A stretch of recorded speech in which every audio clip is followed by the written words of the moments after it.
Hello and welcome. Good morning to all our viewers here on CWI's YouTube channel for the start of the 2023 CWI Rising Stars Under 17 Boys Championship.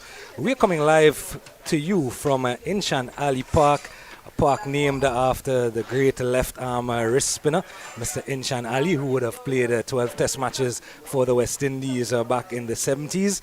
He took 34 wickets in his time as a bowler for the West Indies. But today we get to see some of the young talent on show. The next generation of West Indian players on show here from the Inshan Ali Park in Presal in Trinidad and Tobago. And of course, while this game is being held, there are two other games on show today. Barbados are taking on Guyana at Gilbert Park in California, and Trinidad and Tobago, the host country, are taking on the Windies at the National Cricket Centre in Balmain, Vancouver. The news from the middle are that the Leeward Islands have won the toss and decided to take a strike first. They've decided to bat first, and their opening batters, Henry and Singh. Devanand Singh and Zavio Henry are already in the middle, and our standing umpires today, Javid Prasad and Linda Naraj Kumar, and our third official, Mr. Avinash Narain, and Mrs. Stephanie Power is our match manager, our match referee. Miss Stephanie Power, of course, former Trinidad and Tobago captain, former West Indies captain and coach. And we're off and running. Jamaica, first ball. This one, a good length here, and just pushed into the cover region, and there's no run to start. Of course, I'm Gerard Basso, and I'm joined here today by my colleague, Mr. Hamza Azim Mohammed. You have a great name there. How are you doing this morning, Hamza? Special good morning to all our viewers locked on. A special good morning to you as well, Mr. Basso. And the second ball here, just down the leg side. Yeah, we have lovely conditions here at the Inshan Ali Recreation Park in Presal. That one was really quick, Gerard. Yeah, working up some good pace here to start with the Jamaican boys. And we'll get those team lists and the names for you in a short.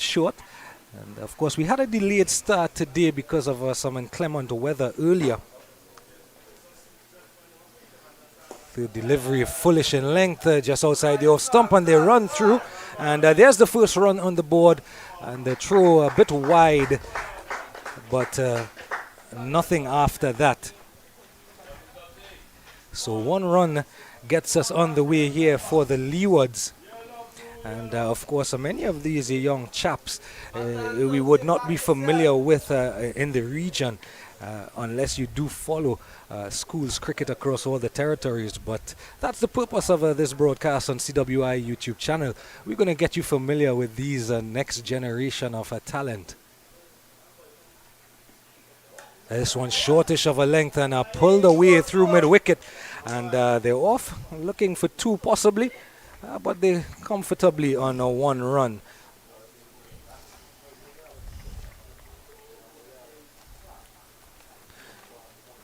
So a steady start here from Jamaica. As we mentioned, the game was scheduled to get on the way at 9:30 this morning, but there was some moisture around the outfield. This one on a good length and middle stump line. And just a solid forward defensive there, and push back down to the bowler himself. And just around 9:30, there was still some moisture in the outfield. And by the time we had decided, the umpires and the match officials had decided we'd start at 10, when the ground staff had gotten everything sorted out, then a shower of rain came. A bit of a false start on this occasion. And with the coming of those rains, it meant that the start time would have been pushed back by another half an hour. So we have in fact started 1 hour later than originally scheduled.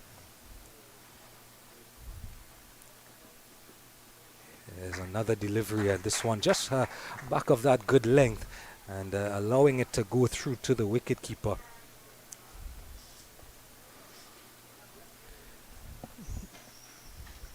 So, of course, kudos to the ground staff. They have done quite well. And Hamza, you had a chance earlier to walk alongside the pitch. And after this one, you can give us an idea of some of the conditions. This one delivered from way behind the popping crease and on a good length. And again, just pushed back into the cover region. And there's no run. And that brings us to the end of the first over. And at the end of the first over, Leewards, of course, are winning the toss and deciding to bat first at 3 without loss.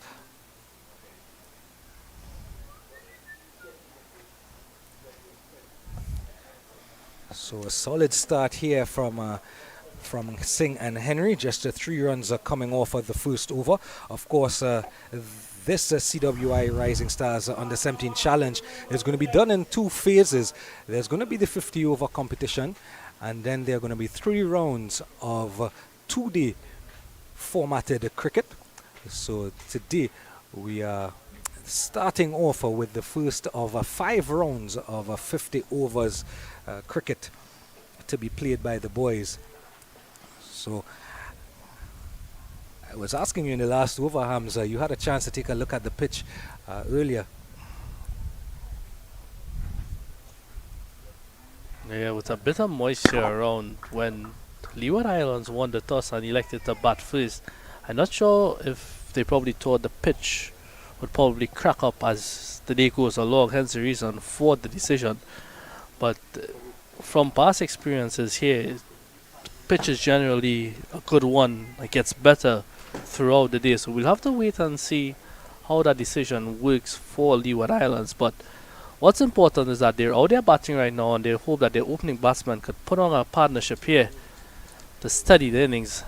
This one, the first delivery of the second over, is down the leg side and signaled wide by umpire Javed Prasad. And Xavier Henry, the batter on strike for the Leeward Islands. And I had a little discussion with Mr. Ephraim McLeod, the manager of the Jamaica team, and he was telling me the vast majority of this team are actually new boys who haven't had the chance to represent Jamaica just yet, as the second delivery just on that good length and punched back down the wicket by Henry. Yeah, well, so far the opening bowlers, Basso, Mr. Dante Clark and Roshan McKenzie, look like 2 lanky fellas out there. They're strong. Yeah, they do have quite a bit on the taller side, you would say.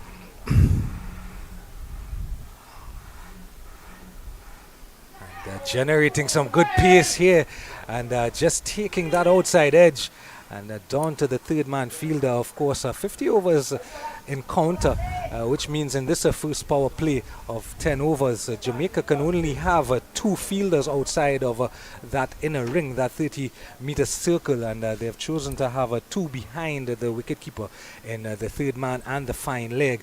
Both of them are quite straightish, which means you expect exactly what Hamza just mentioned. These are 2 tall, the fast bowlers are generating extra pace, and any bit of edge like we saw in that last delivery will fly down to those fielders behind the wicketkeeper. This one on just back of a good length and lets it go through to the wicketkeeper is a young Singh. It was because of that pace as well, and probably that bit of swing that is around because of the moisture, and as well as the new ball. I would have loved to see Jamaica have a second slip in play as well. More attacking field to these opening batsmen. Leeward Islands, in the back of the mind, know that they would have won the toss and they would want to set a good target here.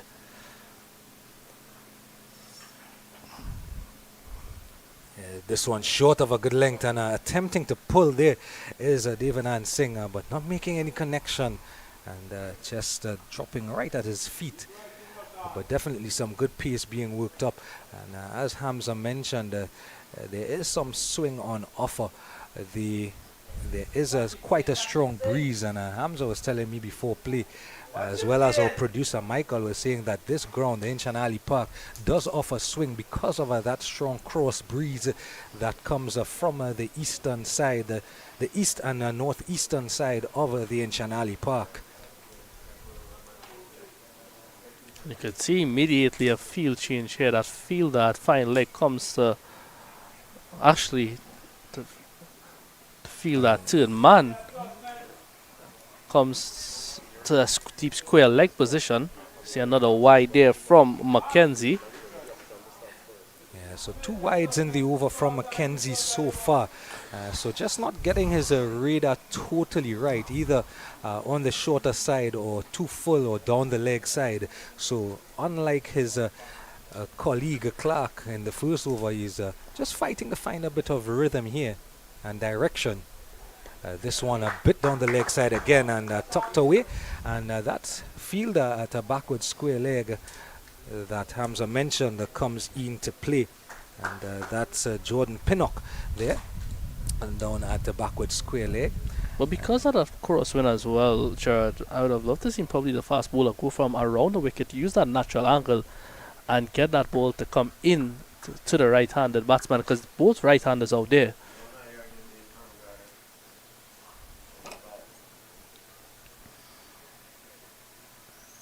This one on a good length, and just letting it go by is Henry.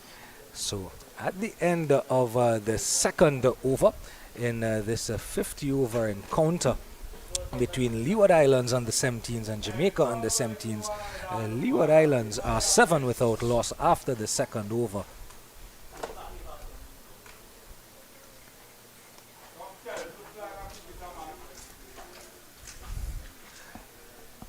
So we've been visited and illuminated splendiferously by some sunshine for a change. It is still a bit overcast here, as you would see in your picture, looking across to the eastern side of the ground as Clark continues. And this one delivered from way behind the popping crease again, and shortish in length outside that off stump, just cut away down to that third man region. Another one added to the total. Well, it's good to see that Devanand Singh, my bad, was looking very positive on that shot as well. So he's not afraid probably of the short pitch deliveries, which is excellent from the young man. Still out there and bat positive for his team. This one fuller in length is Clark, and just pushing back is Xavier Henry to that extra cover fielder. And one of the things I've noticed, Hamza, is that Clark is choosing to bowl from basically the return crease rather than that popping crease to the front. So he's delivering probably from 23 yards rather than 22. Here he is again, and this one again pushing the ball a little fuller on this occasion, and just punched back down the wicket. Yeah, so far he's bowled 9 deliveries, and only one of those 9 deliveries, that front foot landed on the bowling crease. So it's probably a ploy as well for when he does decide to bowl that shorter ball, probably you get that extra effort in as well. But you wait and see. A bit of a false start here from Clark. Now, of course, one of the things that is definitely going to prevent is any no balls in terms of a front foot no ball being bowled. If you look at it, he's really putting in a lot of effort here these first couple overs as well.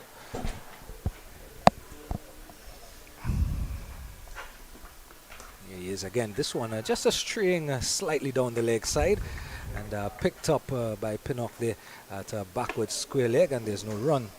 But sometimes for bowlers, sure, if I could just cut you across here, sometimes for bowlers, when it's a new competition like this, especially opening games, bowlers, you tend to see them, especially younger bowlers, do this as a way to build their confidence moving forward. And the key point that you mentioned before is specifically to get rid of that no ball.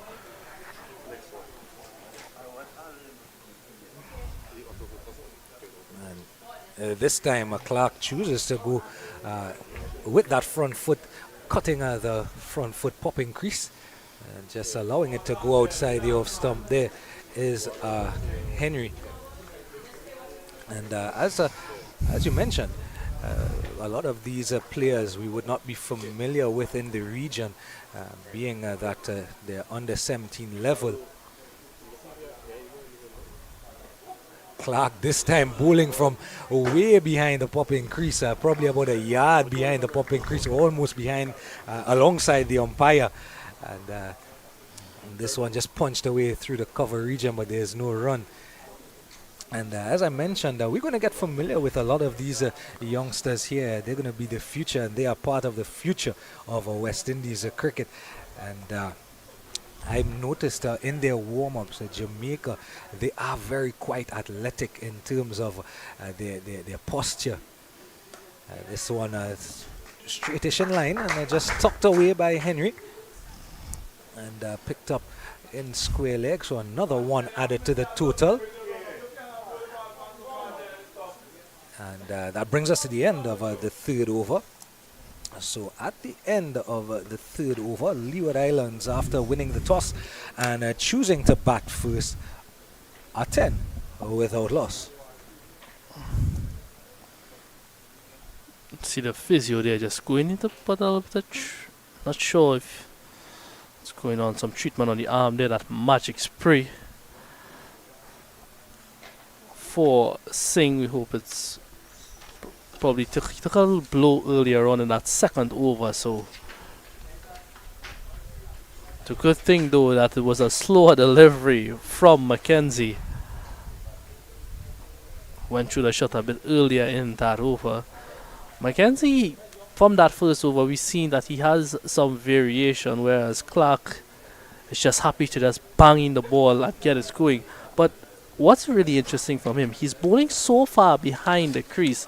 If he could probably just get that landing on and about that crease, with all that effort he's putting in, he'll be more effective out there with that extra pace.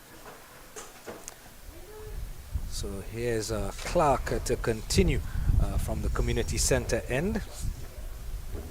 I beg your pardon, it's Mackenzie from the community center end. Clark just finishing up from the Polo Ground Road end. Working up some nice pace. Here's the first appeal, but a stifled one at that from the Jamaica team. And possibly just going down the leg side on that occasion. So Xavier Henry on strike here, attempting to pull at a ball that was just a back of a good length.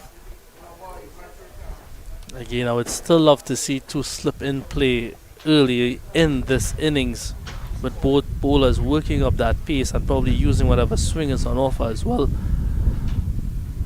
There's Mackenzie. This one just shortish of a good length. There's a noise, and that's the first wicket there. Edged the quarter comfortably by wicketkeeper Tariq O'Brien behind the sticks. He fumbled at it initially, but thankfully it just popped up right in front of him. And Xavier Henry, the first wicket down here.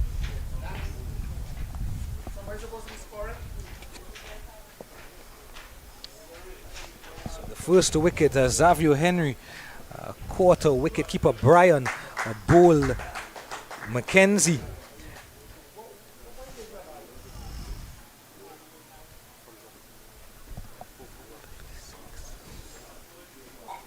And out walks DeAndre Drew.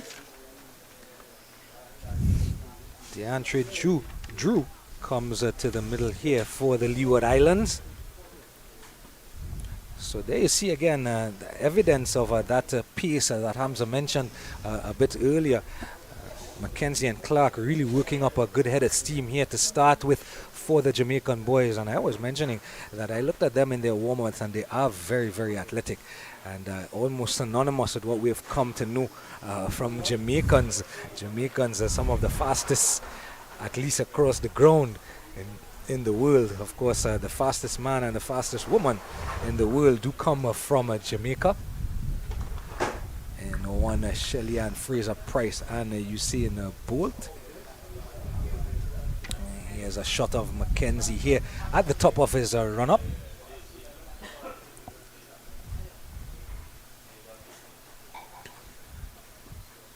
So Leeward Islands now 10 for 1. And just a bit of a false start here from Mackenzie. And this is Roshan Mackenzie. Of course, Nikolai Mackenzie is also in the team. So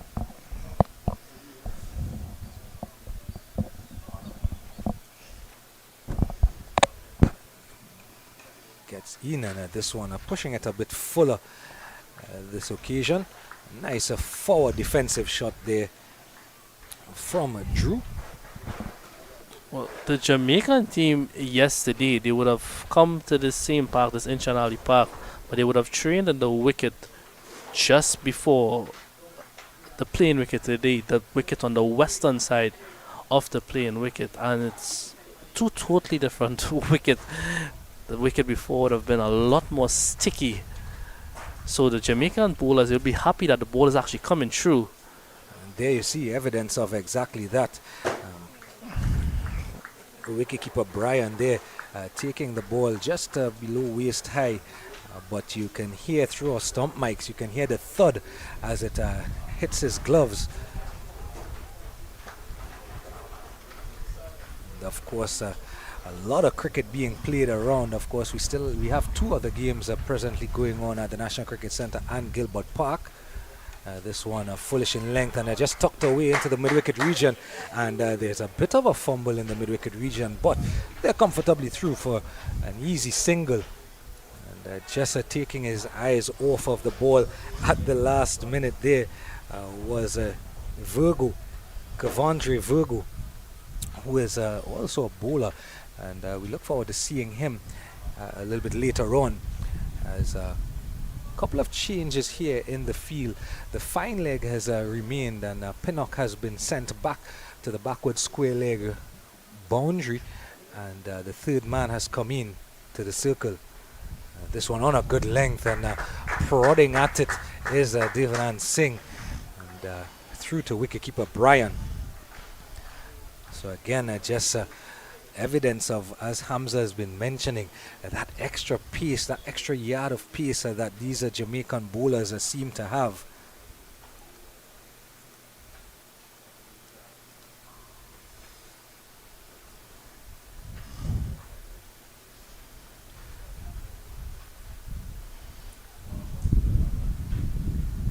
And this one short of a good length, and just a little bit down the leg side on the hip, and tucked away to fine leg, and it's picked up in the fine leg region by Ennis, I beg your pardon, and that's a single. Brings us to the end of the fourth over, and at the end of the fourth over, Leewards have lost their first wicket, that of Xavier Henry, bowled by Mackenzie, caught behind the stumps. So at the end of 4, 13 for 1.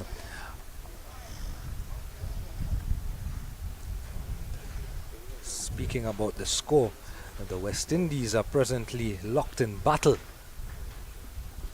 as Clark continues a good piece here again, just outside the off stump, and prodding at it, not making any contact, thankfully. And the West Indies locked in battle in the fourth Cool Stylish Fans T20 International, powered by Black and White, in Fort Lauderdale in Florida. And the West Indies, having won the toss and choosing to bat first, are 54 for 2. A bit of a false start here from Clark. The West Indies are 54 for 2 at the middle of the sixth over. 5.4 overs already bowled. Kyle Myers already back in the shed for 17 from 7. Brandon King 18 from 16, the two batters out. And Shea Hope, who's come into the team, is on 19 from 11. Nicholas Puran still to face a ball and get off the mark. Here's a stifled appeal from a couple of the fielders. And just straying down the leg side a bit here is Clark. And it's tucked away and picked up in the fine leg region. So the West Indies men's senior team, not necessarily off at the greatest of starts, losing 2 wickets inside their power play. And Shea Hope would have come into the team for Johnson Charles. And Jason Holder is also back in the team. And Odin Smith comes into the team for the West Indies senior team for the first time in this T20 international series between the West Indies and India. Of course, we'll keep you updated on that throughout the day. This one just outside the off stump from Clark, just on a good length and allowing it to go by is the batter. So bright sunshine illuminates the Inshan Ali Park presently, which is good signs. It's definitely good sign that we may get an entire day of cricket here, as this one just on that length, bringing the batter forward.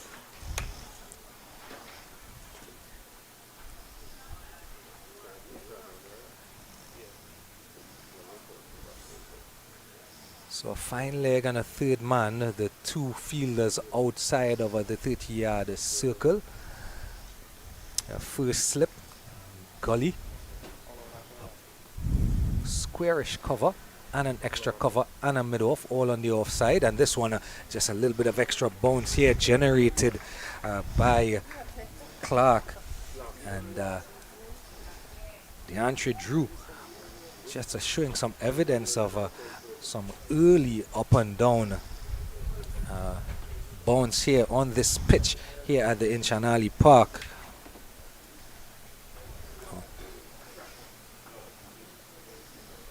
As you can see here, and in the background, some of the homes just on the outside of the Inshan Ali Park. This one just tucked away into the leg side by Drew, and brings him his second run. It also brings us to the end of the fifth over. At the end of the fifth over, Leeward Islands under 17 boys moving steadily along at 3 runs and over. Now 15 for 1.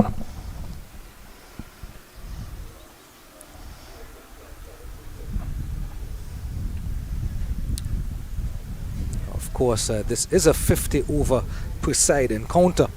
So quite some time still to go, still some 45 overs for these Leeward Islands chaps. There's a bit of a false start here again from Roshan McKenzie. And it is possible it's about the third or fourth time that each of these bowlers have false started, so to speak. And it's possible that that cross breeze that we mentioned earlier from the east-northeast might just be putting them off in their run-up a bit.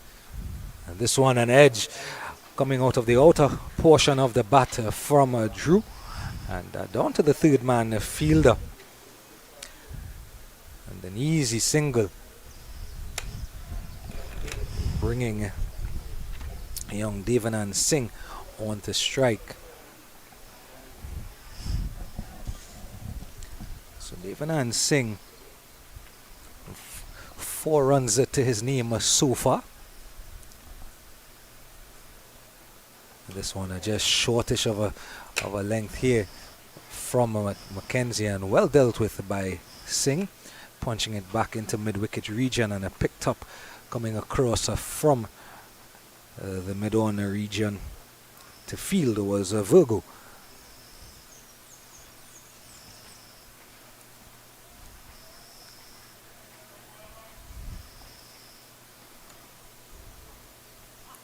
Again, another false start here from Mackenzie, and you see here he's going to remark his run-up, and it's possible, again, there's a bit of a cross breeze here at the Inshan Ali Park coming from the east and northeast, and as I mentioned earlier, there was some moisture in and around the playing ground and surface earlier, so just some of the things to look out for.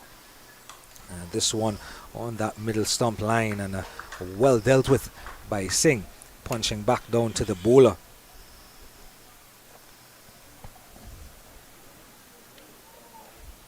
So this Jamaica team, managed by Mr. Ephraim McLeod, and of course the Leeward Islands, coached by Jacques Taylor, and manager Mr. Dark Brown. This one just on that good length, bringing Singh forward, and forward defensive shot just rolling into that gully region. And I had a little bit of a laugh with the head coach, Mr. Jacques Taylor, when he spelled his first name Jacques for me. I said just like Jacques Callis, and he laughed and he said exactly like Jacques Callis. So he's taking the name of one of the greatest all-rounders to ever play the game. This one a full toss and trying to pull is a singer but not making any contact, and down the leg side as well. So signaled a wide by umpire Prasad standing there at the community center end. So another extra added to the total, and this is going to be something to look out for throughout the duration of this tournament, how these young chaps go in terms of extras, no balls and wides. This one foolish in length. There's a loud appeal from basically everyone behind the stumps and the bowler, but the person who matters is unmoved in umpire Prasad. As you take a look here, and probably just a clipping the pad here, that probably would have been the noise that you heard on the way through.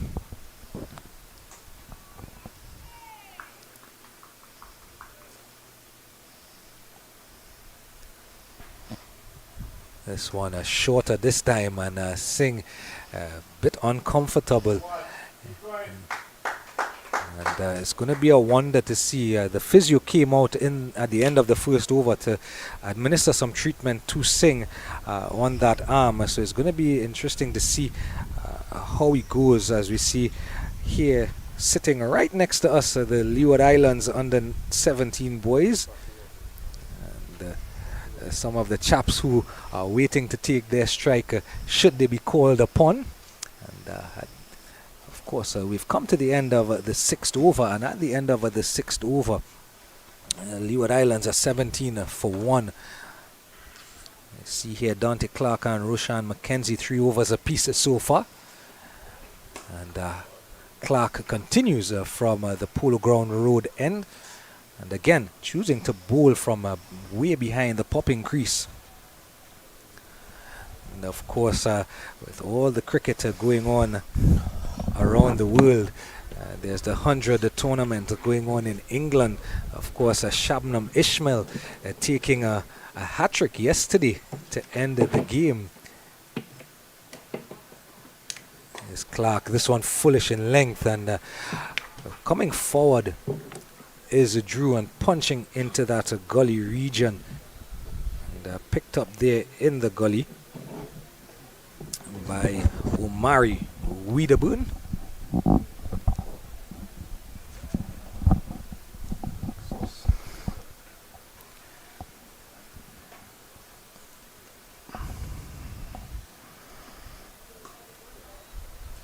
This one again, just on that length is Clark just drawing the batter forward. Dante Clark, apart from that second delivery in that first over, he's bowled almost every single delivery alongside that popping crease there with the stump. He hasn't landed on that bowling crease. Not sure if it's a confidence thing with him, trying to build up some confidence here, but if he can land that extra yard in front, he'll definitely work up some trouble, and that's a shorter delivery there that we've been waiting to see. And of course, just to run through the Jamaica team for you, they're captained by Brian Barnes, who is also part of the national under-19 setup. And the wicket-keeper Tariq Bryan, Jordan Pinnock, DeMarco Scott, and Ennis. And that's even further back, and that's an outside edge there. Goes down to third man. Again, he's still working up some pace, Sherrod. Yeah, he is. Just to run through the remainder of the Jamaica team for you.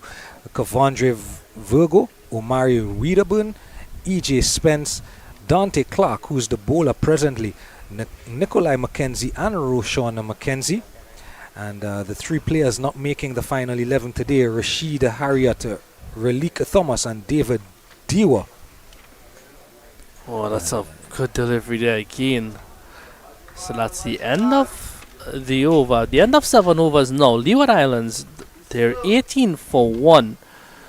The 1 wicket to fall is Xavier Henry went for 3 of 11. Devanan Singh, he's still not out. He's on 4 of 19, just being very watchful at the moment. Probably just trying to negotiate whatever swing is left on offer from these two bowlers.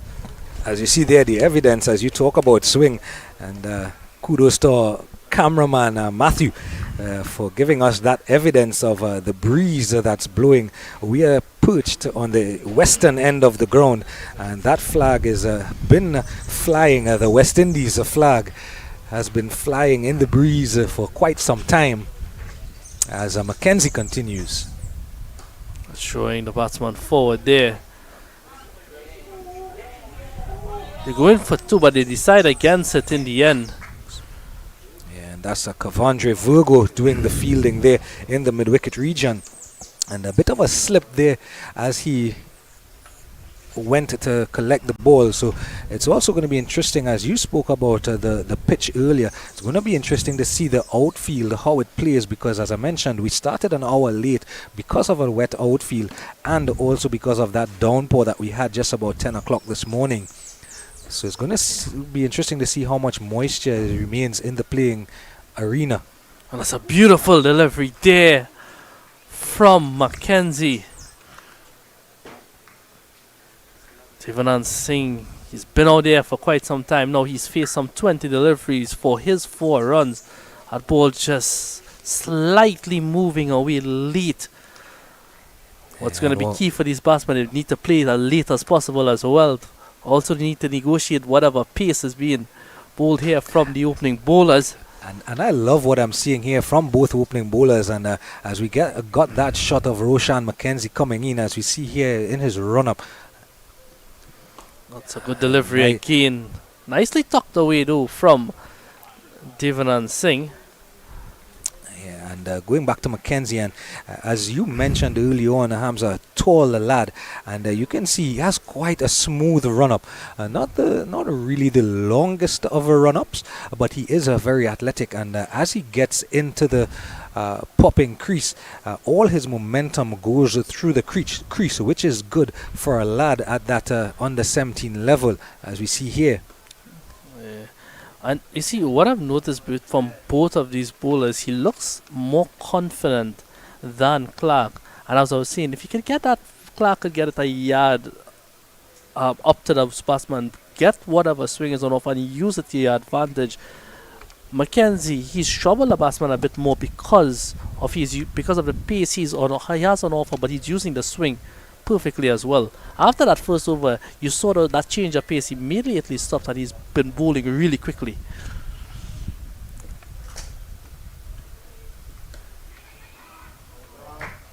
And this one is just pushing a little bit fuller here, and you can hear in the background coming through our microphones some applause coming here from the Leeward Islands chaps. And just to go back to Mackenzie, and one of the things I like about what I'm seeing here from Roshan Mackenzie is that high arm action and that high release point, using his height to good effect.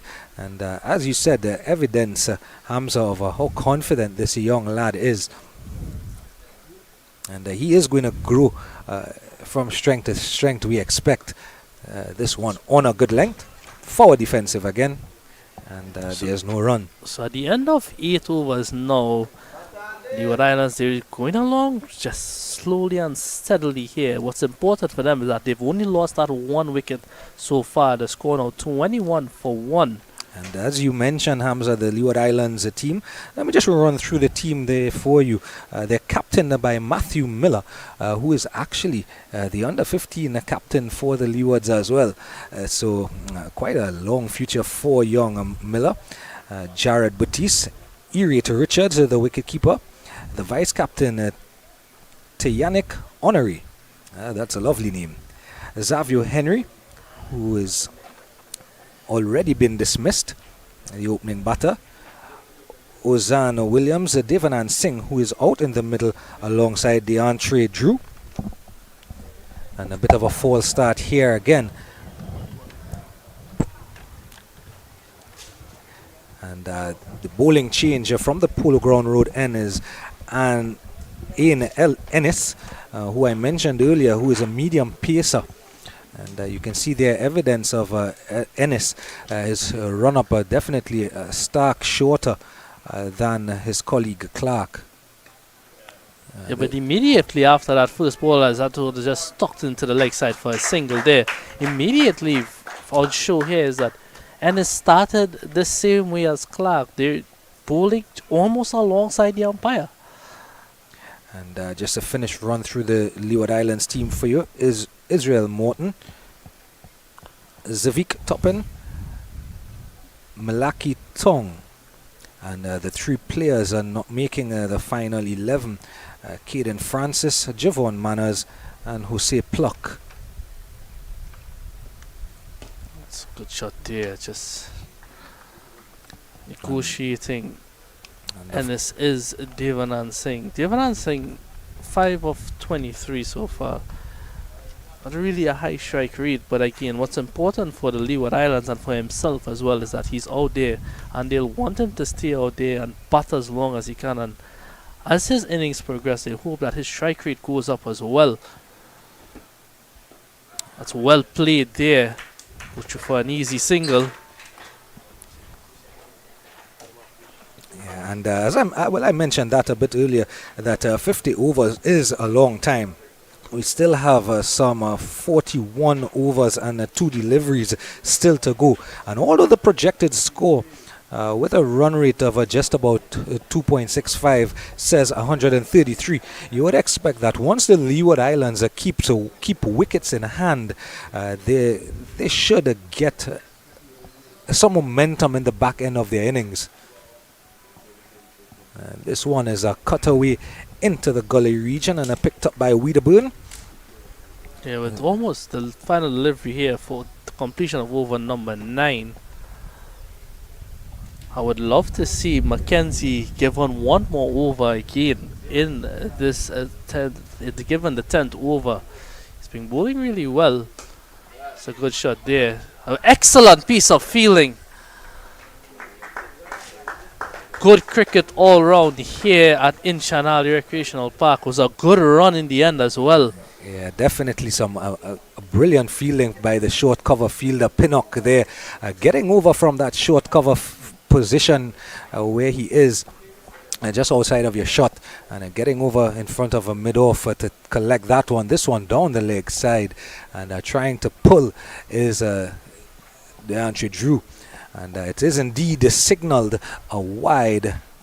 And in fact, standing at this end is Javed Prasad, and at the other end is umpire Lyndon Rajkumar. And that's an outside edge there. Just falling short of first slip.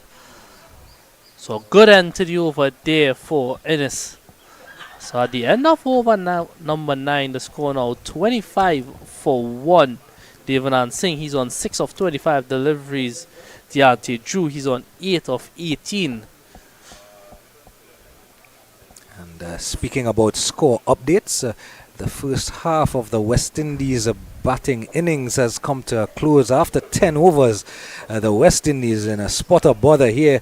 The West Indies, the senior team, is 79 for 4. Kyle Myers, Brandon King, Nicholas Puran, and Captain Rovman Powell all dismissed already. Myers for 17, King for 18, Puran for 1, and Powell for 1.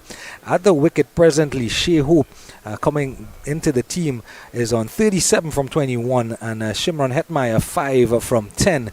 So still some 10 overs to go for the West Indies senior men's team.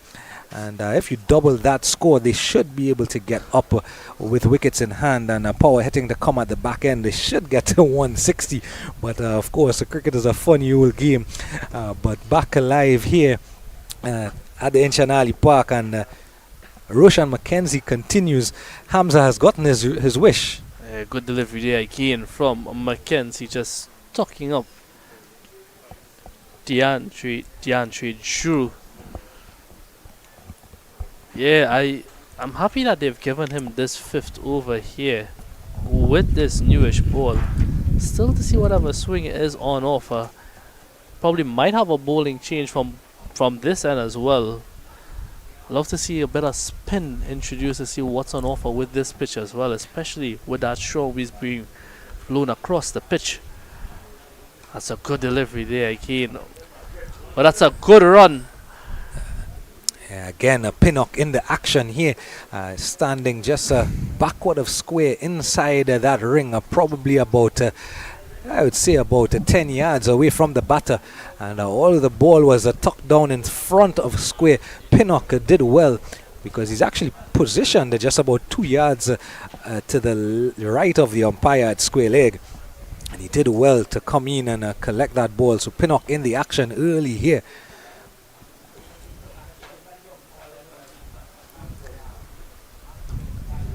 Coming forward there is Devan Singh, looking a bit more confident with that stroke. And that's just a sign of how long he's been out there batting. The confidence will start to grow. And he needs to continue this partnership with DeAndre Drew to get Leeward Islands off to a good score in this first innings. And you're absolutely correct, because generally you would think that the longer you stay, the easier batting should get. That's a good delivery there again, though, from Roshan McKenzie. McKenzie's been bowling really well. He's into his fifth over here. Final delivery to complete his first five overs. He's bowled 1 for 12 so far. Good start there. It's a good start from both Jamaican bowlers. And of course, this Jamaican team looking to make it 4 titles over the last year. Jamaica are the defending, their franchise is the defending CPL champions. They are also the Super 50 champions at the senior level. And they are also the under-19 champions. The under-19 tournament just recently completed. As we come to the end of the 10th over here, Leeward Islands under-17 boys going along steadily. And the end of the first power play, they are 26 for 1. So thoughts on the first 10 overs there, Gerard? 26 for 1, you would say pretty much a steady start, as you mentioned before, from the Leeward Islands team. You see Ennis back into the attack here, coming in for his second over. Quite a sedate start by Leeward Islands, and quite even going, I would say. Probably leaning towards the side of Jamaica, who would have taken that wicket early up and kept the runs to a minimum. But at the same extent as this one is punched away into the cover region and picked up by Virgo from Drew, just coming forward. At the same extent, although Jamaica have bowled well outside of a couple of wides in the first 10 overs, they've really hit their lines and lengths. And on the other side of the coin, as we see here, Drew coming forward again and just punching down into the mid-on region. This is something that we've seen from the Leeward Islands batters in the first 10. They have been quite willing to be watchful. They've been quite willing to get on that front foot. And in being watchful, they have allowed the ball to go by when it's not been there to hit. And they've taken whatever runs are on offer so far. There again, evidence coming home to that front foot is DeAndre Drew. And they're just pushing back down the pitch to the bowler, Ian Ennis. Haven't faced some 24 deliveries, DeAndre Drew. Devan Singh, he's faced 28 deliveries. You would think that they've seen what the pitch is doing out there to some extent. And this is exactly what I was about to say. Rather than just play the ball and that forward defensive right in front, you're already coming forward. Just try that extra push. See if you could pierce the gaps there, pick up those ones and twos. If runs start flowing for you and you pick up those ones and twos, your confidence will start to grow. The expansive shots will come out as well. But it's about finding your reach and getting your runs as well. You don't want to just stay there and be tied down and just keep knocking it around and just having those dot balls continuously build up. We're into over number 11. Yes, it's a lot of overs to be played with.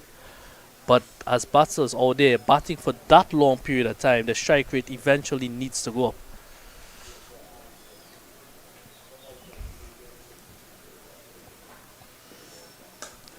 And that's exactly what I'm talking about. That's an excellent shot there, but finding the fielder again.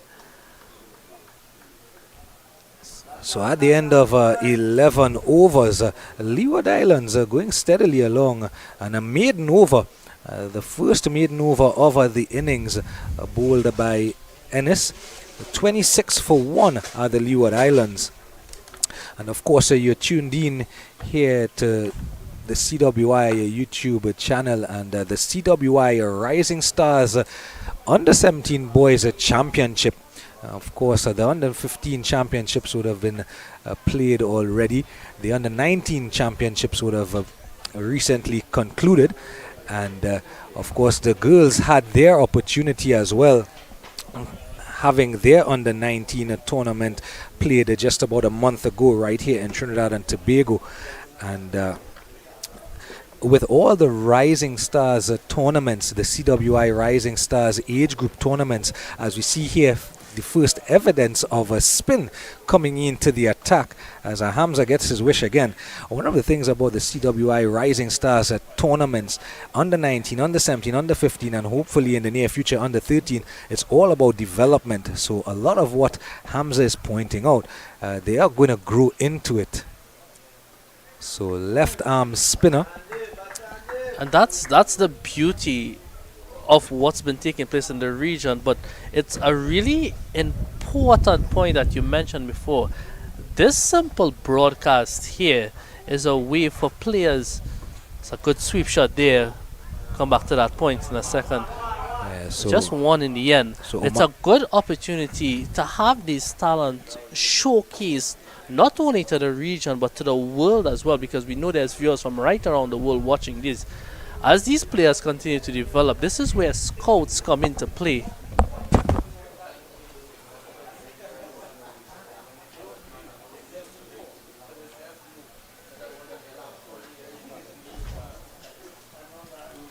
I was saying before, this is where the scouts come into play, and they will also help with the development of these young men and women as well. It's a full toss there, go through for a single. And all those fine-tuning that we see from outside here, they're going to be seeing it as well. And the coaching staff would have the opportunity to look back at these videos, help players, show them where they went wrong. And that's really key. So it's really good for these youths moving forward, hopefully to make, well, I'm hoping their dream is to make the senior team one day and move on to play international cricket for the West Indies team. So Omari Wiedeburn, left arm orthodox, and another tall chap, and that last delivery right up under the bat of Devanand Singh. Here he is just dropping it a bit shorter, bringing Singh onto that front foot. And let me say a pleasant good morning going out to our match manager. We call them match managers and not match referees in the age group tournaments, Mrs. Stephanie Power. This one is on that back foot, rocking back and cutting away at one is Devanand Singh, but nothing doing, just going through to wicketkeeper Brian. And at the end of 12 overs, the Leeward Islands are 28 for 1. And Miss Power just came across to me and handed me a piece of paper. So with the late start here at the Inshan Ali Park, an adjustment has been made so that the game is no longer a 50 overs a side encounter. It's going to be 47 overs. So this is something that the Leeward Islands in particular are going to have to be aware of in terms of it being a 47 over per side encounter. Leeward Islands would have to be aware that they have 3 less overs to bat. Well, Devanand Singh, he's who's out there for quite some time now. He's on 7 of 33. He had a half century, Gerard, in the trials, and that's what gave him the opportunity in this national team here. So he's coming off some runs back home. He'll want to transfer that momentum into this opening encounter and hopefully get his side to a good start. Here's one cut away through that point region, and this is going to be the first boundary here in this encounter, and evidence of that good form that some of these young chaps have from that trial match that they would have had in their home territory. earlier in the piece. And just dropping short on this occasion was Ennis, and dealt with in the way it should have been. And this time a forward defensive, astute in defense as ever, is Drew, DeAndre Drew. And now he's moved on to 14 from the 30 deliveries that he's faced.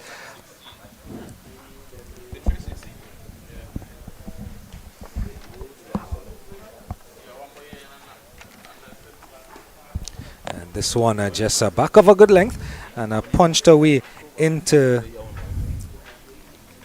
the cover region.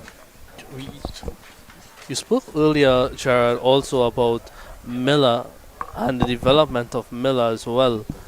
DeAndre Drews actually came from that under 19 setup from Leeward Islands. That's a good punch there. They go in for one. They have to go back for two here. Might be thinking of three, but decide against it.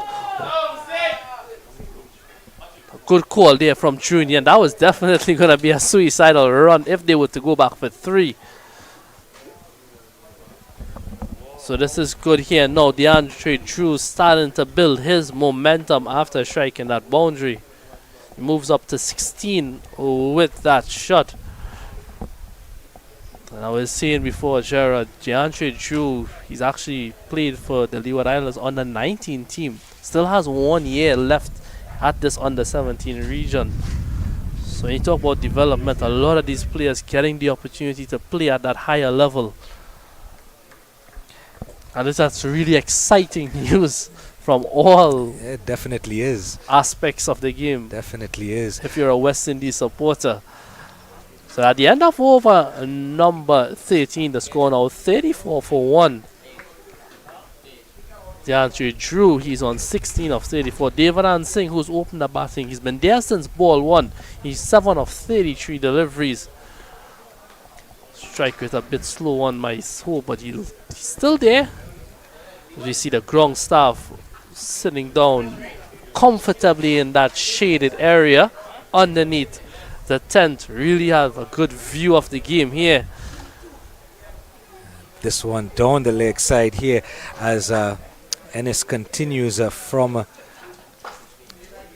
I beg your pardon, Wiederburn, the left arm orthodox bowler, continues from the community center end. And behind that sight screen is the community center in this Brisal area. And this one is flicked away nicely through the square leg region by Devanan Singh. And he picked up an easy single, bringing Drew on to strike. So evidence, as Hamza is talking about, that it is getting a bit easier for batting as the innings progresses. This one short and pulled away again, and this time by Drew. And Drew probably thinks that he missed out on opportunity. That ball could have gone anywhere. It was a horrible delivery there from what we call a rank long hop. That's the player's terminology, is it? This time again, a bit on the shorter side is Ennis. So is Wiederburn, I beg your pardon. So this over, his lengths are a lot different from his first over, where he erred on the fuller side.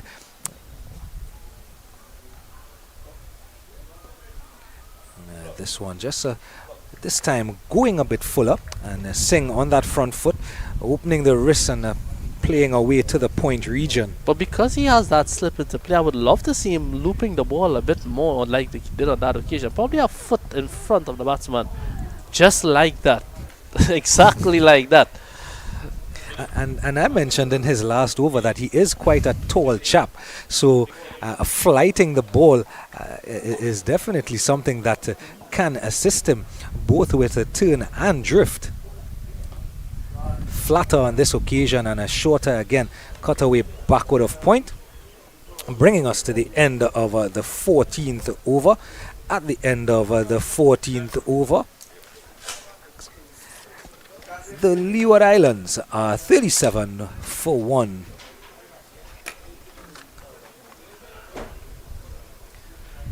So of course Devanan Singh is 16 years of age, comes from the beautiful island of St. Martin And his compatriot, who's at the non-strikers end, Deantre Drew, is also 16 years of age. Comes from the beautiful island of St. Kitts, the territory of St. Kitts and Nevis.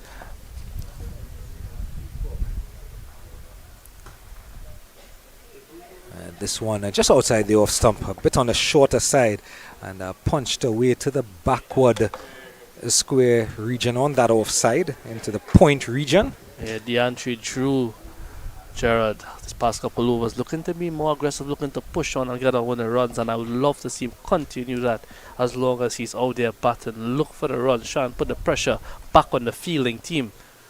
And this one keeping a bit low is this one, but again just outside the off stump, and beg your pardon, Drew is throwing his hands at it, and luckily the lack of bounce took it away from that under edge, inside edge. It could have gone anywhere.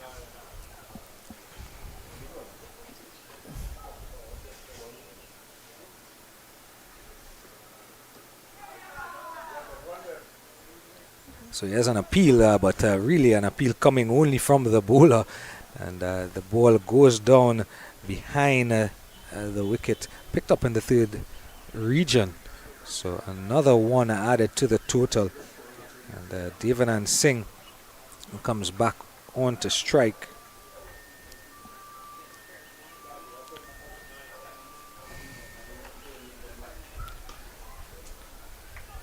Although he's listed as a medium pacer, Ennis, he is generating some good pace here. I was about to say that as well. He's a decent looking, has a good run up, good follow through everything. He's going with a bowling with not as much pace as the opening bowlers. He's much smaller than the opening bowlers as well. That's a good shot there.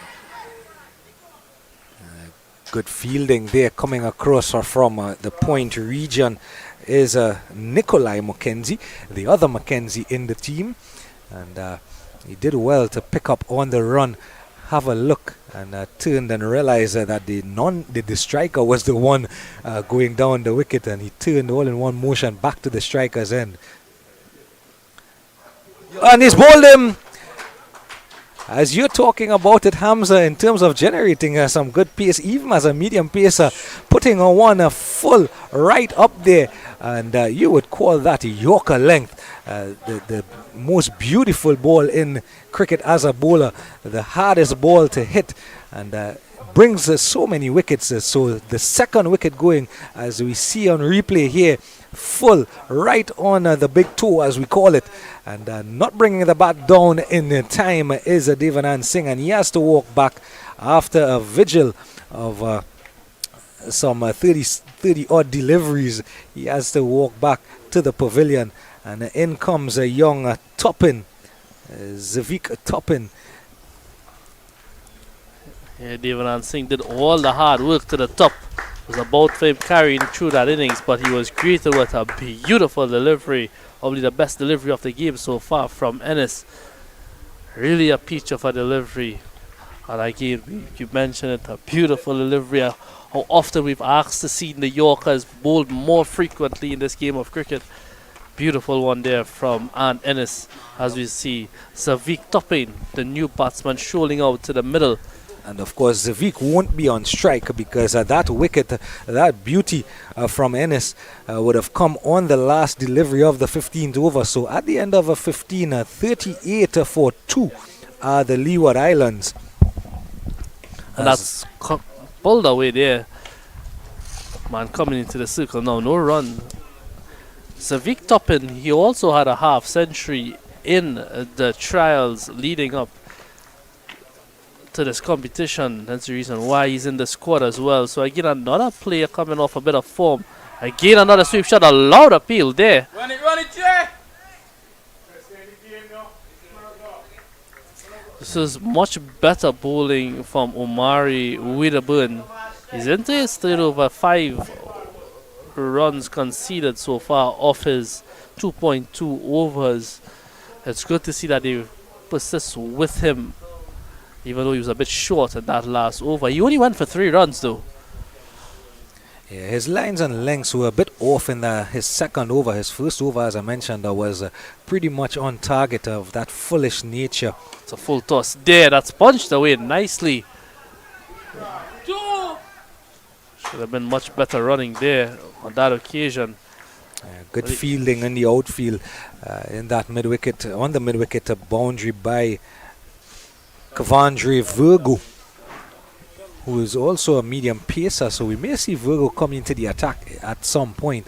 But as you talk about Wiederburn, his height, as you mentioned in his last over, he would do well to flight the ball a little bit more. And of course, with that wind coming from the eastern end, it is going to help with the drift in to the batter. So it is something he can be aware of and use to his advantage with Wiederburn. That's a good delivery there. First up to Zavik Toppin.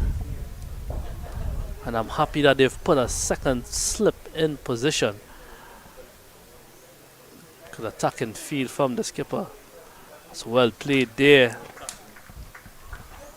And looking at the second slip from side on, it almost looks like he's standing almost at an extra short gully position.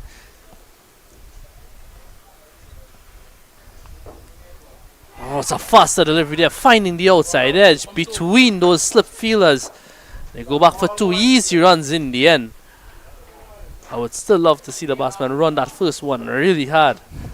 Pressure the fielder. So at the end of 16 overs now, the score 41 for 2. Leeward Islands is going about really steadily, if you want to call it that, Gerard. So the projected score of 128 and the current run rate just over 2.5 runs and over. And again, a lot of these young chaps would not have played any cricket here at the Inshan Ali Park.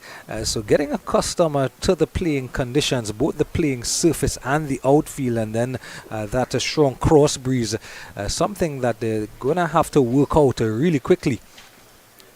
It's punched away there. No run. DeAndre Drew, he's leaning back on the back foot quite a lot, and he's getting that ball to punch through that back 1 point region, but he's constantly finding that fielder. He got one to go away to the boundary for 4. So it's a shot that looks like he loves to play that cut shot. It's more like a cut. He's more like he's driving through that back 1 point region because how late he's playing it. And he's bowled him! Another quick delivery there from Ennis. I am wondering, Hamza, if this piece of paper that they gave me is marked wrong, because they have Ennis as a medium pace. That was some serious pace there, Gerard. Most definitely. And again, as you see it on replay, you can see that even as Hamza mentioned in his previous over, he is a lot shorter than Clark and McKenzie. So a quite skiddy bowler. So he's getting the ball to zip off of the surface here at the Inshan Ali Park. And with the fall of that wicket, the umpires have called for the drinks break. So while the players avail themselves of some refreshments, some much needed refreshments, because the day is really hot and humid here at the Inshan Ali Park, we are also going to take a bit of a break ourselves. And as we go to a break, at the end of 16.2 overs, Leeward Islands are 41 for 3. The West Indies at the end of 15 overs, the senior team are 120 for 6.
So at the end of 16.2 overs, as we welcome you back to the Inshan Ali Park, and what a debate we've had off the air during the drinks break, and we'll bring you up to speed on that debate in terms of the West Indies senior team batting order. But in terms of the batting order here, as the ground staff are just doing some minor touching up, continuing to do some minor touching up at the end of the drinks break, the first drinks break, under the watchful eyes of umpire Javed Prasad. And Tianik Honorary is the new batter in. So Zerika Toppin, who is 16 years of age, comes from the beautiful Isle, the home of Sir Andy Montgomery Roberts. He comes from the island of Antigua. And Tianik Honorary, the vice captain, 17 years old, is from the beautiful island of St. Martin. So 4 deliveries is still to go in the 17th over from Ennis. And he's been the pick of the bowlers so far. 4.2 overs, 2 for 11. Here he is from the Polo Ground Road end. This one way short on this occasion. But again, Hamza, you see that skiddy nature of bowlers of the height or lack thereof, like Ennis.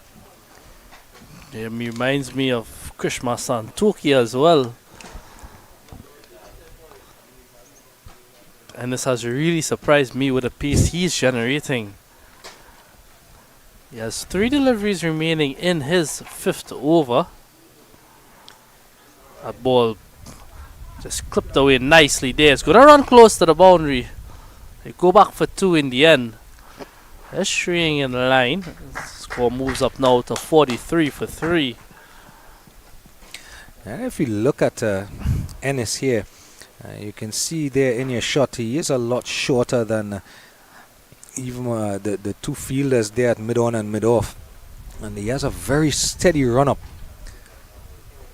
Oh, it's a beautiful delivery again there, Gerald. This guy's really generating some serious pace out there. And I was about to speak about that. His build, he is, when you look at him here, walking back to the top of his mark, his run-up is not very long. He doesn't go all the way back to the end of the 30-yard circle. So really a genuine medium pacer by nature of his run-up. But if you look at him, you can see that he does have, even at this age, some broad shoulders, and he is a stocky build. So you would expect that even with that short run-up, he's generating a lot of his pace from that upper body strength that he definitely has.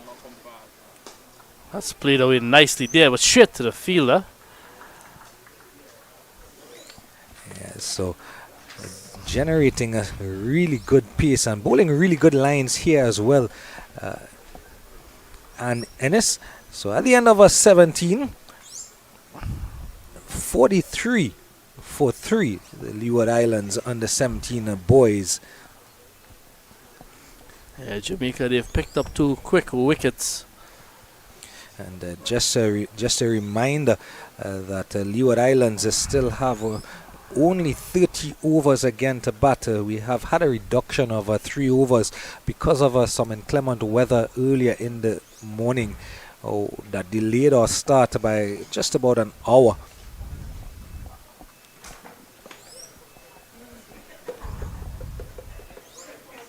So Wedderburn continues from the community centre end. With 30 overs remaining in this encounter, I would hope that Leeward Islands would be looking for at least 150 runs in those 30 overs with 7 wickets remaining. Well, time will tell how much they'll reach. There's a nice flight delivery by Wedderburn, and I was just about to point it out to you, Hamza. You've been calling for that, and with that flight, as we see it here on replay, Toppin beaten all ends up on flight, and unfortunately the wicket keeper Brian not collecting cleanly, and of course the extra bounce as well because Wedderburn is so tall, again because of that extra flight that you've been calling for. It's almost like these Jamaican players are listening to me out there. You go again. That's an outside edge this time. Playing with soft hands, they'll go through for an easy single in the end.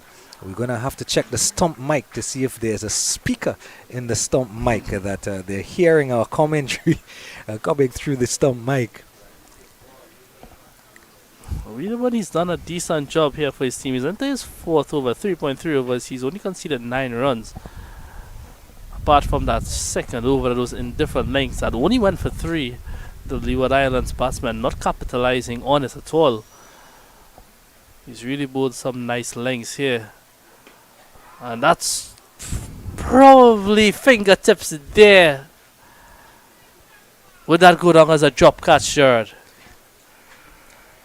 We'll have to see the replay again, but I think he did get his hands to it, and it probably dropped it just short of him. You see here on replay, and back live though. That's good single there again. So that's good from the Leeward Islands now. They're hustling those ones, and those ones would eventually turn into twos if they can find the gaps as well. As we see the replay here, the mark was Scott standing at short extra cover, and it definitely looked that it did get to him. That's another good delivery there. A lot of flight.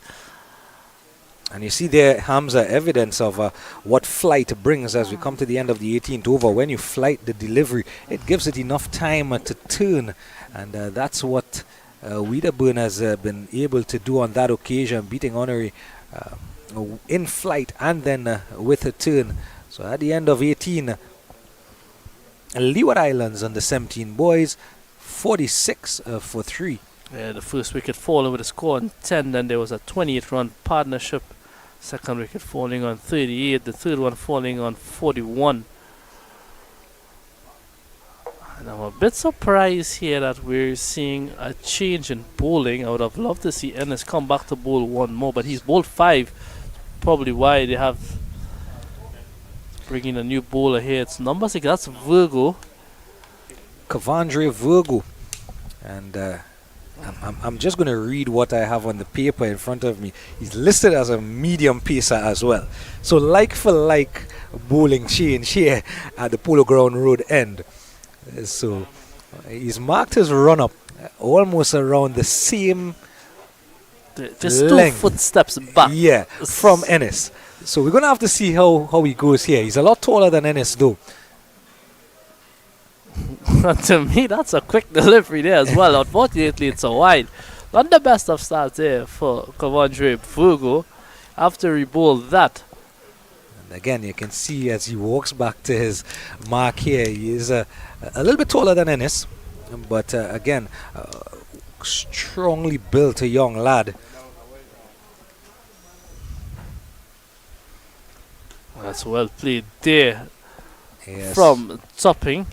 So, nice gentle run-up. A run-up that reminds me of one Philip Simmons. Was that gentle run-up. Even former captain Karen Pollard had a gentle run-up. It was just a few paces. So a nice gentle run-up. No real speed behind the run-up. That's a good shot there, but straight to the fielder again. You see, the thing about that is, a lot of people would say, then why is he using such a long run-up to this extent if he has all that shoulder power? Bowlers who go through this developmental stage, especially at this early age, if you take away those few footsteps from them, they would be bowling all over the place because it's somewhat of a comfort for them going into their motion to bowl. And that's a beautiful delivery there again. Some serious space being generated there from Virgo. I would love to see these young guys on a speed gun, Gerard. Yeah, well, they are going to grow, and it's interesting as we go along in the years, because some of these lads will go on to represent Jamaica, who are the under-19 champions. They will fit into that setup as well. It's well played there. And hopefully some of them as well will go on to West Indies, a senior team level. So at under 17, you give them, let's say, the next 8 to 10 years, and you're going to see where they grow into their bodies, and they're going to grow in strength as well, and they're going to work on their techniques and all that as well, and learn.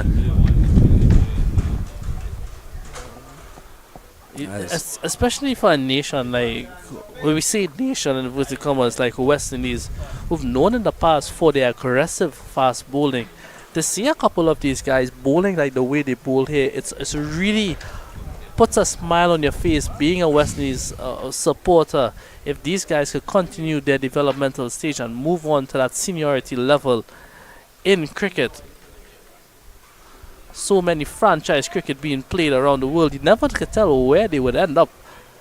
It's about sticking to their game. So they end up over number 19, the score of 47 for 3. DeAndre Drew, he went for 19 of 43, the top scorer so far. Savik Topping, who's currently at the crease, he's 4 of 13 deliveries. And Tianik Honorary, he's on 3 of 6. As you see there, sitting under the tree down there at the southern end, just at the bottom of your screen in that gold, that yellow color of Jamaica, Mr. McLeod, the manager of this Jamaica team.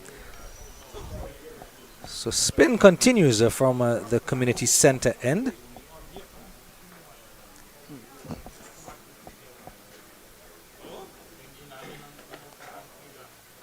Wiederburn.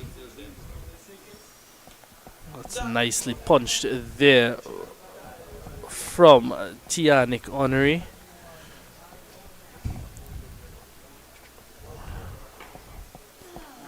Two slips still in position for Wiederburn. And he chips down the chalk. That's a beautiful shot. Probably the shot of the day so far. Over the bowler's head, bisecting those two fielders at mid-on and mid-off. Second boundary of the match, and again, Gerard, would you agree with the shot of the day so far? Comes closer to that cut shot earlier for 4, but what he did on this occasion really well, Honorary, is that, as you mentioned, using his feet, and on that replay you could see he was at least 1 yard outside of the batting crease, so getting to the pitch of the delivery most importantly, and playing through the line in the V, rather than trying to play across the line or sweep at the ball or any other shot. He just brought the hands down through the line of the ball.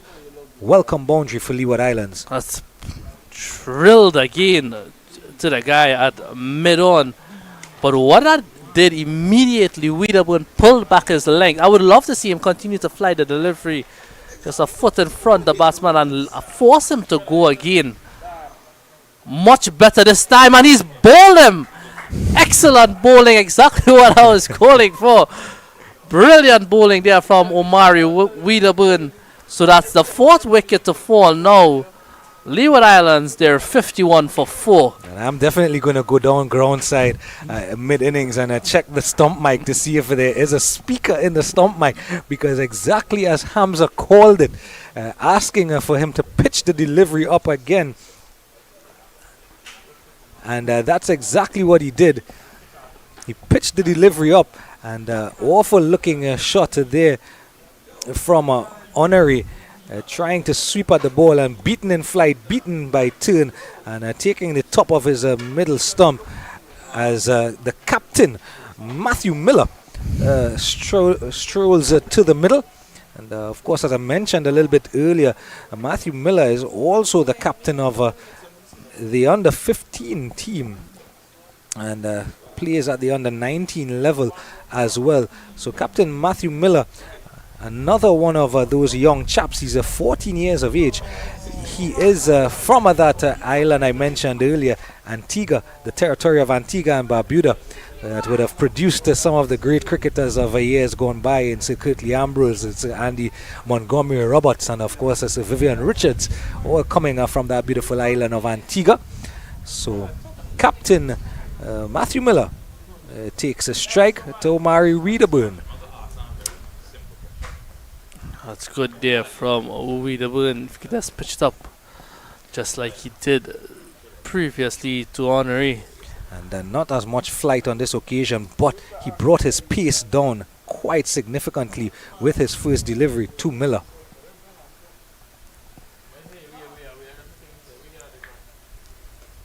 It's punched nicely there. Good piece of work from Wiederburn.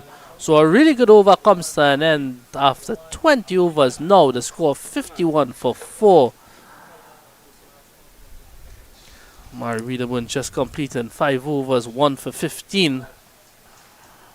And as you have given the score update, 150 runs are on the board for the West Indies senior men's team. 151 for 7 after 17.5 overs. Shimron Hetmeyer is still not out on 48 from 34. Odin Smith is with him on 6 from 6 deliveries.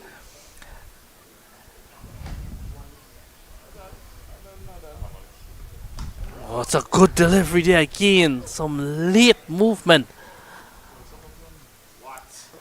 So well played in the end there from Zavik Toppin. Yeah, and Virgo here again questioning this paper that we have that says he's medium pace, but for the under 17 level, he looks like a fast bowler. Yeah, he and Innes really surprised by Innes' speed. That's a brilliant shot there. Not sure what went wrong with the fielder there. He'd have cut it off.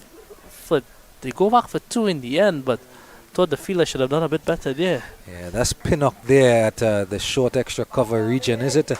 I believe it's Pinnock there at short extra cover, and it seemed that he got a hand to it, but a valiant effort nonetheless from the young chap. Yeah, it's Pinnock indeed at the short extra cover region, putting in the dive, and doing the cleanup was Brian Barnes, the captain. Yeah, Barnes looked like he just ran around the ball there. I was talking about Barnes doing a better job at the middle of region. He got it off eventually on the boundary. Not sure if he saw the ball past him, but they go back for 2 in the end. Of course, the outfield may be still slightly heavy because of the downpour earlier, so that's also a possibility. This one down the leg side, and it's signaled as it should be by umpire Prasad as a wide. Yeah, but must give thanks as well to the ground staff who worked really hard to get this game on the way. They're sitting under that tent watching the game as it progresses here. Fugu is into his second over. It's cut away nicely to go back for 2. Fugu really generated some pace there.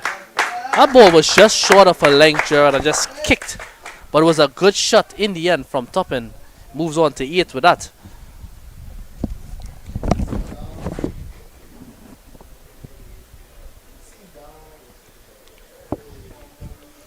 So they're actually starting to play a few more shots here, the Leeward Islands boys. Of course, Matthew Miller still just faced to those 2 deliveries, is still to get off the mark. But Toppin is showing his ways. A bit of a mix-up here, but a well-judged run in the end because the fielder was on his toes a bit. That's the Marco Scott there in the extra cover, the short extra cover region, just on his toes a bit, and allowing, even with the stutter step and a bit of miscommunication between Miller and Toppin, they were still able to go through for the single. So Miller is going to be on strike, and he's still to get off of the mark.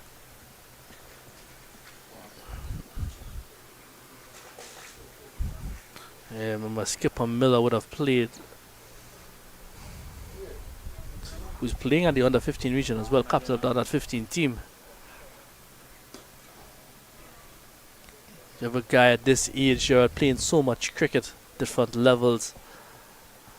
It's really good for his development as well. So at the end of over number 21, the score now 57 for 4. And of course, nothing really to write home about, just that 19 being the top score in the innings so far.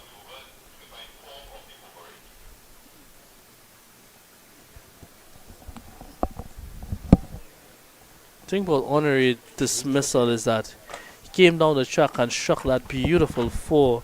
Just wanted to continue his aggression, and I don't think it was called for, especially after striking that boundary in the over.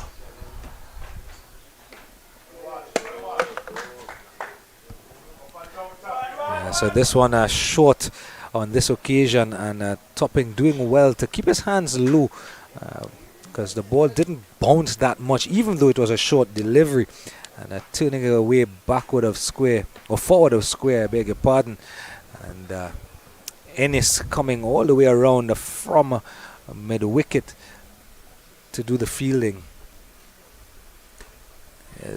Here's Topping punching this one off of the back foot, and picked up by the skipper himself there at a mid-off. Really looks like a busy player is stopping to have fresh legs, and Matthew Miller joining him as well. They just continue to keep the scoreboard ticking. One of the things about Wiederburn, and he's really gone through the gears and experimented a bit throughout his spell of a 5.5 overs so far. He's bowled some flat and fast deliveries. He's bowled some a little short, like this one that is pulled away to deep mid-wicket and picked up by Ennis, and the throw comes back in to wicket-keeper Brian. And he's been on the shorter side, he's been on the fuller side, he's flighted some deliveries. Of course, that a well-flighted delivery bringing him reward over that wicket in his previous over. So he's been experimenting quite a bit here in terms of his lines, lengths, his speeds as well. This one just back of a good length, and rocking back onto that back foot and punching into the cover region is Topping. But of course, Hamza has been calling for him to flight the ball, and having said that, this one is a real drag down, and really pitching halfway along the pitch and bringing the 22nd over to a close. And at the end of the 22nd over, 61 for 4, the current run rate just over 2 3/4 to the over. So 139 at present is the projected score. Of course, they have only 47 overs to bat, so looking at the fact that they still have 6 batters in the shed, 150 should be on the cards, and you would think that they would give themselves a chance to defend with the Leeward Islands as Virgo continues.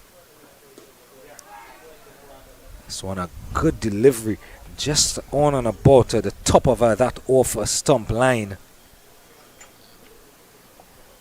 If we're really keeping that steady line and length, generating some peace, as we've mentioned on so much occasions here. Jamaicans fast bowlers really coming up to task here. It's another good delivery. That's a good run there from Miller. Calling that really early was the skipper. Excellent response from Topping as well. And that's what the Leeward Islands need to do. If boundaries aren't coming, they need to continue ticking over this scoreboard. Get those ones, get those twos in order. Yeah, I think they've started to work out. E.J. Spence there, really slow coming from that mid-on spot to pick up that one. I think the Leeward Islands. That's a beautiful delivery there. Well played in the end from Topping. Excellent York. I would want to see a few more of that. Yeah, well bowled by Virgo, and I was in the middle of saying that I think the Leeward Islands batters have started to really ascertain the conditions as you hear the loud applause coming from their teammates sitting just beside us here in the pavilion at the Inshan Ali Park. But definitely Yorker length delivery there from Virgo. And having said that, he strays down the leg side, and umpire Raj Kumar signals a wide. So it is a bit of a concern in terms of the extras in the inning, but of course nothing to be too overly concerned about. And this one Just letting it go by is a top in, being watchful. Is his strike rate now exactly 50 runs to the 100 balls. He's 12 from 24, and he's been the batter most willing to play some shots.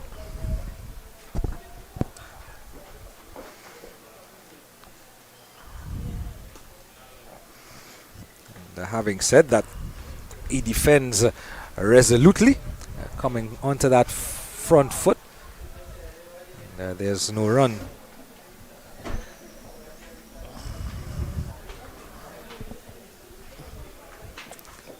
Good to see the sun coming out here in its glory, drying up the outfield a bit, Jared, and its outfield will get faster as the sun continues to shine over here at the Inshan Ali Recreation Park. So at the end of over number 23, that's gone out 63 for 4.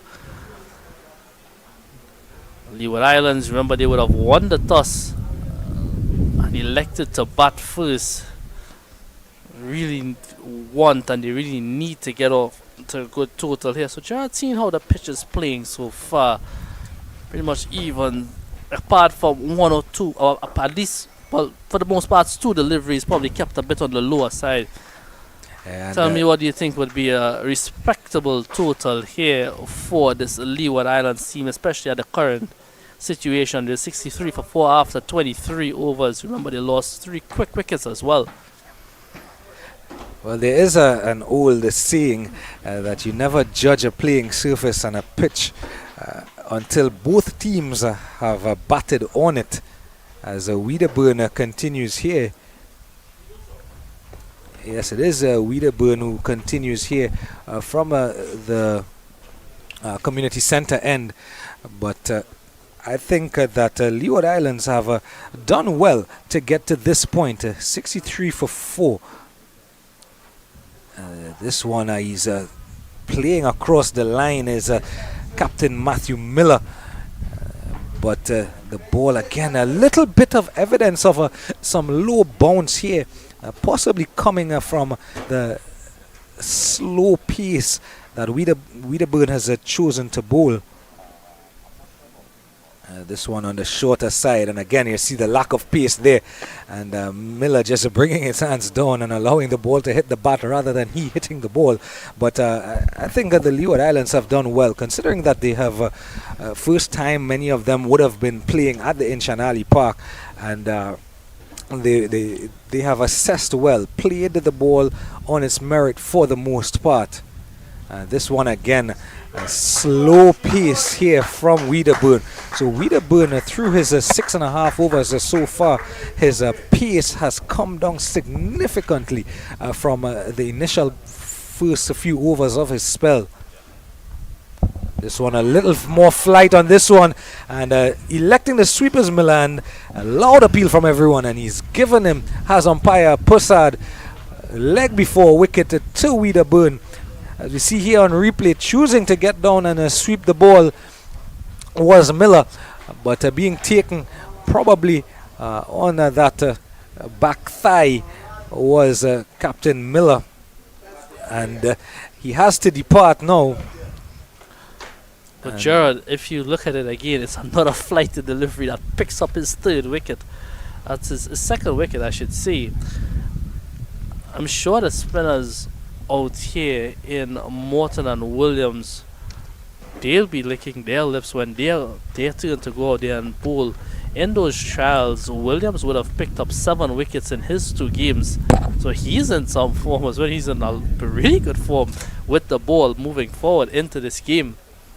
There's a reason why they've been selected in the squad to play this competition. Yeah, and with the fall of that wicket, Irito Richards, the wicketkeeper batter for the Leeward Islands, makes his way to the middle, and Richards here wearing the number 15, wearing the number 5, I beg your pardon, comes, he is 15 years of age, comes from the beautiful island of St. Kitts, the territory of St. Kitts and Nevis, and he's going to be facing up to Omari Wedderburn.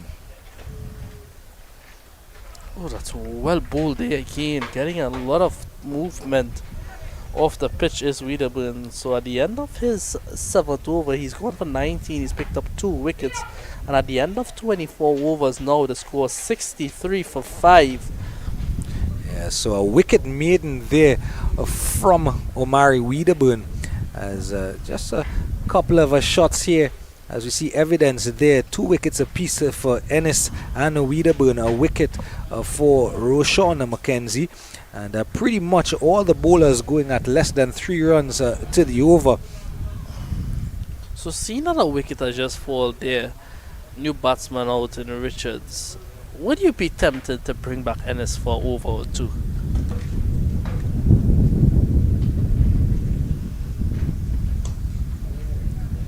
Another good delivery there. With the consideration that Wiedemann, this over included, has 3 overs to go, and the left arm orthodox bowler in, I beg your pardon, Virgo, who's bowling from this end now, has some overs up his sleeve. Wiedemann, who bowled previously, has 3 overs still to be bowled in his spell. I would bowl out to Wiedemann because he's bowled well. He has gone through his gears, gone through different lines, lengths, different speeds, and this is second part of his spell. He has brought his speeds back in Wiedemann, the left arm orthodox bowler. I totally agree with you, Gerard, on that point. Bowl him out and try to see how much wickets he can pick up to finish his spell. I was talking about bringing back Innis from this end and probably try to pick up a couple of wickets, and I know you have something to say on that point as well.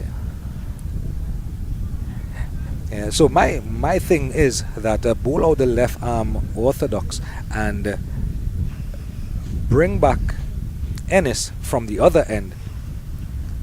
So not right now? No, I wouldn't bring him back immediately.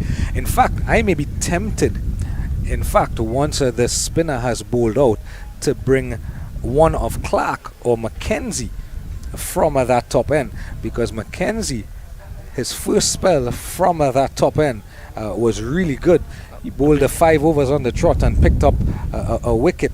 And again, this is no disrespect to Kevondre Fugu, who is bowling at the moment, but when it comes to penetration and troubling the batsman, I think Ennis would have done it just a bit better in this game, and that's why I would have been tempted, seeing that Richards, the new batsman out there, he's only faced 2 deliveries. I would have brought him back now, probably from this road end, to probably try and pick up another wicket or 2 bowling to the new batsman.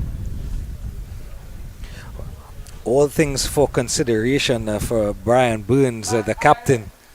I wonder if he's hearing me with this point as well, Gerard. And as soon as I say that, did he pick up a wicket or what? Did it drop just short there? We'll wait and see. Umpire Rajkumar is going to have a little walk across to umpire Prasad to have a little conference. But we have the benefit of the slow motion replay. And on the slow motion replay, it does look, coming forward defensive, it does look like it carried, and it does look like he got his fingers under the ball. Of course, we have that benefit of looking at the slow motion replay. Umpire Prasad and umpire Kumar do not have that benefit. And there's an old saying that any doubt usually goes to the batter. So we wait for the signal from umpire Rajkumar, and in fact his signal is end of the over.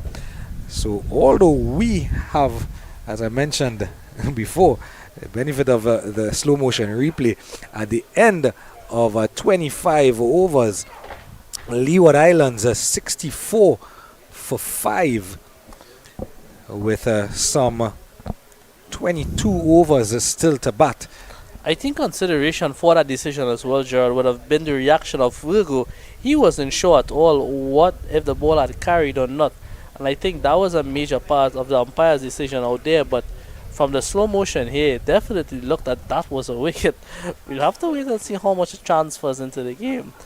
Well, Richards, he hasn't gotten off the markers yet. He's on 0 of 3. Wiedemann with 3 overs remaining, he's conceded 19 runs but picked up 2 wickets. Probably could have had a couple more as well. There was at least 2 missed stopping opportunities Hard, you would say, to call it missed stumping opportunities from the keeper. Did really well to take the delivery, but in the end, it goes down as chances. They had a couple outside edges as well that went between the slip fielders. He's really doing a good job for his team again, apart from that second over, which was very indifferent, seeing what he's done for the other 6.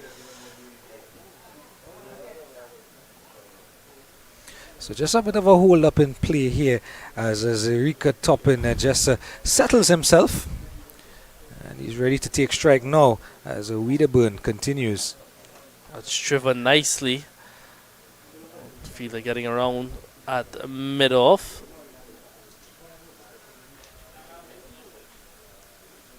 So Vic Topping now, he's on 13 of 32 deliveries. Projected score 119. I'm sure they'll want to get a lot more than that. At least you see as a psychological score of 150, 160 going forward. It's going to take some doing though after losing those 5 wickets. And that swept away nice. It's a top edge though. Easy catch there. So Wiederburn picks up his 3rd wicket. That's Virgo the fielder there after just finishing his over. Picks up an easy catch. So you can see from as we take a look at the replay, I was taking a look at the Toppin and how much time he was taking to compose himself and choosing the sweep shot on this occasion, only getting at that top edge. And an easy catch in the end for Virgo standing at a backward square.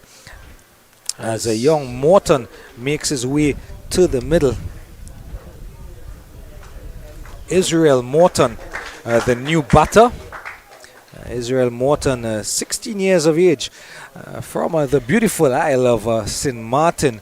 As we take a look at here again at the replay, and probably the right shot on the occasion because the ball was drifting with the arm down the leg side, but the execution just a bit off, done in for that, just that little extra bit of bounce perhaps. Yeah, I was about to say it's because of the height as well of Omari Wiederburn. He would pick up that extra bounce to pick up that top edge. That's a full toss in the air or just to the left hand side of the field, or the right hand side of the fielder. Go back for 2. Excellent from Morton to get off the mark.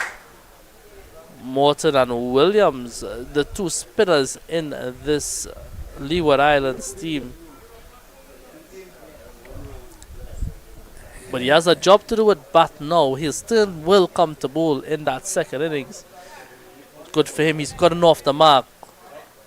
It's 2 of 1 delivery so far. That's a lot of appeal there. Looking to just turn that into the leg side.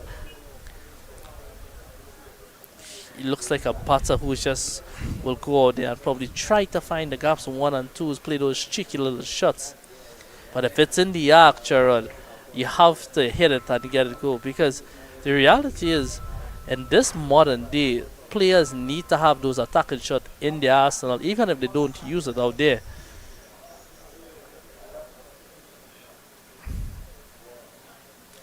Another fly to delivery, that's in the air. Excellent catch there. Yeah, so there goes a wicket at number 7. So Jamaica now, they're making inroads into the steam. It was almost like a slow motion dive there, Gerald. But a good catch in the end. Yeah. Wiederburn, he picks up his 4th for the day, really putting on a show here with the ball. Yeah, I beg your pardon, it's wicket number 6. I was actually admiring the catch on the slow motion replay on the other screen, and you can see it here. Wiederburn, just a little bit more flight again because of his height, and Pinnock there. He's been patrolling that short extra cover region as Pinnock for most of the game, and almost positioned as a silly mid-off rather than a short extra cover, and doing well to dive away to his left and pluck the ball out of the air. And wicket number 7, in fact it is, going down here for the Leeward Islands. And all sorts of bother are the Leeward Islands chaps now. And 100 actually looks really far off at the moment, and there's still 21 overs and a 1 delivery still to be bowled. Pinnock really has been the outs. See this, not a flight of delivery there. I was about to say Pinnock has really been the live wire out there, really the standout fielder in this game so far. 66 for 7 after 26 overs. And the thing about it, Gerard, is that after you've won the toss, if you're bowled out before facing your allotted overs, it really doesn't look good as a batting team after you're elected to bat first. And having said that, choosing to bat first, West Indies, the senior men's team, would have chosen to bat first this morning. Captain Powell chose to bat after winning the toss, and after their 20 overs, 178 for 8, the West Indies, on the back of a 45 from Shea Hope from 29 deliveries, and a 61 from 39 from Shimron Hetmeyer. Odin Smith, 15 from 12, not out.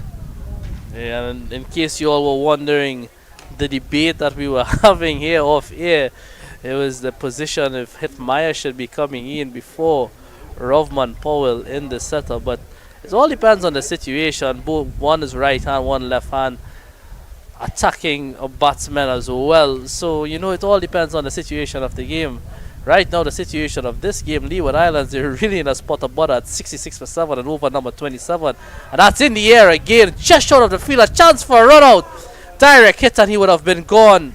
So everything happening here in this under 17 encounter between Jamaica and the Leeward Islands. The new batsman out there, Ozan Williams, the other spinner in this team. I'm sure when it's his turn to bowl, he'll want to produce a similar performance.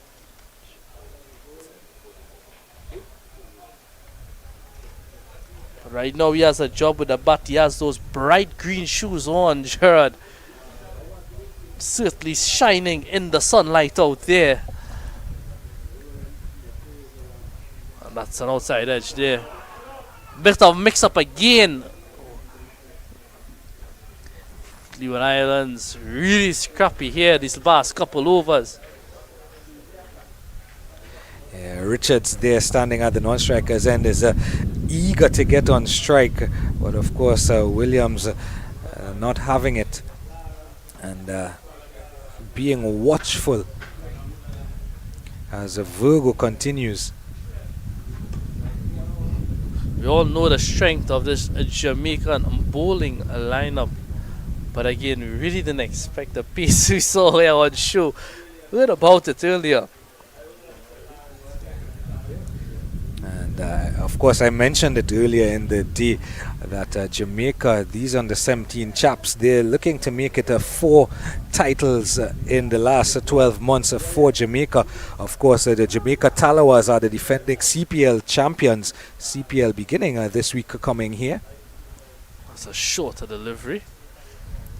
They're also the Jamaica Scorpions are the Super 50, the CWI Super 50 regional champions, the defending champions, and they're the Scorpions under 19 boys would have completed the 3rd title a couple of weeks ago, winning the under 19, the CWI Rising Stars under 19 title.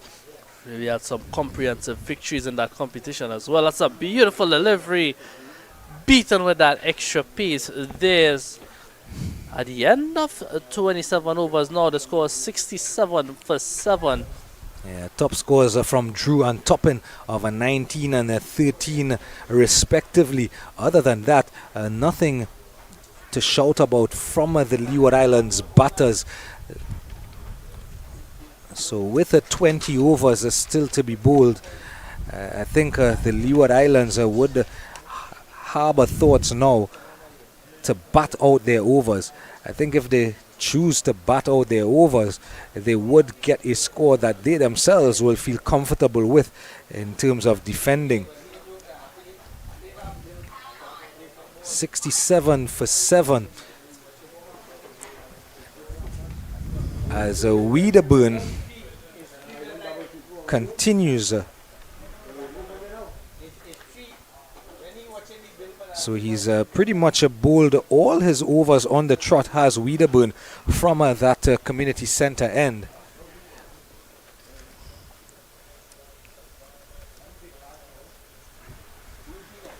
That's tucked away again nicely.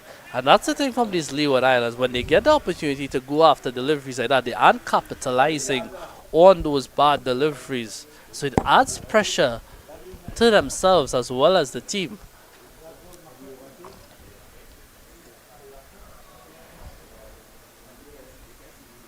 Got a good delivery there from Wiederburn. And with the proper development moving forward, they're only going to get better. So one would hope with the proper guidance, you can capitalize on moments like that and give themselves the upper hand in situations as well. That ball picking up the back of the bat there of Richards. Wiederburn just slowly getting through his overs. He would have the opportunity to have one more over after this. With 47 overs, 2 bowlers are allowed to bowl 10 overs. And that's pulled away nicely, exactly what it is I was speaking about. So a good shot there from Richards, capitalizing on that bad delivery. Too short on that occasion from Wiederburn. Carries the score now to 71 for 7. Yeah, and just looking at it, I think he's picked up on this. Is why he was eager in the last over to get on the strike. And he's picked up the pace of and length of Wiederburn quite back onto his back foot and dispatched the ball into the vacant square leg region. And this time, just resolutely coming forward in defense. That's good from Wiederburn. I like the fact that he went back to a flight of delivery there. And again, trying to pull away, but the pace, change in pace there from Wiederburn. So Wiederburn, he's bowled 9 overs, 4 for 25. I'm sure he'll have his opportunity to bowl out here, getting that 10th over. The score now 71 for 7 after 28 overs.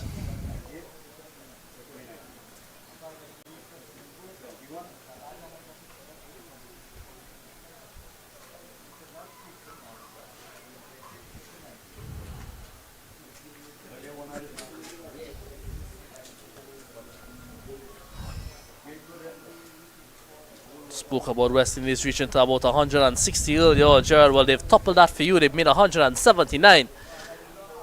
I'm sure you're thinking, no, that's really a defendable total against this Indian team. And you've gotten your wish.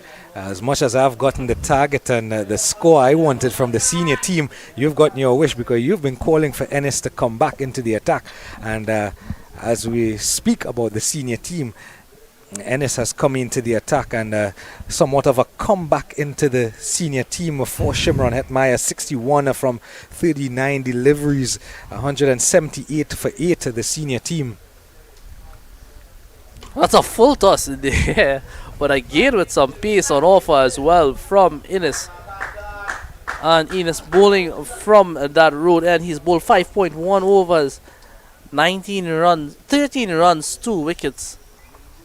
I would love to see him getting a couple of Yorkers in his spell. It's a good delivery again there. Probably clipping the pad on the way through.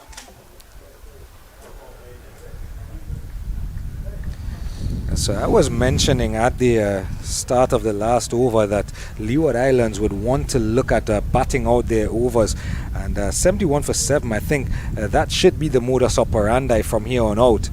Oh, that's a ball kept a bit low on the occasion, the bottom edge. Beating the keeper there, not being able to collect cleanly. And Enos really looks like those players on a mission. The way he's just walking back, the way his body language is. I tell you something. I'm looking to see when the full delivery comes, because he's taken a wicket with that full delivery, that Yorker length delivery so far. A shot of a length. Oh, just eluding that right hand of Enos. And having said that, he almost takes a wicket the very next delivery. So just Wasn't too far away at all from that right hand. So just some news from the National Cricket Centre across the highway from us. Come back to it after this delivery if nothing happens. And that's another outside edge there. I was about to ask you before, do you think they should have had a slip and play here for Enos? And it's certainly answering my question of what's going on out there. Well, I think when you called for Enos to come back into the attack, I think had you been the captain, you would have put that attacking field in place because he has been the pick of the bowlers. So definitely not a bad idea to have a slip. And having said that, one goes in to play now. I think it's Mackenzie, in fact, who's gone in. That's a lot of appeal there. Probably just going down the leg, but it's that fuller delivery we were talking about.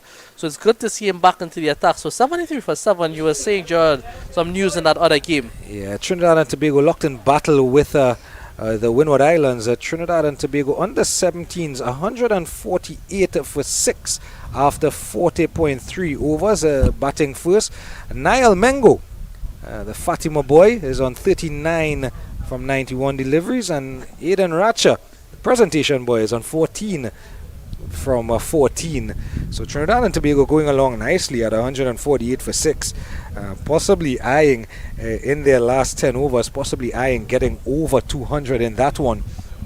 Of course, Niall Mengo and Aidan Ratcher had great seasons this year for their respective schools in Fatima College and Presentation College as Wedderburn continues. That's another good delivery there from Wedderburn. It's really good to see him bowling out his 10 over spell. Here he's bowled his 10 on the trot. Excellent bowling from the young man. The keeper hasn't done a bad job behind the wicket. If he was a bit quicker, could have had 2 more stomping opportunities, but it's the height of Wedderburn and the bounce that he's getting that has the keeper going for further reach. And you see there again a lack of pace. He has definitely slowed down in terms of his bowling through the second half of his spell in particular. That's driven beautifully there, but straight back to Wedderburn. Handsome looking shot from Richards. Richard, he's on 6 of 16 deliveries.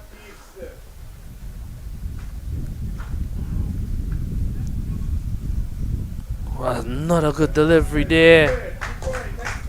2 deliveries remaining in this Wedderburn spell. He'll want to finish off with a wicket here. He has already picked up 4. And looking for a huge sweep. We wait on confirmation there. Has he bowled him? It's confirmed now. So that's a 5-wicket haul for Omari Wedderburn. Certainly the pick of the bowlers here. He's really turned the game around for this Jamaican team. 5 for 25 in 9.5 overs. Really good bowling from this young man with 1 delivery remaining in his 10 over spell. What a way to start a competition, Gerard. Definitely the first 5 for any bowler in the tournament so far, at least via news coming from the other venues so far. But definitely good going from Wedderburn. We started off this over with me mentioning that he's gone through the gears, so to speak, as a bowler. His second over would have been a little bit wayward, wide here, a couple of short deliveries.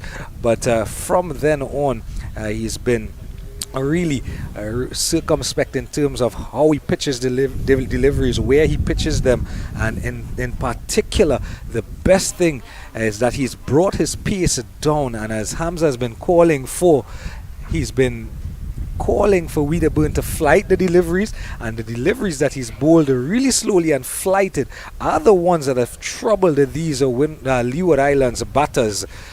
So definitely good going from Omari Wedderburn, and he's put his hand up early for player of the match in this one. Of course, we still have the Leeward Islands to bowl and the Jamaica team to bat.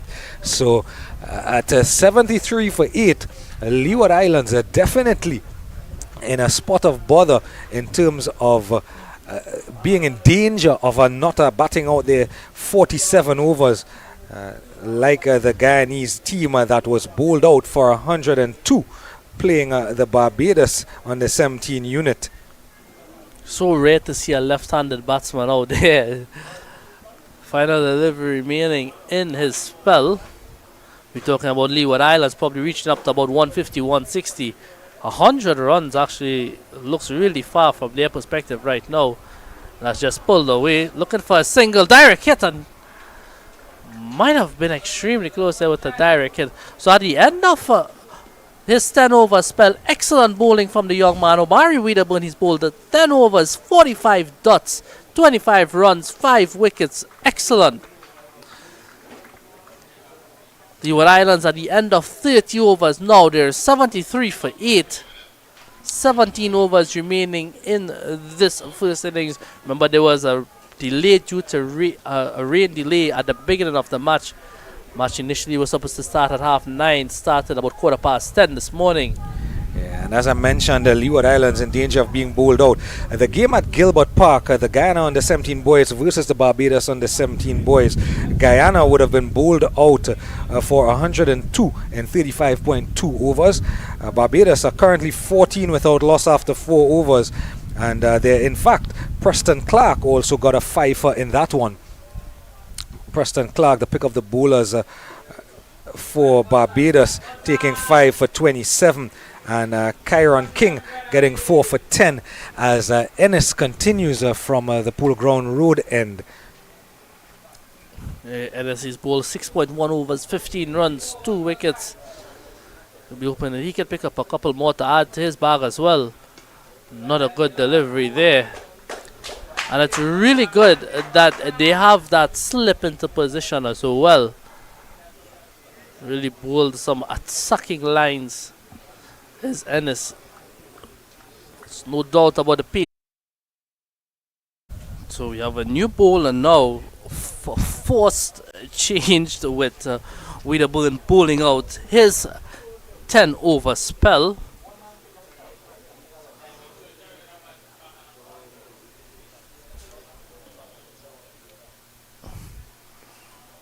It's a good delivery there, just beating the left-handed batsman.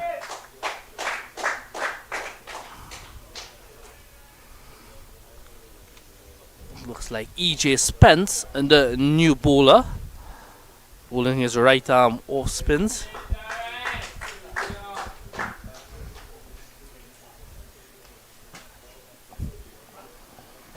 That's good from this Jamaican team that they're putting a next slip into play. E.J. Spence will be looking to get that ball turning away from the left-hander. It's a good delivery there.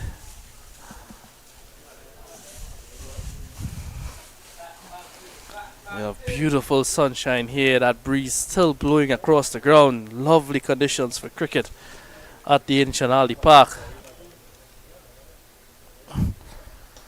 That's driven away nicely, looking for a single, but wisely turned down by the non-striker.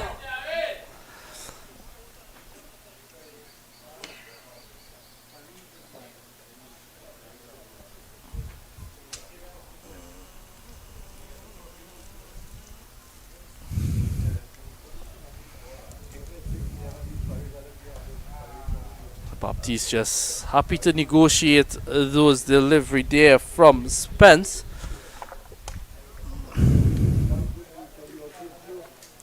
Still have a lot of overs remaining, some 15 overs after this. It's well played there. Go through for an easy single, but good start here from E.J. Spence so far. Going to be bowling to the right-handed Williams now. The last thing the Leeward Islands would want is to get bowled out within this 47 overs. We're hoping that these two could carry their hands for a long time, probably straight to the end. That's well played again there from Williams.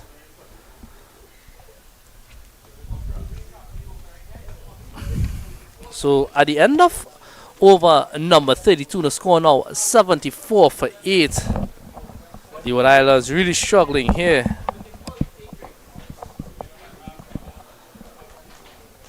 The last batsman batted up, wearing that number 1 on his back, Malachi Tong. He's going at number 11. I'm sure he would want to remain out here for the remainder of this innings. Hope that these two could carry on their hands.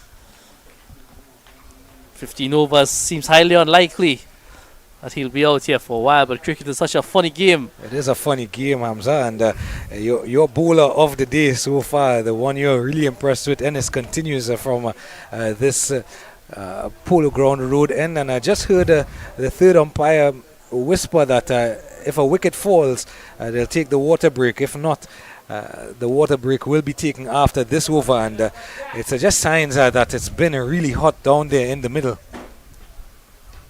Oh, and that's an outside edge found there. It's going to race close to the boundary. Picked up really nicely there. It looks like a Mackenzie out there. Go back for 2 runs. Baptiste now moving on to 3.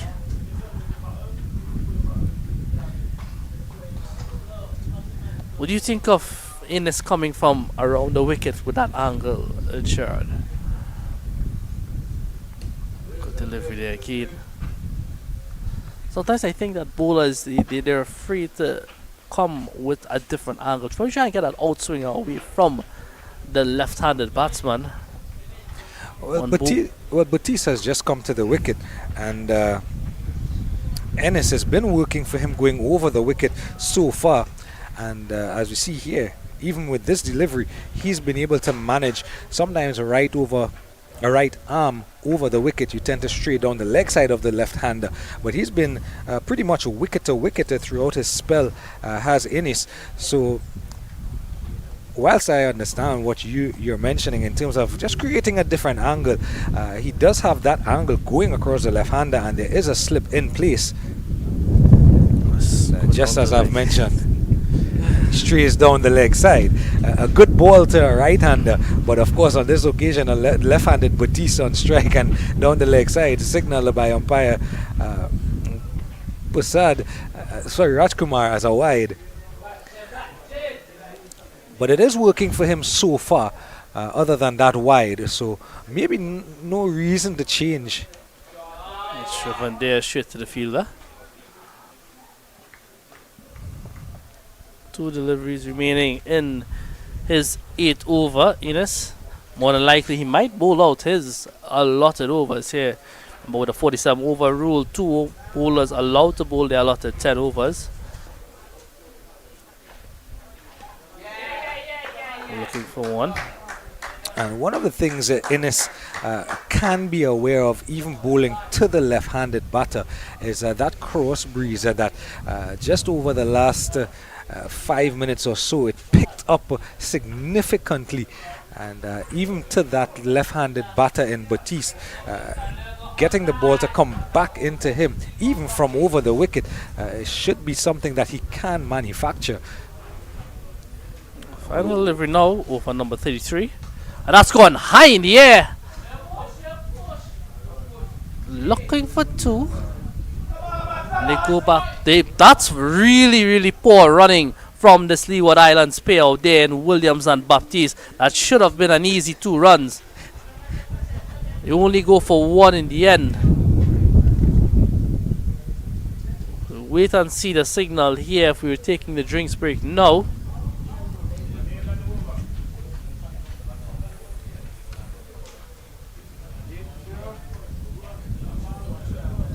Looks like we'll have 1 more over here before that drinks break.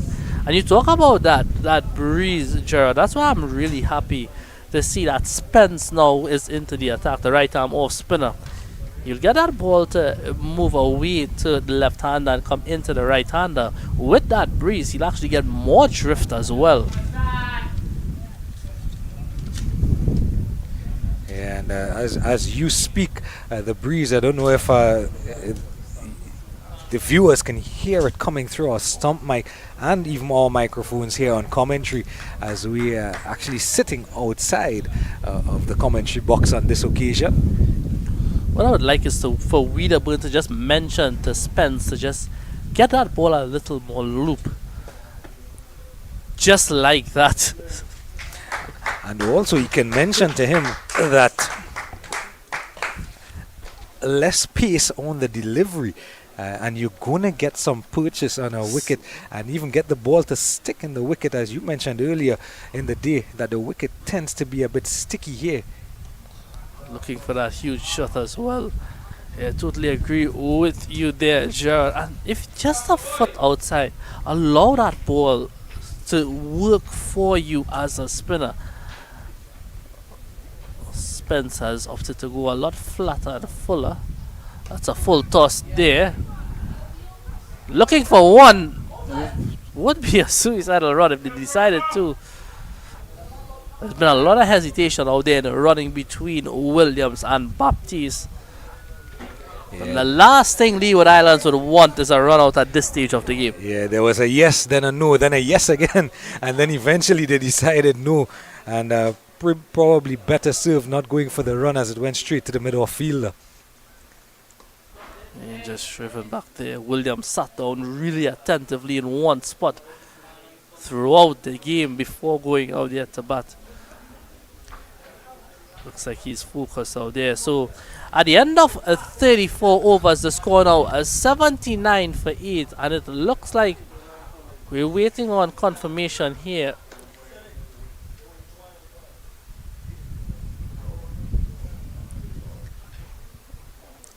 Actually, there's one delivery remaining in the over.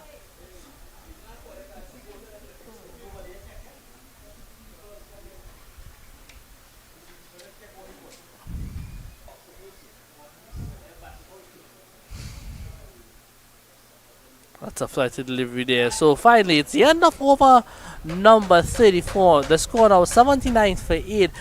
Williams, he's on 2 of 23 deliveries. Baptiste, he's on 4 of 11. Leeward Islands now, they'll hope that they can build on something here. But it's a water break at the Inshan Ali Recreational Park. We'll take a short break and we'll be right back as we resume play.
Hello and welcome back to the Inshan Ali Park here in central Trinidad and Tobago.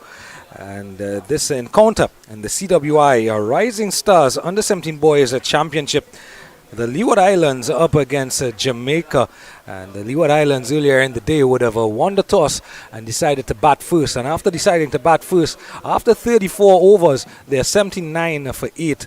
We had a bit of a delayed start this morning due to a wet outfield and then a heavy downpour. And with that delayed start of just about an hour, the umpires and the match officials decided that 3 overs would be deducted from what should be a 50-over encounter. So Leeward Islands still have 13 more overs to bat in this 47-over per side encounter. The not-out batters, Jose Williams on 2 from 23 deliveries, and Jared Batiste on 4 from 11. Of course, the pick of the bowlers, Omari Reederburn, who's picked up a fifer. But E.J. Spence is going to continue after the water break. And this one, wicket to wicket. Straight line and a foolish delivery. Just drawing Batista forward. I beg your pardon, it's DeMarco Scott is the bowler from this Polo Road end. And again, just a straight line. Really just holding a line there. And he's just come in to the bowling attack, has DeMarco Scott. He's been pretty solid in the field so far. And of course, there are 2 other games. This one again touching down just on and about off stump, and with his slow pace, Scott is extracting just that bit of turn, beating the bat of Batiste on that occasion. There are 2 other games being played in the championships at present in Barbados and Guyana, playing at Gilbert Park in California, and Trinidad and Tobago and Windies playing at the National Cricket Center in Balmain. This one is a little bit flatter on this occasion and well outside the off stump, but more spin here as I welcome Hamza back in alongside me after the drinks break, and more spin here. Hamza and Scott has been really wicket to wicket, and he's extracting just a fraction of turn. That's a huge heave there from Baptiste. I'm actually a bit surprised that Innes didn't get one more over at crack at these 2, but with a bit of turn being on offer here, probably looking to try and close off this game, probably buy a wicket with this guy at Cow, the field at Cow Corner in Virgo.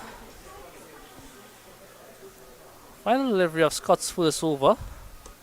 It's excellent. Another maiden. That's the 3rd maiden of the day we've had. A maiden earlier on, a wicket maiden, and now another maiden to close things off here. 79 for 8. And of course, you see there the evidence, 5 for 25 from Omari Reederburn. Definitely the pick of the bowlers today. And it's also going to be interesting, Hamza, to see if at all Captain Barnes turns to his seamers in Clark and Mackenzie, who opened the bowling today and generated a really good pace and looked really good from my account in terms of all their aspects of their bowling, from their run-up, their arm actions, and just that sheer genuine pace. That's driven nicely down the ground there. With the spinners being operating on this end, I understand why you would want your long on long of back with this field spread. I would have still taken a chance to have those mid on and mid off there and tell the batsman, if you want, go ahead and hit me, and make them force that error. Remember, we were getting some turn in the wicket as well, so force them to make that error as a bowler. And E.J. Spence here continuing from the community centre end, and he himself is extracting just that fraction of turn on the wicket. This one shorter this time, and hoiked away by Batista over mid-wicket and into the boundary. And the signal now by umpire Javed Prasad, another boundary, a welcome boundary to the Leeward Islands, a total Yeah, that's a really good shot there. That was a short ball asking to be hit. Played really nicely there from Baptiste. Spence has to pitch up his length here. Not a short delivery there. Looking for a quick single. And they get down quite comfortably in the end. Excellent piece of running from Williams and Baptiste.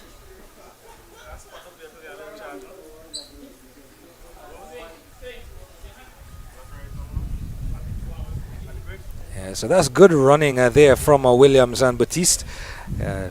Realizing that Virgo was a bit on his heels at a backward square on the edge of the circle, and electing to take that quick single. He has a little flight this time from Spence, and right up under the bat of Usain Williams. Yeah, I don't think Spence has really gotten his length correct as yet. Hasn't gone for much runs, but the trouble those batsmen for those wicket-taking deliveries. And that's a lovely shot there from Usain Williams. A full delivery, really in the slot, and just opening that hip a little bit, playing through the line, through wideish mid-wicket. And you see there just a fraction opening that front leg and turning that hip, playing through the line over mid-wicket, and another welcome boundary. And possibly a little better effort might have been welcome from Wiederburn on that mid-wicket boundary. Well, I was about to say, I don't think Wiederburn saw that until the ball bounced. Really pulled off late there. Should have done much better. He chooses to go flatter on this occasion, and this time with that flatter delivery, he's in fact pulled the delivery down and bowled another short ball, and Williams there just rocks back on that back foot and pulls away the square leg. Another welcome boundary. Yeah, EJ Spence not really penetrating here. Excellent batting from Ozan Williams. He's on 11 of 27 at the moment. Jared Baptiste, he's on 9 of 19. The score now moving up to 93 for 8. Vital runs for the Leeward Islands team here. Yeah, at the end of 36 overs, so still some 11 overs to go. Yeah, a lot of bowling, a lot of overs still to come. Leeward Islands, if they could muster up another those 11 overs, get a respectable total for the Jamaican team. That's a beautiful delivery there from the new bowler. Yeah, so DeMarco Scott continuing from the Polo Ground road end, and again evidence of turn. This one a fraction shorter on this occasion, but straighter in his line. Thoughts of a silly point or a short leg?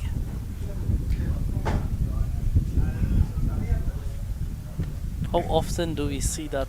We don't see that in today's game. He just guided along. They go through for an easy single in the end. Excellent running again from Williams. Talk about short leg, and I'm immediately picturing in my mind Kyron Pollard in CPL, captaining Barbados Trident's team at short leg, taking that excellent catch. The ball after he put himself there. Don't really see those short leg feelers in again. It's a loud appeal there, hit on the back leg.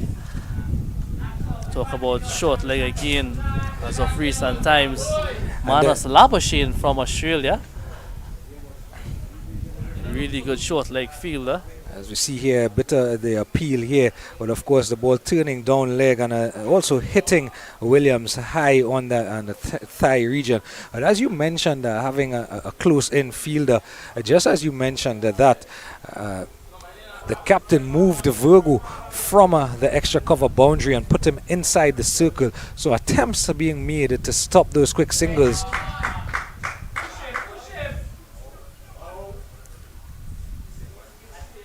So this one just turned away down to fine leg.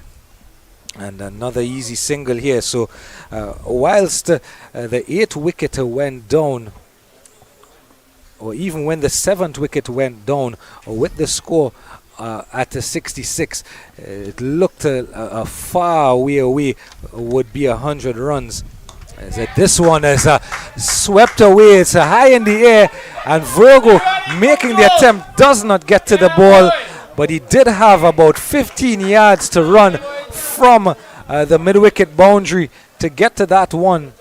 And he never got there, did Virgo. As you see here, he was all outside of our shot, and he was running at least about 15 yards. And what he did well, and also aided by the fact that the ball plugged in the field.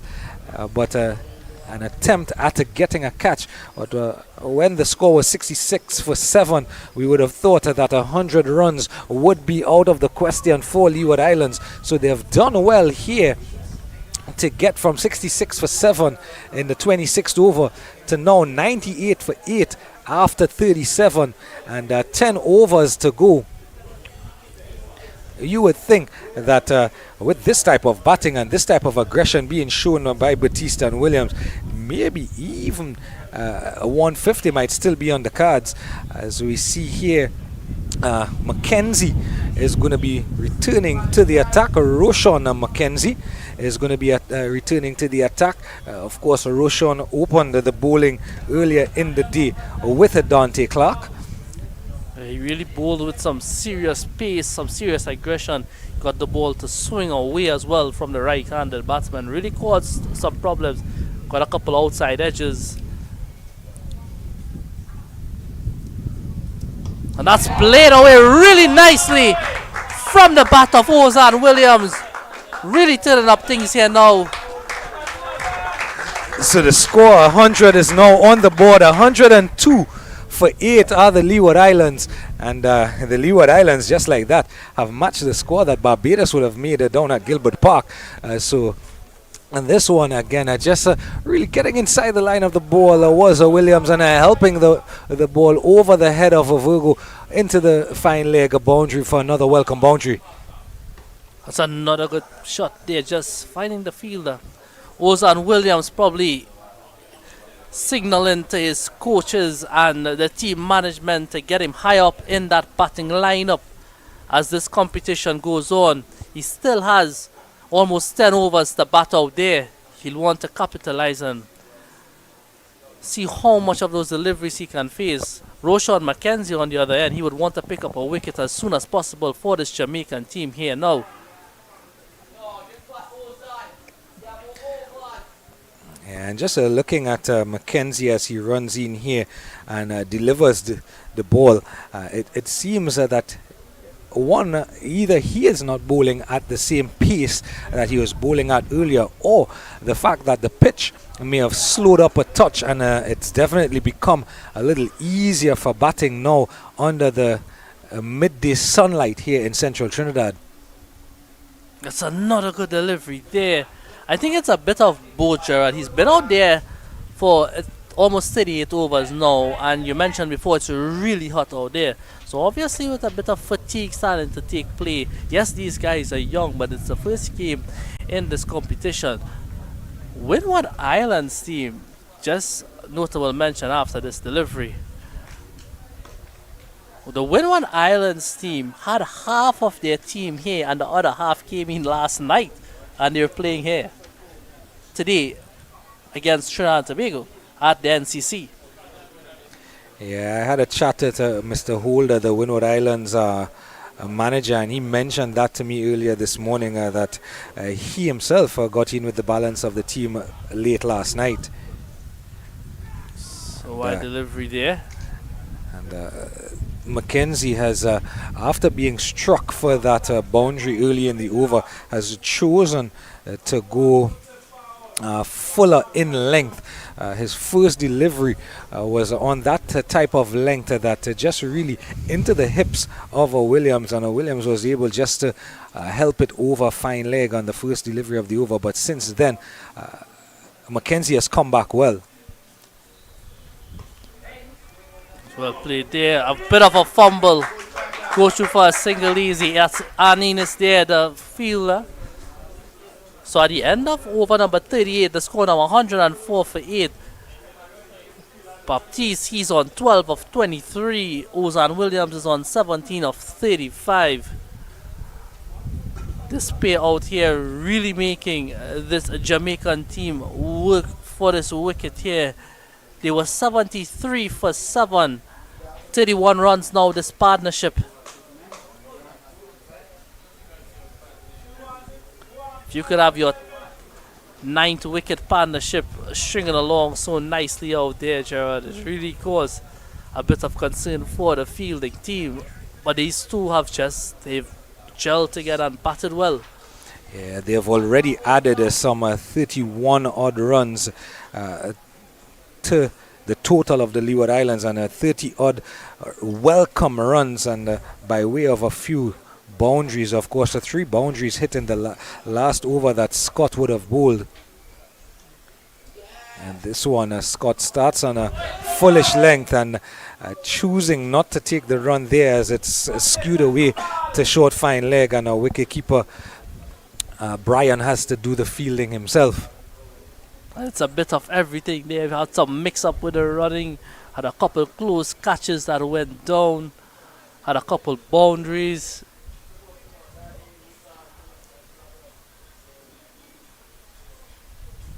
And then you see a gentle defensive play. Excellent cricket out there. Yeah. So of course we are inside the final power play, which will be the final 9 overs of the innings. A bit of a false start here from Scott, and the final power play, Jamaica can have up to 5 fielders outside of that inner ring, but they've chosen only to have a mid-on, deep mid-wicket and a backward square leg in place. This one goes down to one of the aforementioned fielders down there at deep mid-wicket, and an easy single. So going along nicely are Baptiste and Williams. Here Baptiste is 12 from 23 and Williams 18 from 38. And they would want to see the Leeward Islands finish out their 47 overs of batting. This one short from Scott. Attempted pull shot from Williams, and just from Baptiste, I beg your pardon, and it goes down to short fine leg. Just another single added to the total.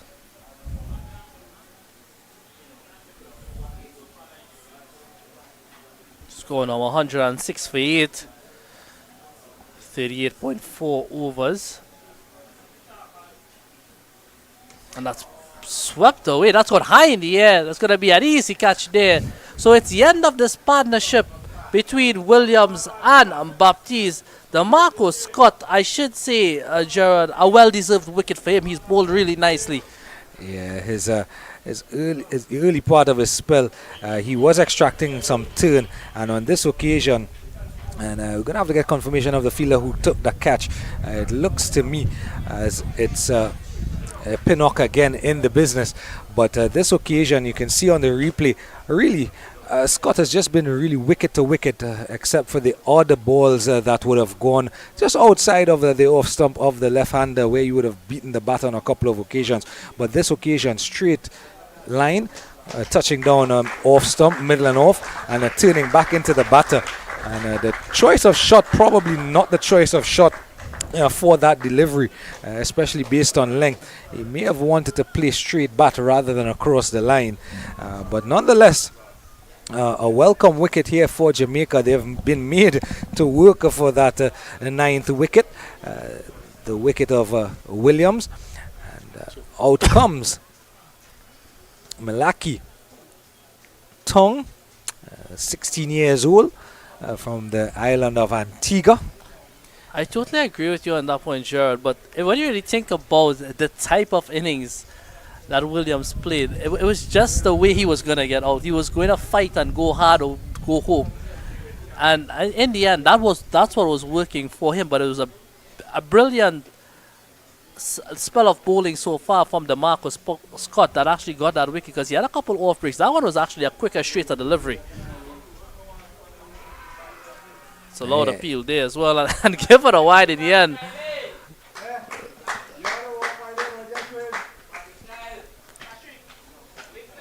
So the Marcus Scott, he's bowled 2.5 over 7 runs, 1 wicket. He has 1 delivery remaining in his third over. Leeward Islands, they're 107 for 9.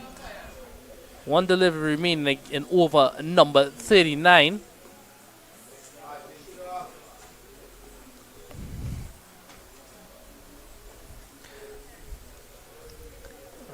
So you see there just the evidence of Hosea Williams is 18 from 39 deliveries, 13 and 19 earlier in the piece as well.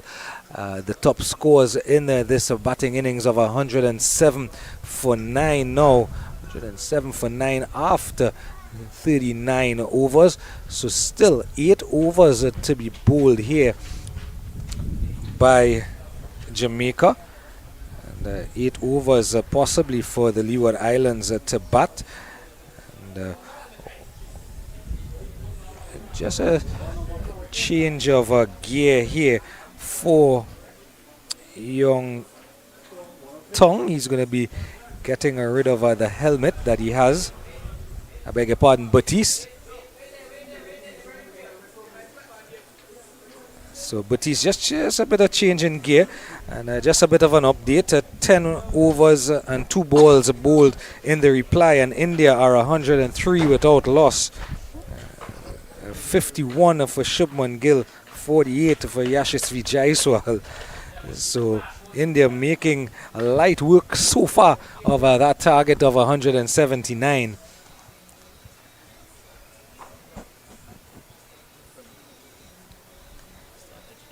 So now that Batiste has gotten a change in his gear, just to give you an update in the other games happening as well in the CWI Rising Stars Under 17 Challenge and Championship. Barbados are 40 for 1 after 10 overs. I remember Barbados playing Guyana at Gilbert Park in California. They still need 63 runs. They're chasing 103 for victory. Barbados after bowling out Guyana on the 17 for 102. As Roshan McKenzie continues from the community center end. A bit of a false start. And in the Trinidad and Tobago Windwards game. That's driven as a drop catch there in the covers. So in the TNT on under 17 boys versus Windwards under 17 boys, TNT were bowled out in the 49th over. 194 all out to Trinidad and Tobago under 17 boys. So Windwards under 17 boys will need 195 at the National Cricket Centre in Vancouver. As a Tong comes on the strike, having faced just that one delivery so far, and a shortish delivery from McKenzie, striking him on the pad, but the appeal really coming only from the bowler.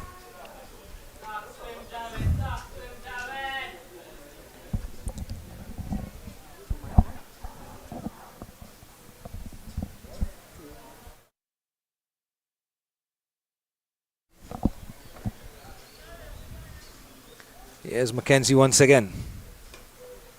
This one foolish in length, and Tong just punches down in a half of the bat down to mid-on, and they come through for a single.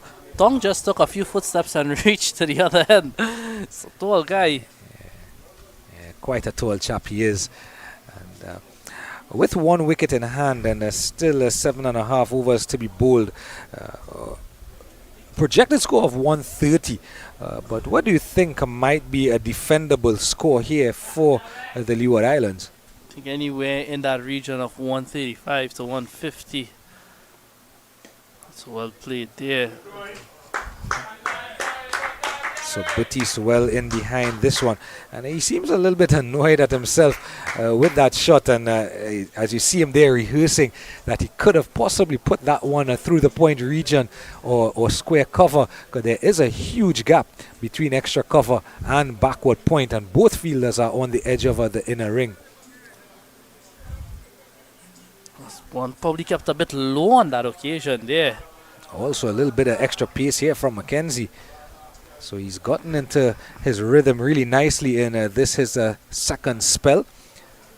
6.4 overs, 20 runs, 1 wicket so far, 2 deliveries remaining. He'll want to finish off this innings as soon as possible for this Jamaican team. That's a good shot there, but straight to the field. Go to for a quick single.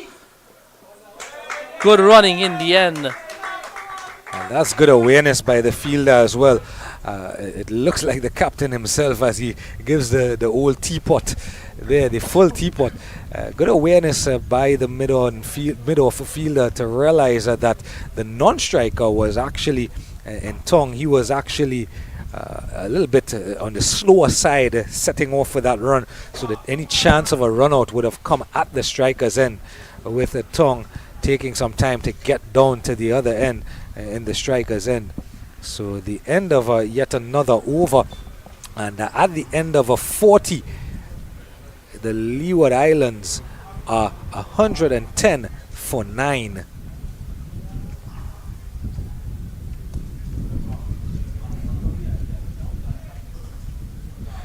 So the Marcus Scott is going to continue from the Polo Ground Road end. Nice flight delivery. Just tucked away into mid-wicket. And picked up by Spence. Another one added to the total. So the Marcus Scott is 3 overs so far. Just going for 7 runs. 3.1 overs for 8 runs now with that single off the first delivery. Yeah, Malachi Tong, he has those long reach. See if Scott will just pull back his length a bit. That's exactly what he do. That's tucked away to the leg side. Just one run, the fielder over there on the boundary. It's a strong throw in. Looks like Innes out there. He really has a strong arm. And of course, if Leeward Islands do get a runner ball, they would push that 150 mark, which was the score that you had mentioned at the start, Hamza.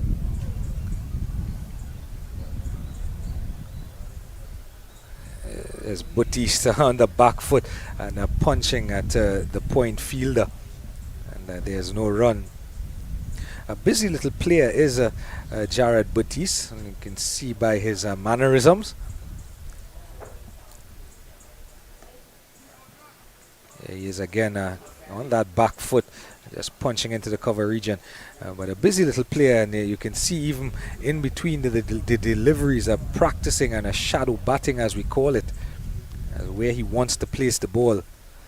This one, an attempted sweep shot, and it's clipped to the leg stump, has it? And he's bowled him, in fact. So there comes the end of the Leeward Islands innings. So any thoughts of a 150 are definitely out of the door. So 112 all out after 40.5 overs. 112 for all out.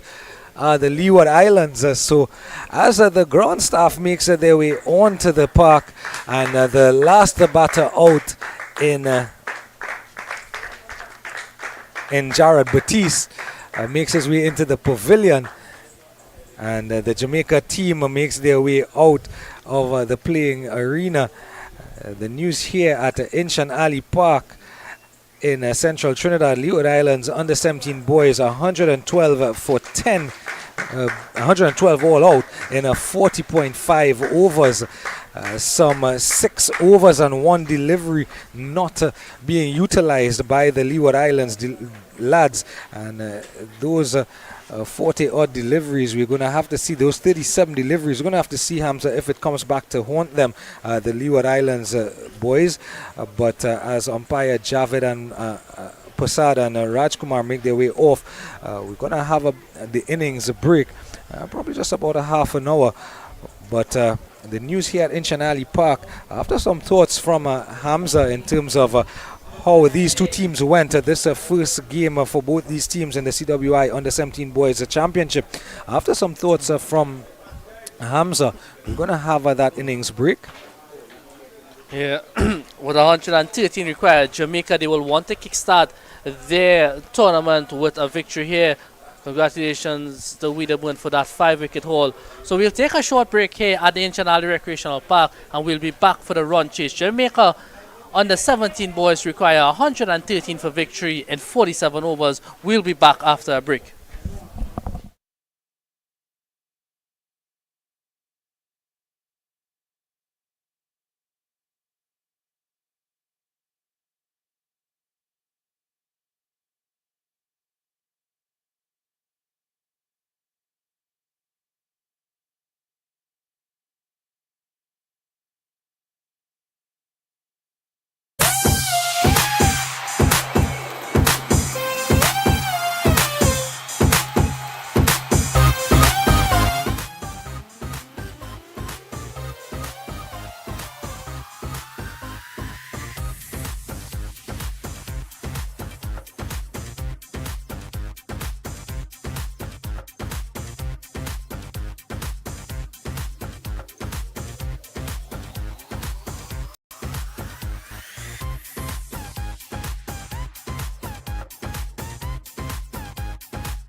So hello and welcome back to the Inshan Ali Park here in central Trinidad and Tobago. And for this, the CWI Rising Stars, the boys under 17 championship between the Leeward Islands under 17s and Jamaica under 17s. Leeward Islands earlier in the day would have won the toss and chose to bat first. And in their turn at the crease after 40.5 overs. The game reduced to 47 overs due to some inclement weather and a damp outfield earlier in the day. The Leeward Islands only managed to get 112, which means that Jamaica are going to have to get 113 for victory in this first round of matches. The players and the umpires are out in the middle after the mid-innings break. Umpire Javed Prasad and Lyndon Rajkumar are standing umpires. I'm Gerard Basso and I'm joined by Hamza Mohammed as we get ready for the reply. Yeah, Jamaica, they'll want to. And Kavandra Virgo. Oh, that's another good delivery there. So we saw some shape into the left-hander, some shape away from the left-hander. So he's just showing Virgo he has the in-swing and the outswing as well. Yeah, so Kavandra Virgo and Tariq Bryan, the wicketkeeper batter Tariq Bryan, with his back facing us as you look at your screens at the non-striker end. Seen some pace already from this Jamaican unit. Let's just see. Turn offer here. Decent pace as well from Batiste. So Batiste, a left-handed batter, when he batted, he did really well, and is also a left-arm bowler. And, definitely not the same level of pace as Clark and Mackenzie, who opened the bowling earlier for Jamaica. Oh, that's down the leg side there. Signal wide. Probably just starting a bit too straight on that occasion. And like the Jamaican bowlers, the Leeward Islands bowlers are going to have to be aware of that cross breeze that comes from east to west. Oh, not a good delivery there. And, as I've said, that the breeze has subsided quite a bit for the time being, but during the Jamaican innings, the Jamaica bowling innings, we had quite a lot of breeze coming from that eastern and east and northeast area. And as a left arm bowler, Batista will get a natural left arm swing. Now that's a good run there from the batsman. Excellent running to starting, so first run off the bat. Had a couple wides earlier on in the over. Yeah, you would expect that Batiste would get that natural left armer's swing, and with that breeze, should it pick up at all during his spell, he may be able to get the ball to drift in to the left-handed batters or drift away from the right-handed batters. Of course, Tariq Bryan, left-hand batter. So that's a good start there from both teams. Jamaica there, 2 without loss after the first over. Good over from Gerard Baptiste. He's showing that he can swing the ball both ways using the breeze. And just as we've spoken about that breeze, you can probably hear it coming through in our stump mics and our commentary mics as well. That breeze has just picked up a bit. Unlike the Leewards in the Leeward Islands innings, so we saw one left-hander in Batiste himself, and Jamaica have 2 left-handers at the top of their order in Bryan and Virgo. So it is going to be interesting to see the plans set out by Captain Miller in terms of how they're going to go about defending this total. Not the first time we've seen 2 Jamaicans, 2 left-handed Jamaicans opening the baton. Go back to way back when Wavell Hines and Christopher Henry Gale. Yeah. Totally different era from these 2. Yeah, as Malaki Tong comes into the bowling attack. And quite noticeably as well, even with Malaki Tong, his run-up, just like Batiste, is not as long as Clark and Mackenzie for Jamaica. So here he is, coming from the community center end. He has some good pace though, using the shoulder power. That's good from the young fast bowler. Noticeable in his strengths as well. Doesn't need that long run up to execute whatever pace he has on offer, but this is the stage we've mentioned on numerous occasions, the developmental stage. They'll enhance their talent moving forward in their future. And that's a good delivery there. Definitely a bit more pace than Batiste on offer here. Or we say that, who knows, Batiste could come revving in that second over, maybe that first over just to warm up a bit. Something we'll have a look at. As we've mentioned before, the CWI Rising Stars tournaments, under 15, under 17, under 19, boys and girls, are all developmental by nature. That's well played there from Virgo. Looking for two, but good work on the boundary there. Good strong through. And quite noticeably from Virgo, as you take a look from side on, he is batting just about a couple inches outside of his batting crease. Probably in his mind, being aware of that cross breeze and any swing that may be on offer in the early going.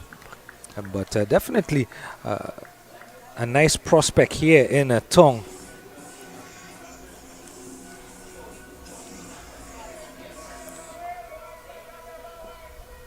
And that's glanced away. That's a beautiful shot. And that's 4 runs, first boundary of the innings. Just straying in line there is Tong, and that's Tariq just using the pace on that occasion. And that ball raced into the boundary. Yeah, losing his line, his direction here. And really, all he had to do, Virgo, was get a little niggle on the ball, and it was going to run all the way down to that fine leg boundary. Of course, there is a fine leg and a third man in place, but neither of them, in giving chase, could have gotten there. And in fact, the third man is very fine indeed. The fine leg are quite wide.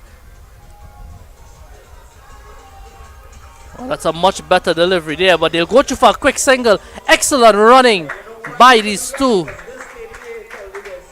But credit to the Leeward Islands team though for having those two slips in position, having an attacking feel.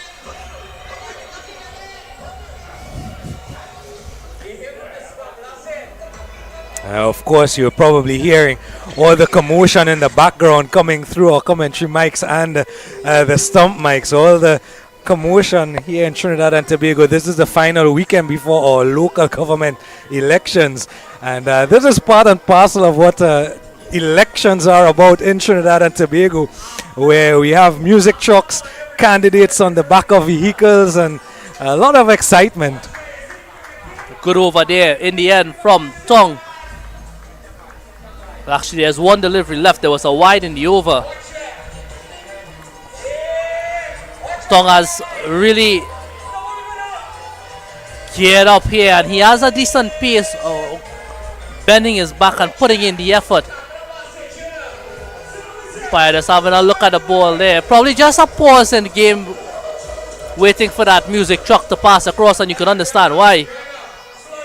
Yeah, it can be definitely disconcerting to the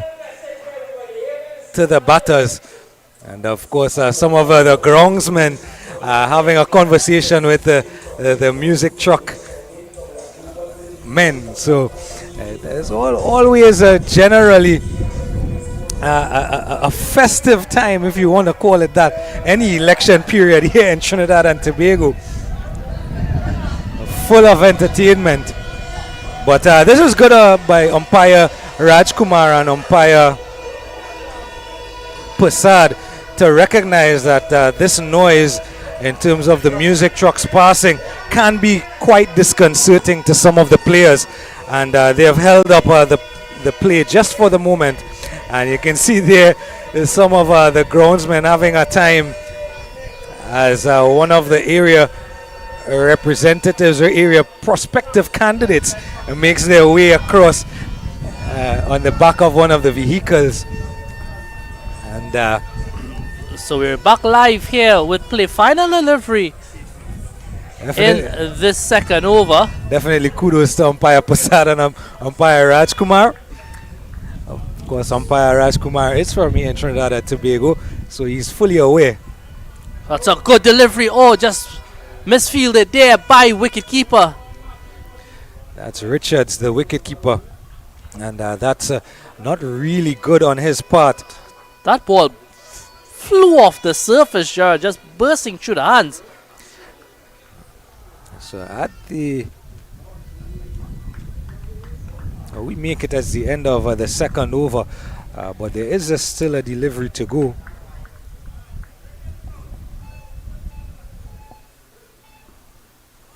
And that's a wide there. They'll get.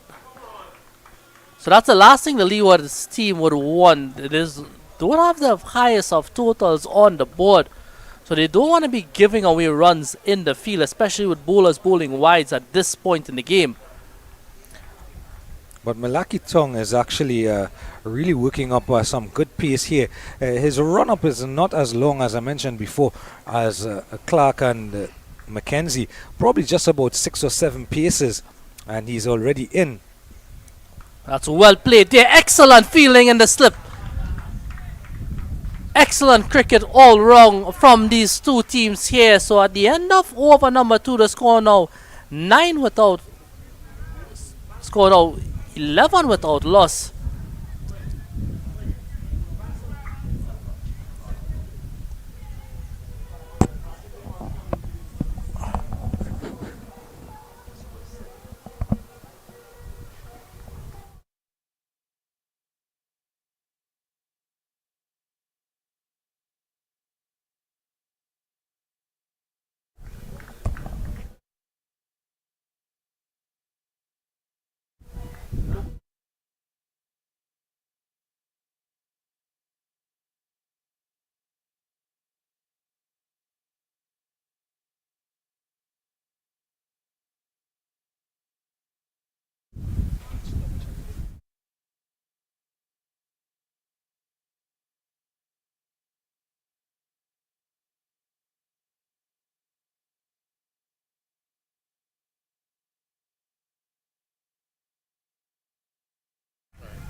So in fact, it's just a 7 without loss after 2 overs, and of course a couple of dead ball in that second over. That's placed away nicely there.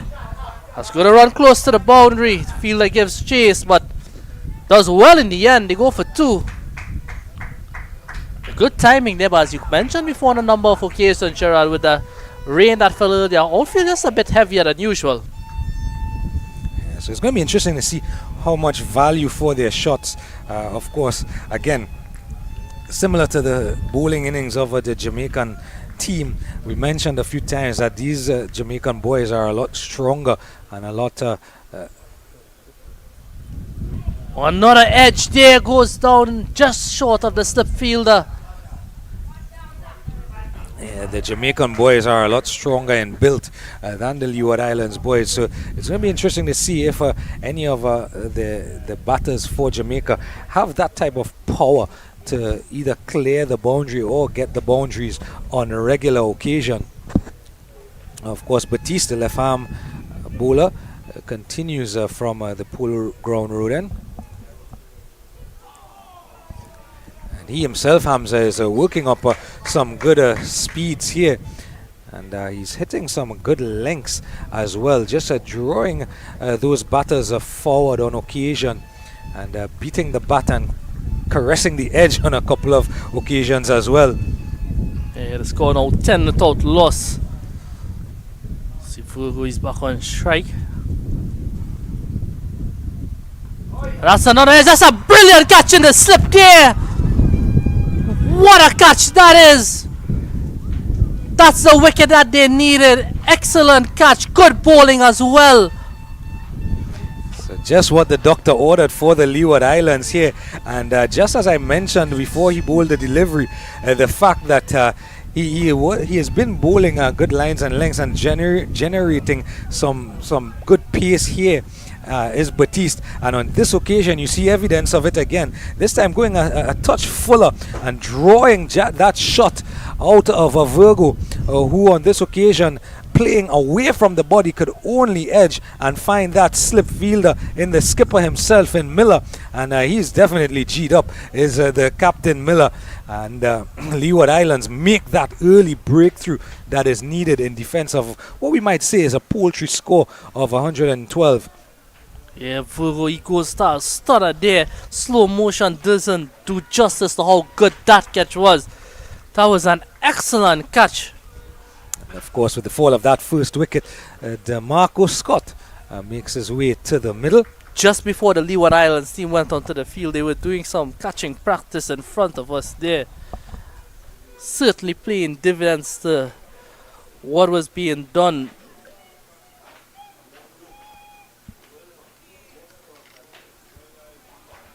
Certainly one of the catches of the tournament and the first game as well.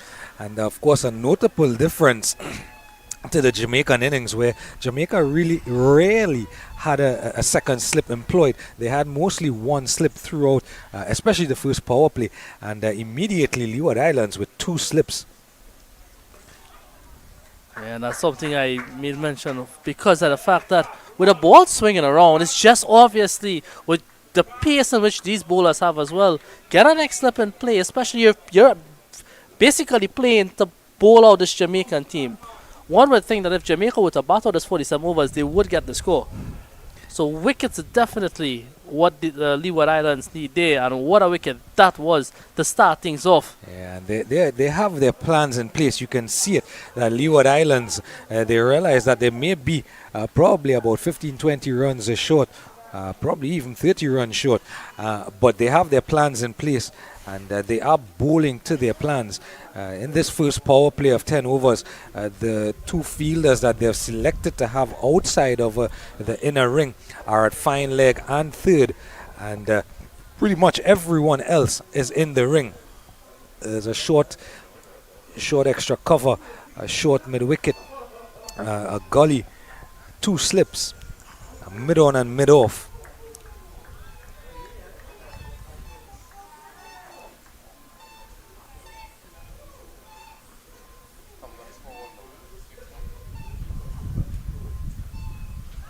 Here's one just again beating that outside edge.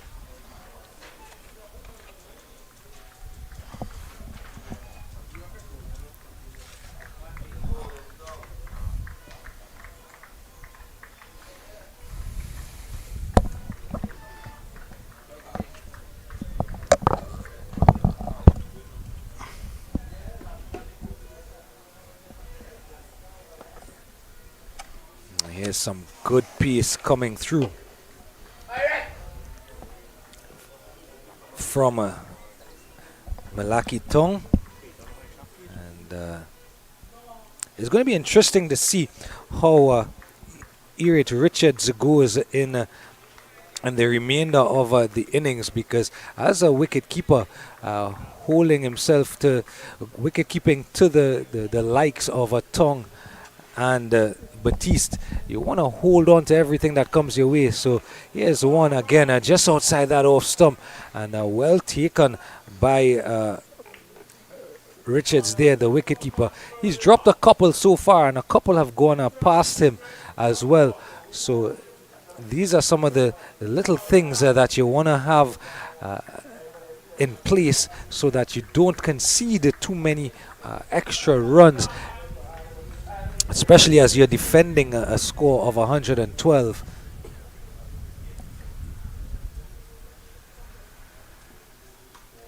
And this one is a tad fuller on this occasion, is a Tong, and a well played there coming forward, and well in behind the ball is a DeMarco Scott.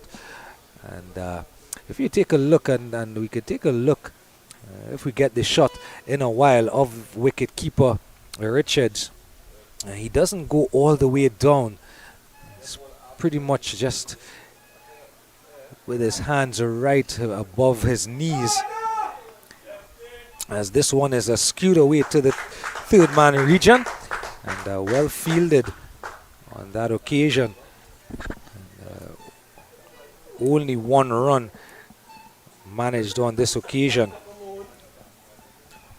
So wicketkeeper batter Tariq Bryan comes on to strike, and it feels like he's not been on strike for quite a while. Still 2 slips in place and a gully. Tong, this one short on this occasion, but good pace going through to wicketkeeper Richards, but he's down the leg side and a wide called on this occasion by umpire Prasad.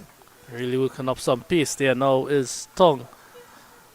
The fall of the wicket, you could just see this Leeward Islands team. Heads just raised and confidence brewing out there. Yeah. Certainly looking really hard for that second wicket. Here's one a little fuller on this occasion from that last delivery, quite a bit fuller on this occasion, drawing the batter forward. The forward defensive shot, no run, bringing us to the end of the 5th over.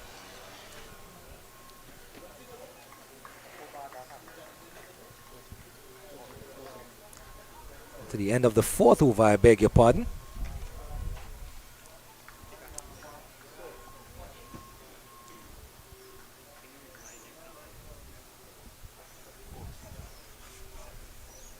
So at the end of the 4th over, Jamaica in reply chasing 113, 14 for 1, and this one a full from Batiste right up under the bat of DeMarcus Scott.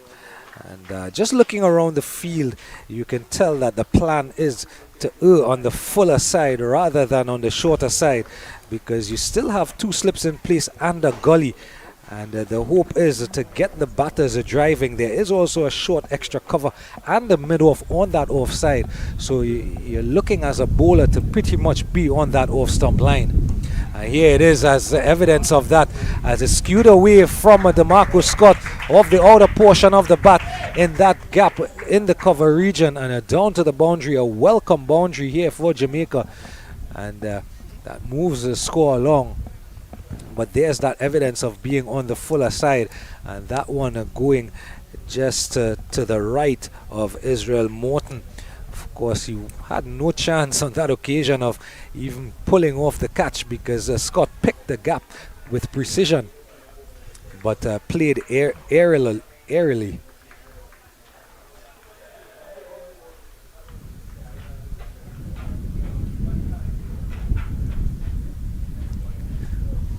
Batiste again on the full side, and there's a chance of a run out at the non-strikers end, but well back is the non-striker, Tariq Bryan. Just a bit too straight on this occasion from Batiste. With the 2 slat length, bringing the batters into a shot, bringing those slips into place just like that. Outside that off stump, and probably with that left-handed angle, left arm bowler's angle, pushing it across the right-handed batter. I'm sure as well, being a left-hander, I'm sure he has that natural one to come into the right-hander as well. Maybe that's something we need to just keep an eye on as well, to see if Scott would read it or not. And there's evidence of trying to be a bit straight on this occasion, but this time too straight. A delivery that would have been perfect to a left-handed batter, but of course down the leg side to the right-handed Scott on this occasion, and signal a wide. So a couple of wides in the innings so far, not really helping the cause of the Leewards. This time again down the leg side, and Scott is nicely behind it and just tucks it away down to that fine leg fielder, bringing the left-handed Tariq Bryan on the strike. Yeah, as you mentioned before, since the fall of that wicket, even before that, Brian hasn't had a lot of a strike at all.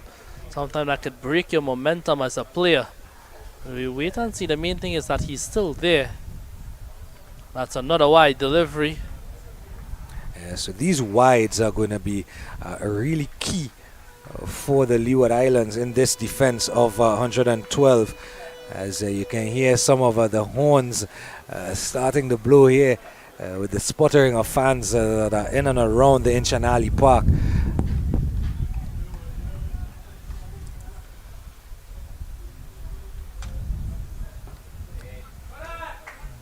This one shorter in length this time, but too straight and just tucked away down to fine leg, and Captain Matthews does the fielding down there at a fine leg, but really just getting too straight towards Batiste on that occasion. And it brings us to the end of the sixth over. At the fifth over, I beg your pardon, at the end of the fifth over, Jamaica under 17 boys are 23 for 1.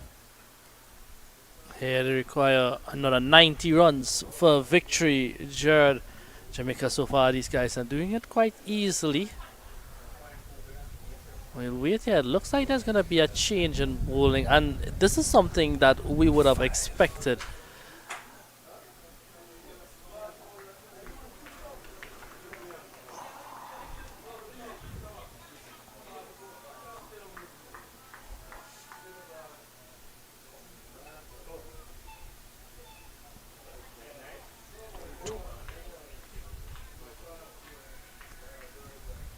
So the new bowler coming in is actually the skipper himself, Matthew Miller.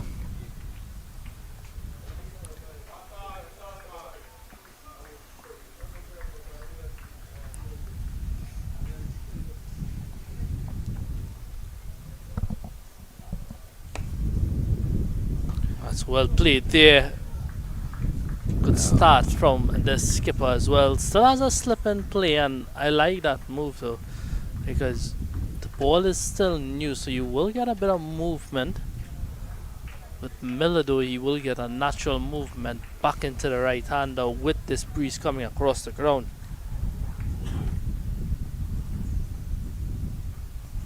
And that's looking to cut that away.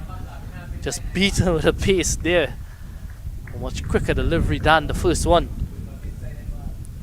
So some news coming from Gilbert Park. Guyana are making a fight of their defense of 103, and they have Barbados 65 for 5 after 24.3 overs.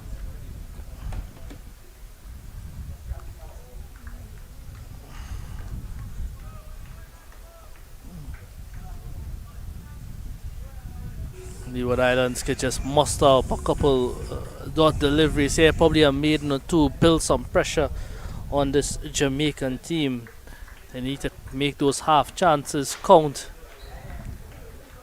Wickets is the name of the game for them here if they are to win this opening encounter.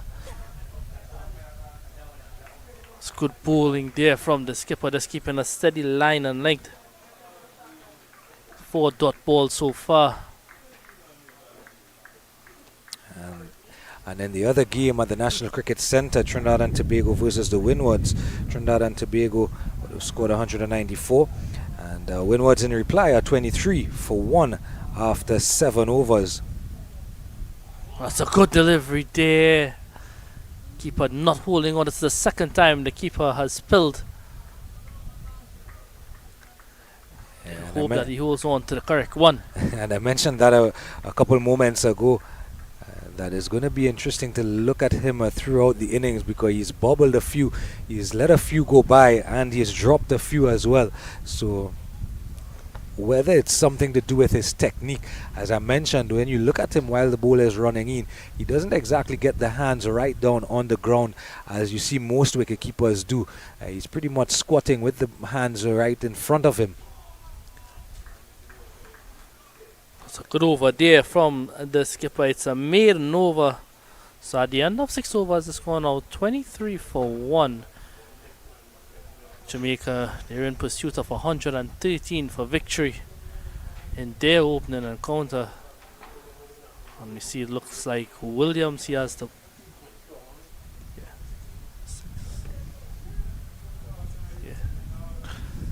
looks like Williams has the ball in his hand, but he's just holding on to that ball. I'm sure he'll be eager to bowl a few himself.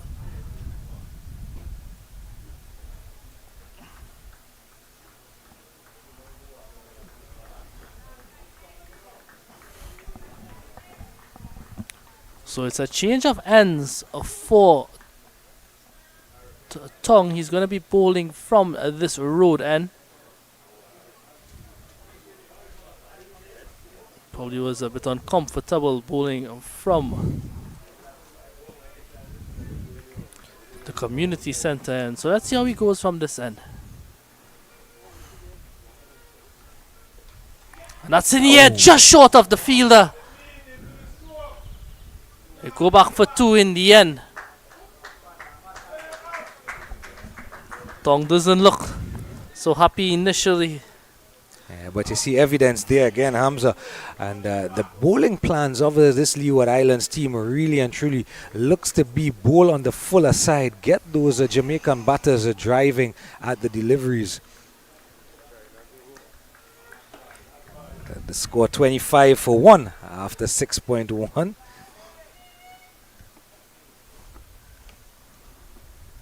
It's good again, showing the full face of the bat on this occasion. And as you look at Malaki Tong as he runs in, as he gets to that bowling crease, you can see that he bowls from a collapsed front leg.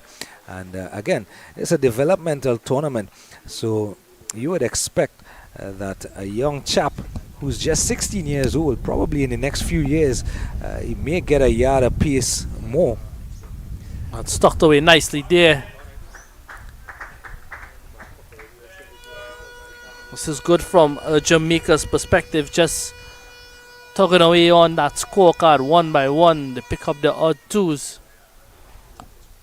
That's all that's needed for victory in this first game for them. Leeward Islands, they need a couple wickets and they need it as soon as possible.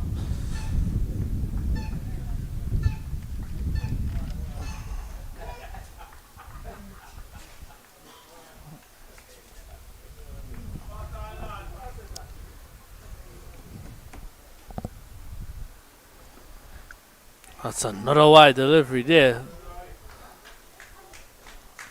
Well done by wicketkeeper Richards on this occasion. He didn't collect cleanly, but importantly, he got a hand to it, because with the pace that Tong is generating here, had he missed that one, wicketkeeper Richards, it probably would have gone perilously close to the boundary at fine leg.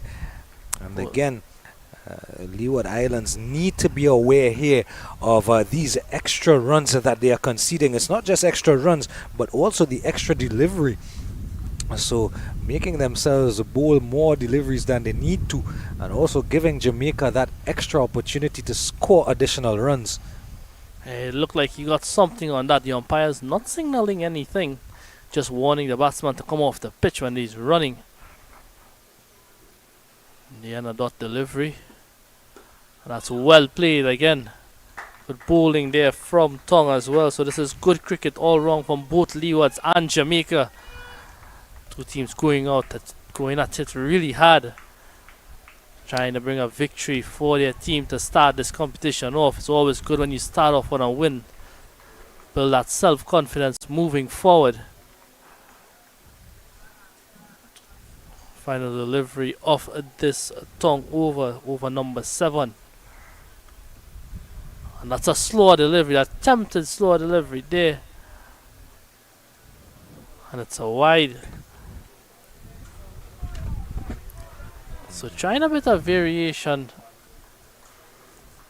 Love to see him try and spin that Yorker now.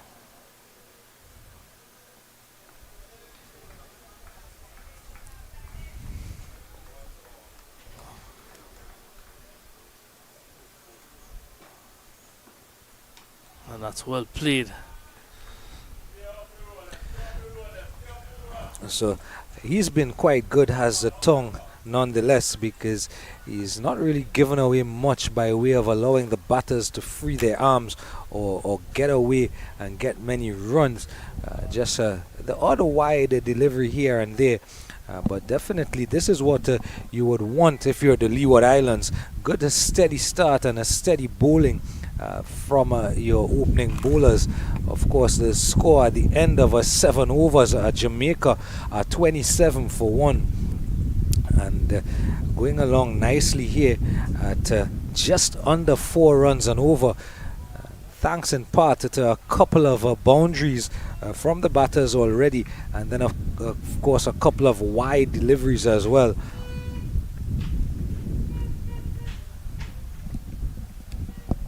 That's driven handsomely there, but straight to the field at mid-off. So the skipper Matthew Miller continues from the community centre end here at Inshan Ali Park. He's taking matters into his own hand as a skipper. That's played away nicely there. Should go back. That's good off the boundary there. So only one in the end. Good piece of fielding. Brings back Scott on strike. Scott picked up a couple wickets with the ball. He has a job to do with a bat now.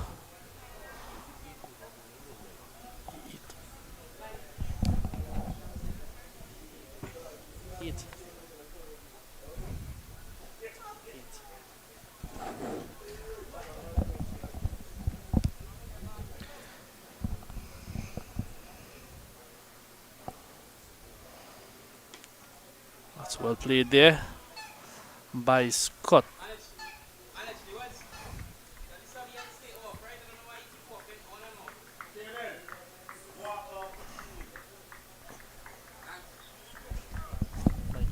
Thank you. Still at the score? Still at the score? So it's 29 for 1, right? 7.3.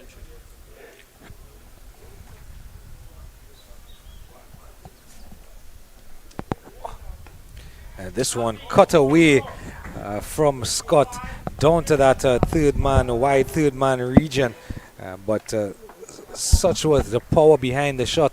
It got down to the third man fielder in a flash, and only 1 run is added to the total. But a nice steady start here from Jamaica, as it's interesting to see how they go about their reply. It's always nice when you know that you know your target. It's always different when you're setting a target. You're never too sure what might be enough. And you would think Leeward Islands would tell themselves that 112 is definitely not enough. Especially with the Jamaica team already going at just under 4 runs and over. That's about 3.5 runs and over.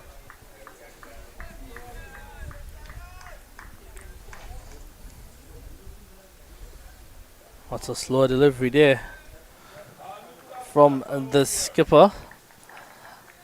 And as you mentioned before, Jared, 112 not being enough. But the reality is, when you make a score of 112 and then you have to come to defend that score, the reality is that it's a score already on the board. You don't have a choice but to come and try and defend it. But what makes things worse for you when it's your turn to field, when you go on the field and your bowlers bowl a few wides, you give away a few runs, you don't make the half chances count. That's what will add that pressure to you, and heads will drop and they'll feel that demoralized in spirit, especially when you bird out there in the sun for another 30, 40 overs or so. And I think that's part of the reason that skipper Miller has decided that he's going to take the ball quite early. We would have seen in the Jamaica bowling innings that their 2 opening bowlers would have bowled five overs to start with, 5 and 4 respectively to start with. I would love to see when we would see some introduction of spin from Williams or Morton. And this was something I mentioned to our producer. I'll come back to it. Well, that's a quick delivery there from Tong, just down the leg side. Yeah, he's working up a good head of steam here, is Malaki Tong. But I did mention that during the innings break to our producer Michael that I felt that if Leeward Islands were awake to it, that they would bring in their spinners early in the reply, because we would have seen Scott just tucked away there. And I totally agree with you with that point you're trying to make. we would have seen Scott And Ennis Wiederburn as well. Wiederburn, we would have seen them extract a bit of spin from the surface in that first innings. In particular, Scott, when he bowled really slowly, and Wiederburn, and it showed in Wiederburn getting 5 for 25. Yeah, I would like to see that guy with that bright green shoes out there. Oh, that's a quick delivery there. We wait on a signal, 1 for the over. That's an excellent bouncer from Tong. It was just a matter of time before we saw it. The apt word there as a batter, take evasive action.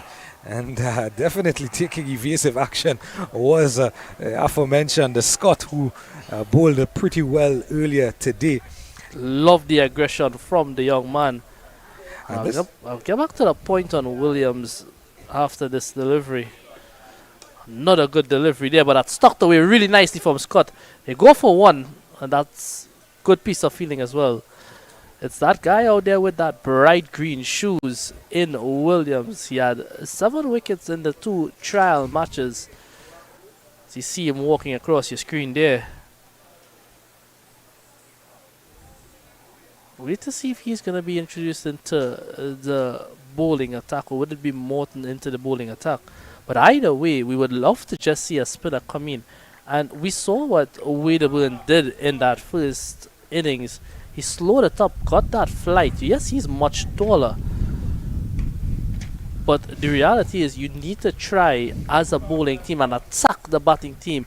Get wickets. Because, again, that's what's going to win the game for you. Because I believe if Jamaica bat out this 47 overs, they will win the game.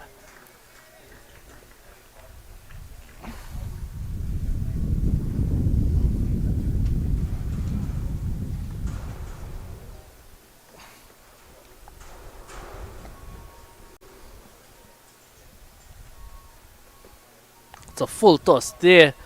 Oh, it's signal a no ball. That's going to be a very interesting replay there, but it's signal a no ball from the square leg immediately. Wonder if we could get that replay. Just show it one more time again there.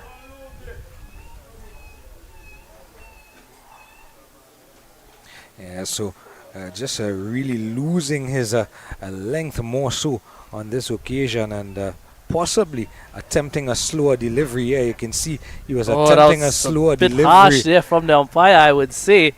But he was definitely attempting a slower delivery, as you see, bringing the fingers almost an off-cutter, attempting that off-cutter, and just losing control of the delivery was Malaki Tong. I think Tong is a bit unlucky there to be given that as a no ball. Of course, we have the benefit of the slow motion replay, and we could have seen it dipping on impact. But here's the free hit.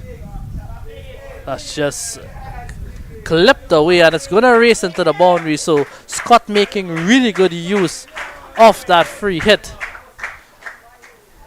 And another good delivery, I must say, down the leg side, and all Scott had to do was just get inside the line of the ball and help it down to that fine leg region.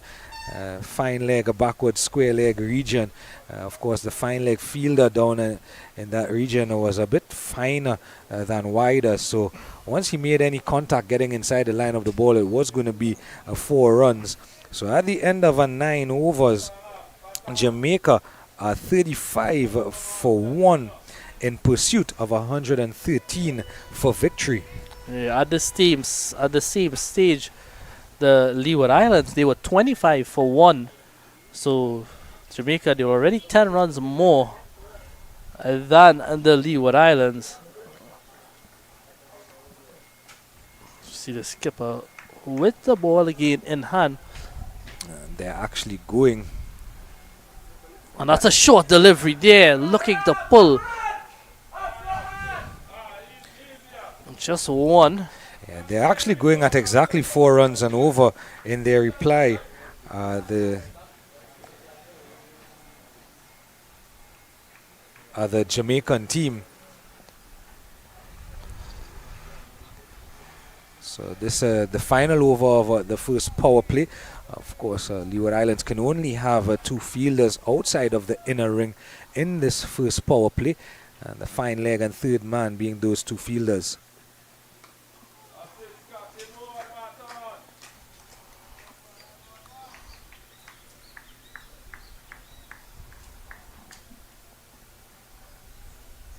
Thoughts on how the pitchers hold up, Gerard, as the day progressed? As they have said, and as we mentioned in the first innings, you can't judge the pitch. That's short, and that's a beautiful shot, pulled away nicely from Scott, and it's gonna race into the boundary. Too short on this occasion. What a shot that was from Scott. Score moves on now to 41 for 1. I was saying we can't judge the pitch and the playing surface until both sides have batted. To really say that we mentioned just a little while ago about the spin on the wicket and the stickiness of the wicket, the stickiness of the pitch in the first innings. Short again. But on this occasion, looking at the pace bowlers, the fast bowlers for Leeward Islands, we can see that the ball is coming off the surface really nicely, and probably even similar to those fast bowlers that Jamaica had, because you look at the wicket keeper in Richards and you can see where he's taking the balls. You can hear the thud as it goes into his gloves. That's played really nicely. Good piece of work in the field as well. Good cricket all round. So far, this wicket, this pitch, the one more on the eastern end of the square, has held up really nicely. Of course, during the mid-innings break, there was a light roller used on it during the mid-innings break. So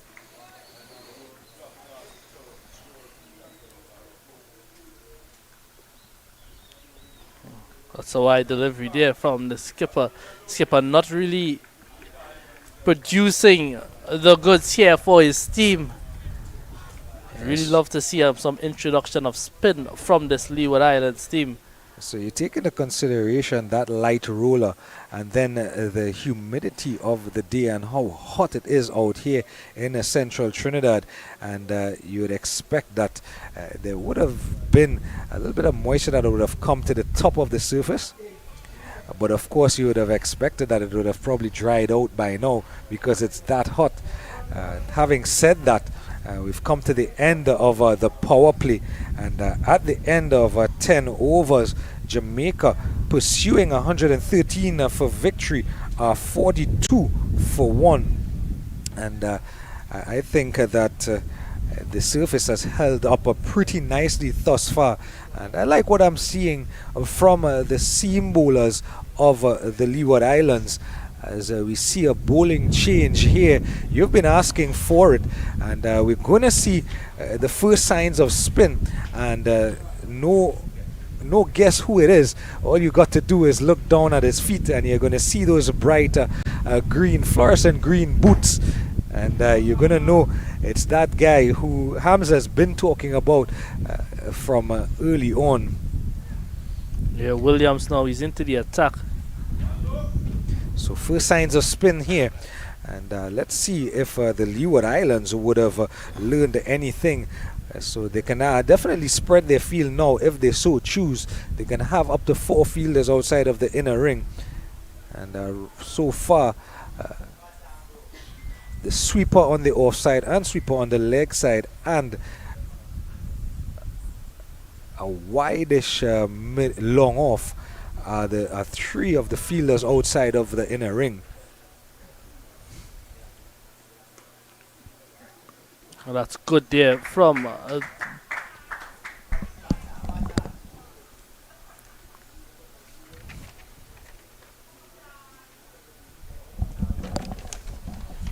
Brian just carrying along his hand nicely here.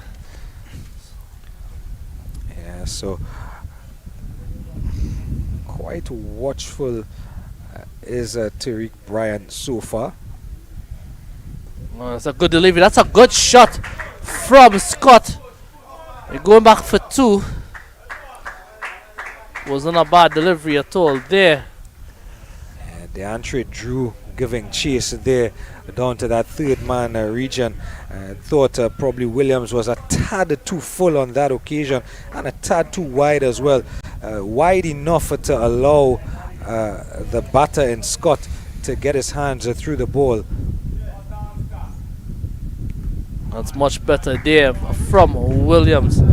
Still have to see him just go a bit slower, flight the ball a bit. Pitch that about a foot in front of the batsman. Try and purchase whatever spin there is on offer in the surface.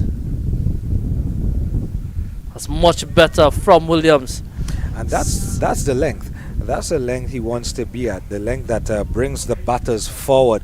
And what he's going to have to do here, if he's learned anything from the Jamaica bowling innings, is variations in pace to extract that bit of turn. That's excellent. Excellent bowling from Williams, but that's just like you mentioned, I'll still rather him a foot outside the reach of the batsman, make him come forward. That's well played in the end as well. Good calling there from Tariq. So a good first over from Williams. We'll wait to see if Miller continues from that community centre end. Thoughts on spin on both and Gerard? Well, we saw it in the Jamaican innings actually, and it worked wonders because Wiederburn, I beg your pardon, was bowling from the community centre end, and Scott had bowled from the Polo Ground Road end.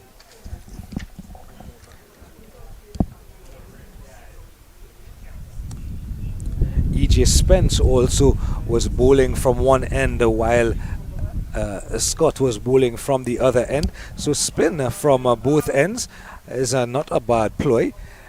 And you've gotten your wish times 2 because it looks to me from our vantage point as a young Morton is coming in. Israel Morton, 16 years old, from the beautiful island of St. Martin.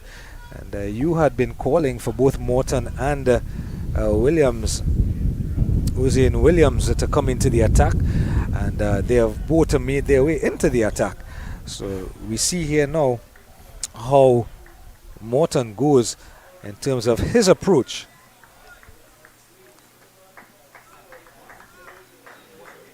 Very interesting field though. He has a slip in position, but he has a sweeper on the offside, sweeper on the leg side. That's a good start there. With the left-handed wicketkeeper batter Tariq Bryant on strike, he's chosen to come over the wicket, has Morton. That's well played from Bryant. That's going to race into the boundary. Poor delivery there from Morton. And these are the little matchups that you hear spoken about so many times in the world of cricket in the modern era, where left-arm orthodox can't bowl to left-handed batters. Of course, I'm not a big believer in that. Any bowler should be able to bowl to any batter, no matter whether they are right-handed or left-handed. Totally agree with that statement, sure. This occasion, though, Morton missing his line and his length, and again doing so and allowing the batter Tariq to just really just get his hands through the ball and pick up a boundary on the second ball of the over. It's well bowled again. I wonder if he could just go from around the wicket and probably try to bowl that angle away, and with that spin coming into the left-hander. That's well bowled there. I always like to see that use that a natural angle and extract whatever spin or swing is on the surface, but Very rare you see bowlers doing that. Of course, from a batting perspective, Tariq Bryan will fancy himself here and see this as a favorable matchup. And there we go. And this time, just rocking back on that back foot and not able to do anything much other than pick up a top edge over the head of the wicketkeeper and easily taken in the first slip. First slip running back there in young Jared Batiste and taking a quite comfortable catch. So there you see the matchup, left-hand bowler to left-hand batter, working in the favor of the left-handed bowler. So with the fall of the second Jamaican wicket at the end of the 11th over, it is now Jamaica in pursuit of 113, a 45 for 2. And we're going to have the first drinks break as the captain, Brian Barnes, makes his way to the middle. And while the players avail themselves of some refreshments, we ourselves will do the same. And we'll join you back here in about 2 minutes' time.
Hello and welcome back to the Inshan Ali Park here at Central Trinidad for this encounter between Jamaica under 17 boys and the Leeward Islands under 17 boys.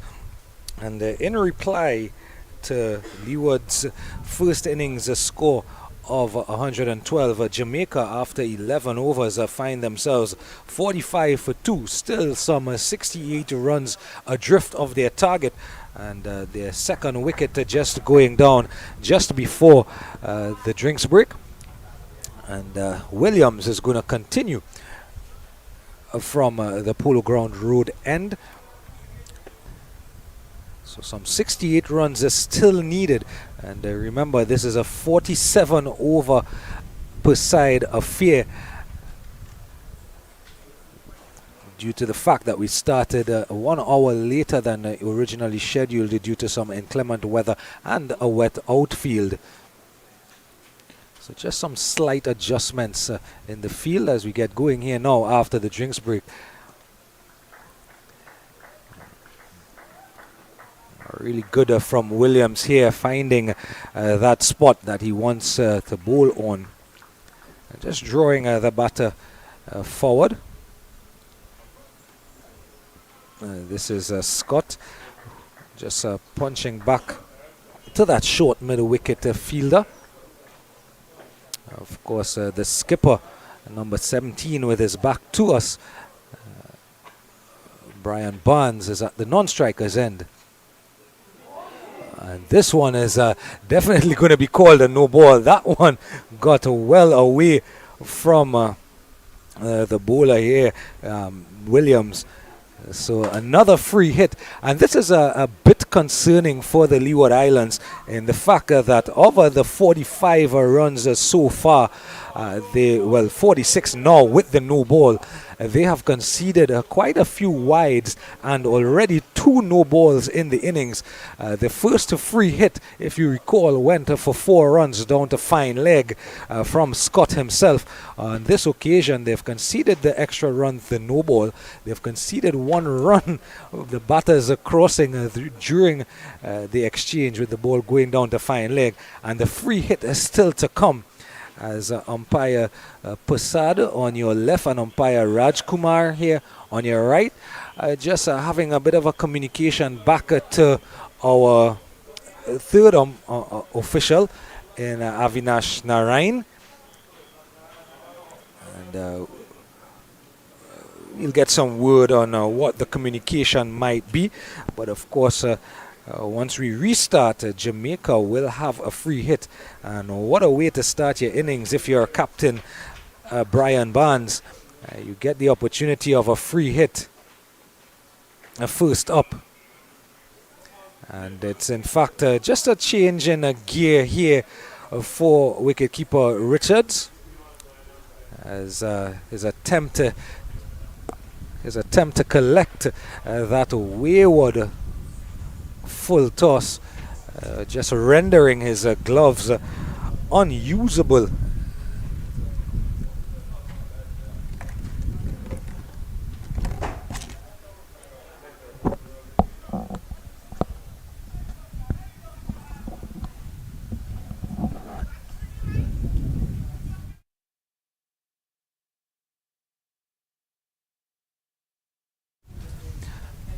So, Ozian Williams at the top of his mark, and yet another left-hander here in Brian Barnes takes a strike, a free hit, and another full toss, and this one is a punch straight down into the V, and it's actually going to render him 4 runs. There were 2 fielders placed out there, a long on and a long off, both on the boundary, and they were both straight enough that one probably could have gotten to the ball, but so well hit by Captain Barnes that the free hit, the second free hit of the innings, has rendered another 4 runs. So the free hit, the no ball, would have cost Leewards 6 runs in total, 1 for the no ball, 1 for the run that they ran, and then the 4 runs on the free hit. So some 10 runs from 2 no balls. This time really just getting a good length, just bringing Barnes forward is Williams. So there is a slip in place, a gully fielder, a backward square, short mid-wicket, deep mid-wicket,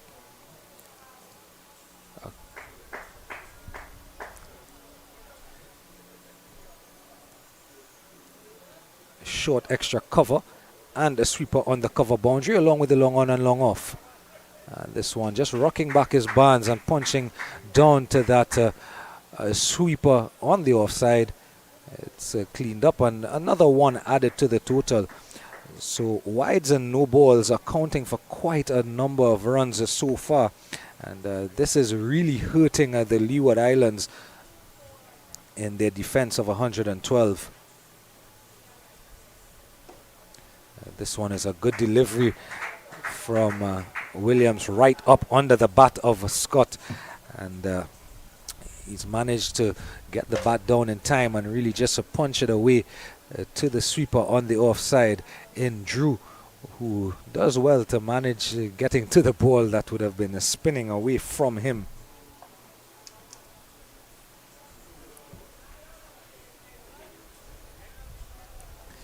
So with that additional run at the end of 12 overs,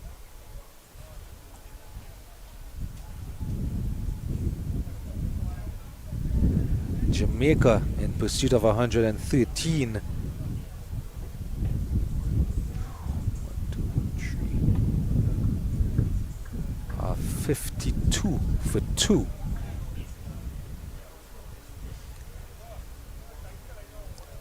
So the 50 runs coming up in the previous over from Williams for the Jamaica team. As Morton continues around the wicket to Scott, and this one just peels off the outside edge, and past that first slip fielder and the gully fielder in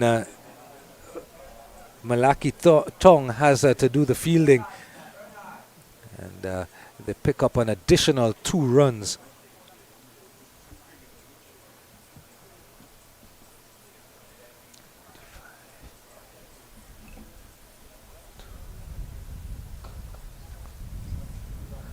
Bit of a bubble there in the short extra cover region, but nicely played by Scott, DeMarco Scott. So nicely coming onto that front foot and punching to the short extra cover fielder. This one is a bit shorter from Morton, and no bounce. So first evidence of some low bounce here. And this one a well placed delivery, just drawing Scott forward and beating the outside edge of the bat.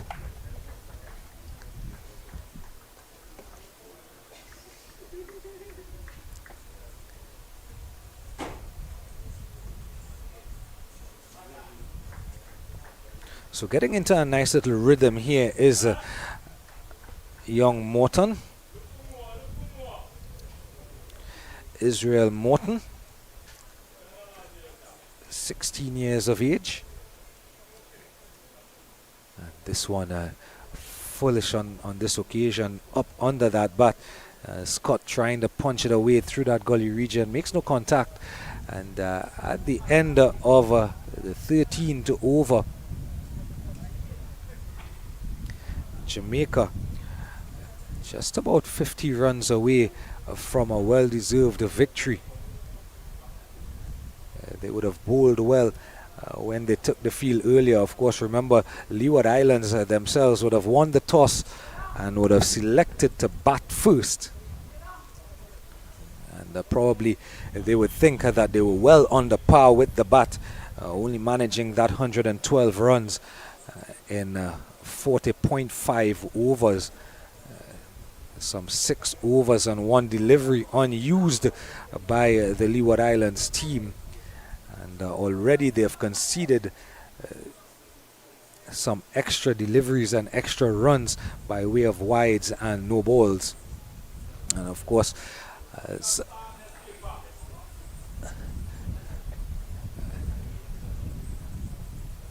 this one is well short, and Barnes is well inside the line of the ball and just turns it down to fine leg. It's not going to make the boundary, but the batters come through for 2 runs. So Tianik Honoré, the vice captain, comes in to bowl from the Polo Ground Road end, and really not a good start. In fact, that there was no bat on the delivery, and it's signaled belatedly by umpire Rajkumar that it's actually indeed a wide. So again, extra runs, extra deliveries being conceded by Leeward Islands. This one just straight and tucked away down the leg side. And a little bit of a slip there by DeMarco Scott prevents them from coming back for the second. Of course, Brian Barnes was halfway up at the pitch, but thankfully the fielder coming in from fine leg was coming in from a third man, I beg your pardon, was a bit slow. And Batiste, and no harm done.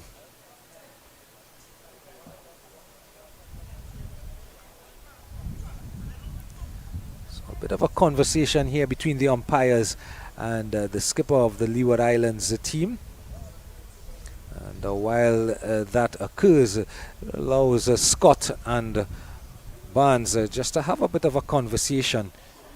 Probably just thinking about those plans in terms of going about this run chase. And we must say that they've done well so far. They have hit the bad balls that needed to be hit. They've been helped by the Leewards extras, and they've taken the singles and turned the ones into twos on offer. Here's a loud appeal, but the one person that matters in umpire Rajkumar is unmoved, almost like those guys who stand guard at the Buckingham Palace. He is unmoved. This one, as you take a look, striking a Scott on the pad, but definitely always difficult on that angle, coming over the wicket as a left-handed bowler. You're probably pitching outside leg stump, also probably striking him outside the leg stump. This one short again, and a cut away by Scott, and a fumble there by Jared Best allows the batters come through for that single. And these are the little things added to the extras. The fielding is going to be paramount if Leeward Islands already behind the 8 ball. It's going to be important for them to be on their P's and Q's and on their toes in the field and not allow fumbles and extra runs in the field as young Jared Batista would have allowed on that occasion. Here's Brian Barnes nicely in behind this one.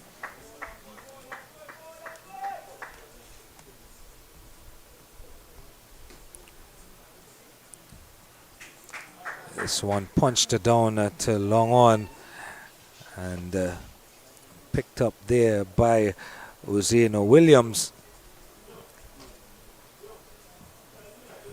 So at the end of another over.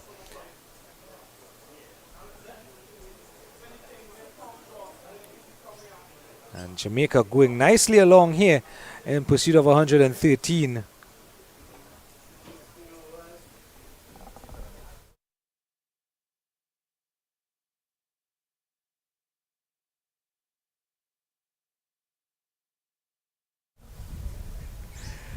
So at the end of 13 overs, Jamaica going nicely along at 64 for 2.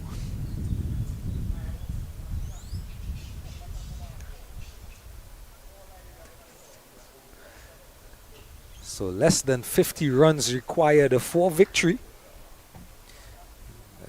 Captain Brian Barnes just taking his time, doing a bit of gardening before he takes a strike. Young Israel Morton continues. This time it's really a short delivery and punished. Just rocking back on that back foot was Brian Barnes and punching over the head of the mid-off fielder into the boundary, and a welcome boundary. And he seemed to be really settled here now.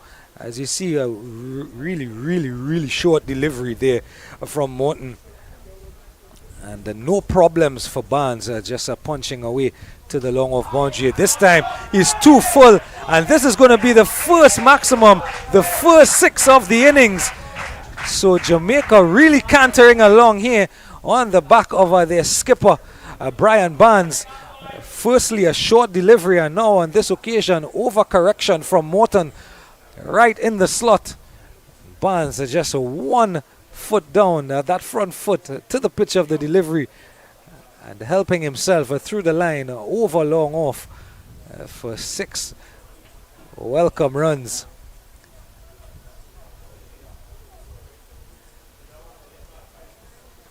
And you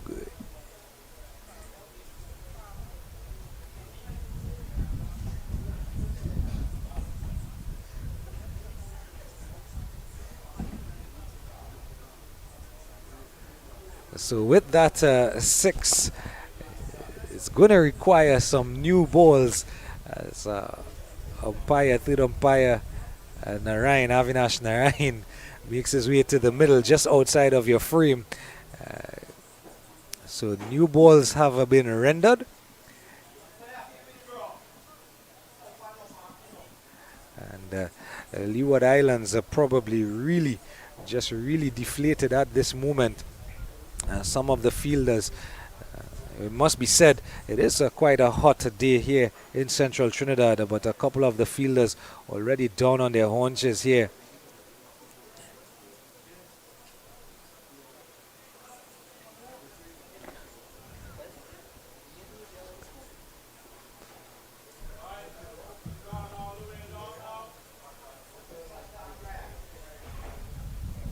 So 74 for 2.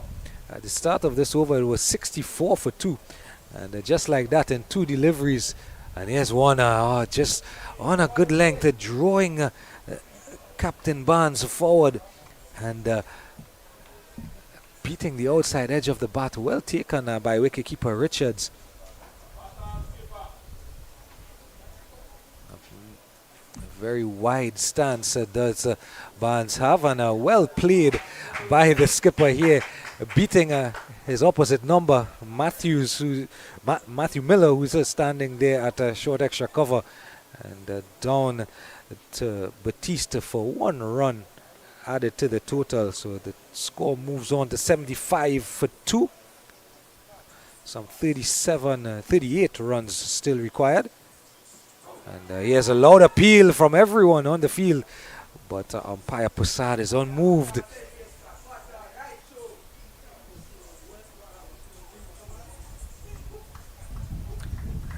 See some lovely shots of some of the homes that adorn the outskirts of the Inshan Ali Park. This one is down the leg side from Morton. Scott is trying to help it down the leg side, further down the leg side, but it's in fact signaled wide. So yet another extra added to the total. This one right up under the bat. Scott does well to bring his hands down and bring the bat down at the same time. Digs out a Yorker. And with that delivery, we've come to the end of the 14th over. And Jamaica going along really nicely. Already up to 75 for 2.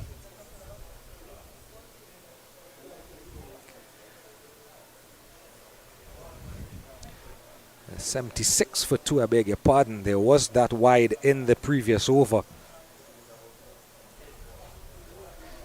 So Vice Captain Honore continues. This one too short, and he just punched away down to that point region by Captain Brian Barnes.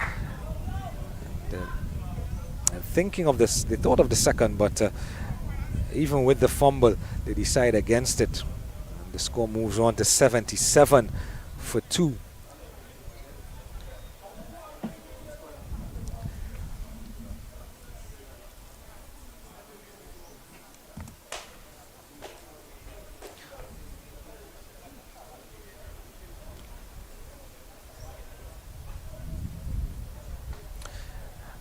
This one is a nice fullish delivery. Not much flight on offer, but just prodding forward is DeMarco Scott.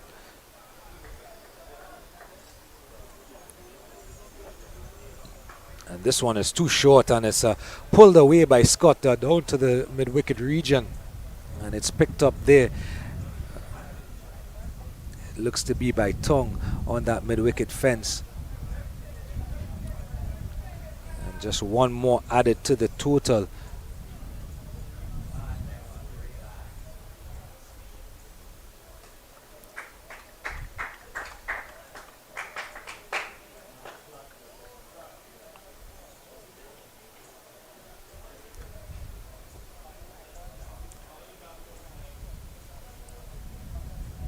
Here's one down the leg side, and Barnes just tucks it away down to the fine leg region, and they're going to pick up an additional run. So just some news coming in from the National Cricket Centre in Balmain. Again, Trinidad and Tobago under 17 boys would have scored 195. They were bowled out after 48.1 overs. Half century from Riyad Mohammed, 41 from Niall Mengo. And the Windward Islands under 17 boys presently at the end of 17 overs are 38 for 4. Fariz Ali 2 for 11. Alvin Soni and Anil Ruplal a wicket apiece. So the Windward Islands are still some way off of their target in that game happening at the National Cricket Centre in Balmain. Couva still needing 157 runs are the Windward Islands. Of course, the Windward Islands are the defending champions in this CWI Rising Stars under 17 championship for boys. And it does not look as if they're going to get off to a winning start. But of course, they still have some 32 overs to bat as Morton continues from the community centre end, one right up under the bat of Brian Barnes, and it's a Yorker length delivery.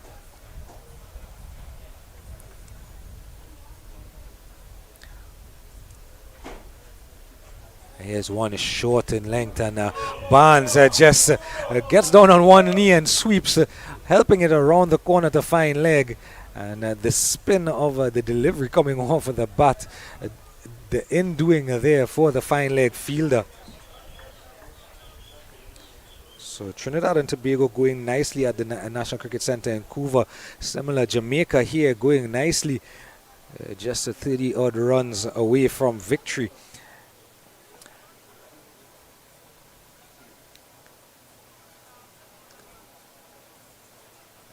This one drawing Barnes forward, and he's thinking of a single but decides against it. And of course some news coming from Gilbert Park. The Barbados team has gotten off to a winning start in the CWI Rising Stars under 17 boys championship. Barbados winning by 4 wickets. Of course, they would have bowled out Guyana for 102, and then they would have lost 6 wickets along the way, getting to that target of 103. So Barbados already off to a winning start. Morton, this one a full toss, and the skipper Brian Barnes just punches it down to wide long off, and picks up another easy single. So should the games hold as they are, you would expect that Barbados have already gone early to the top of the table, having completed their victory. We wait to see if Jamaica can complete this victory and where that Trinidad and Tobago and Windward's game will go. This one another full toss from Morton, and just tucked around the corner by DeMarcus Scott, and another one added to the total as Drew does the cleaning up, coming around from the mid-wicket boundary. So with the left hand on strike, Drew makes his way into the inner ring and takes up position at almost a squarish cover. And this one is driven past him by Barnes, and he has to give chase, does Drew, and he does well to haul it in just in front of the rope. And not the speed of a Usain Bolt or Shelly Ann Fraser-Price, the two batters in the middle, but just jogging through for 2 easy runs. And we come to the end of yet another over, the end of 15 overs. And at this same stage, Leeward Islands are with 38 for 2. So Jamaica have also lost 2 wickets. But of course, their score, they are cantering along in pursuit of 113. They are 85 for 2. This one a good delivery here from the vice captain Honorary, to Yannick Honorary, who is 17 years of age and comes from St. Martin. And he has almost an impossible task here of hauling in this Jamaica team. This one a full toss on this occasion. And it makes you wonder if the bowlers here are tiring a little bit. There have been quite a number of full tosses bowled in the last couple of overs.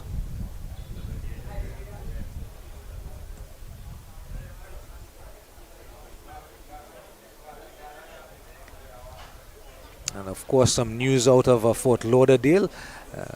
India would have won the 4th Cool Stylish Fans T20 International powered by Black and White by 9 wickets. This one a foolish delivery again from Honoré. And Barnes does well just to punch it back to the bowler himself. And so the series all tied up now, 2 apiece. Makes tomorrow really interesting as Barnes is on the back foot and turning this one to fine leg. And it's picked up there by Xavier Henry.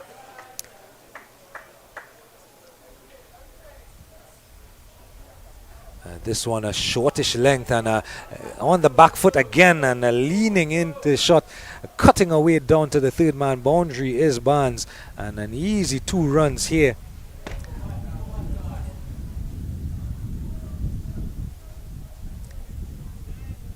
So just about 30 runs needed. Just about 25 runs, I beg your pardon, needed by Jamaica for victory. They still have some 32 overs in which to do it. This one a punch to straight back past the bowler by Brian Barnes, and a nice easy stroll through for a single.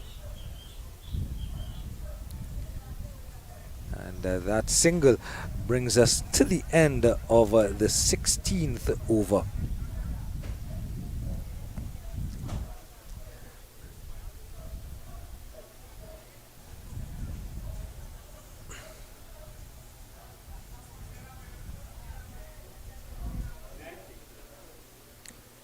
So at the end of the 16th over, 90 for 2. I beg your pardon, 89 for 2. So already 60 runs to the good at the same stage, Jamaica. I beg your pardon, 50 runs to the good.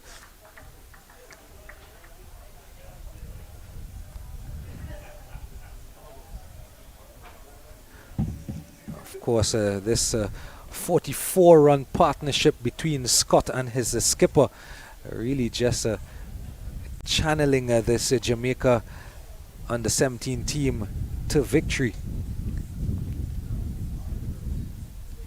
And it doesn't seem too likely that they are going to lose another wicket. And, it's really interesting to see where Leeward Islands might get that wicket, a needed wicket from. But since the start of the bowling innings, the Leewards would have lost their way quite a bit in the field, with a number of wides, a couple of no balls that would have cost them 2 boundaries on 2 free hits, a number of full tosses. And here's one right in the slot, and Barnes just brings that front leg forward, getting to the pitch of the delivery and up and over Drew, who was a bystander in that cover region, into the boundary for another 4 runs. And just like that, into the 90s goes the Jamaica score.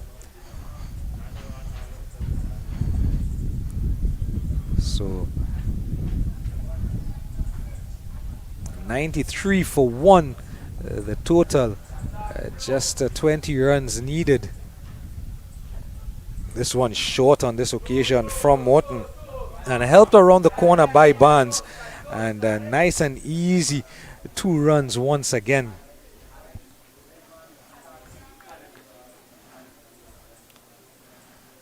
So the writing is all but on the wall here. 95 for 2, in fact, the Jamaica score. Of course, Jamaica would have lost that second wicket on the brink of the first water break. So 18 runs now needed.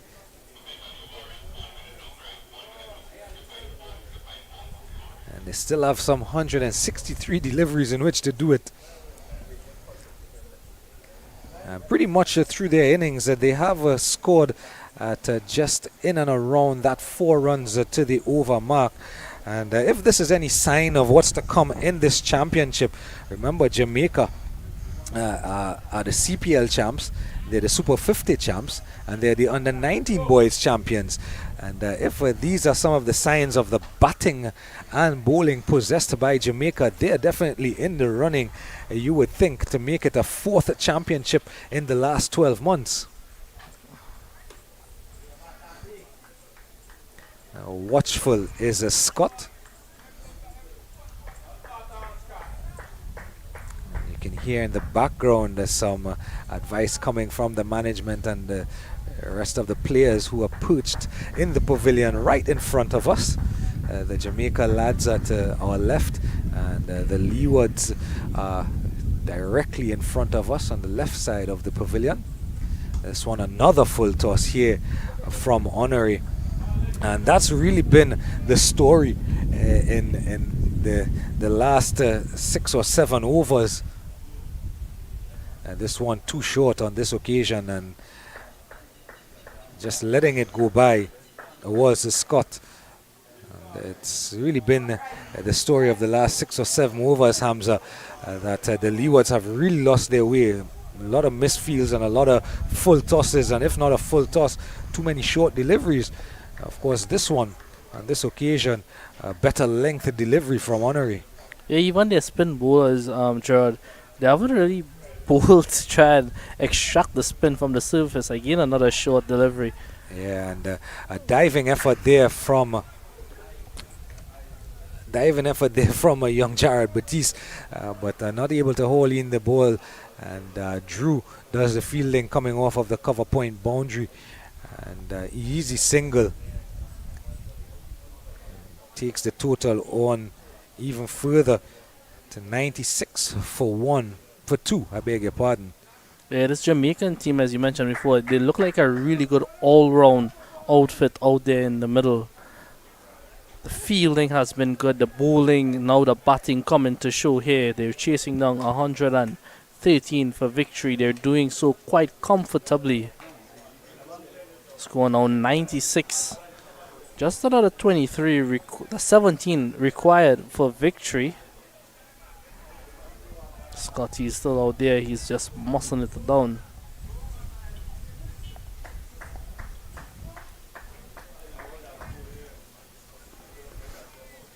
As you see, spin continues into the action here. Williams not really penetrating here today.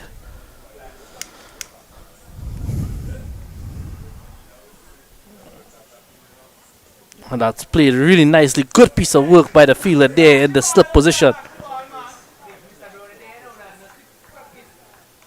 Scott has been out there for some time now. Played that a bit too fine. Luckily for him, he's still out there.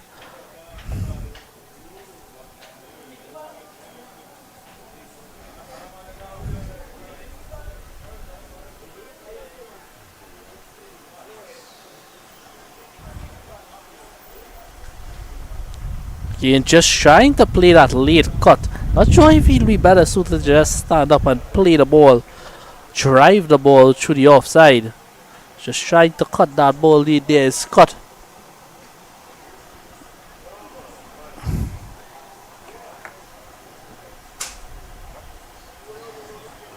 That's much better. Good running from this Jamaican pair.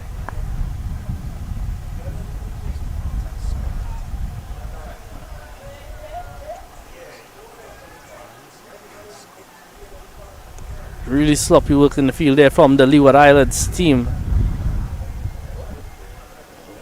You can sense that their heads just dropped a bit after these two started building a partnership.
And really cantering along here is skipper Barnes. This one just rocking back and helping the ball really over the extra cover boundary. A nice inside out shot. I beg your pardon, over the mid-wicket boundary. Just helping it along its way for yet another 6. And just like that, Jamaica just one hit away from a well-deserved victory. Captain Barnes on a 40 from 37 deliveries, and he's gone along really nicely indeed.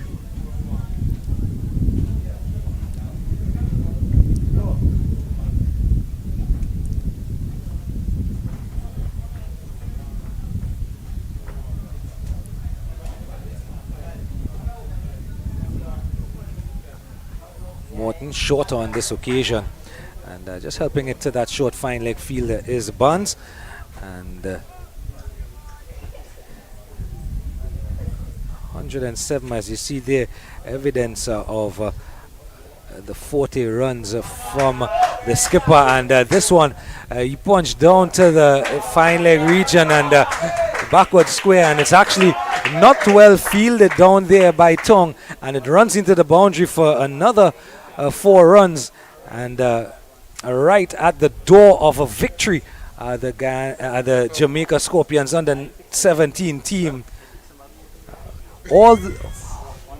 as Nelson is on the board, they need just 2 runs for victory. Do the Jamaica Scorpions under 17 team.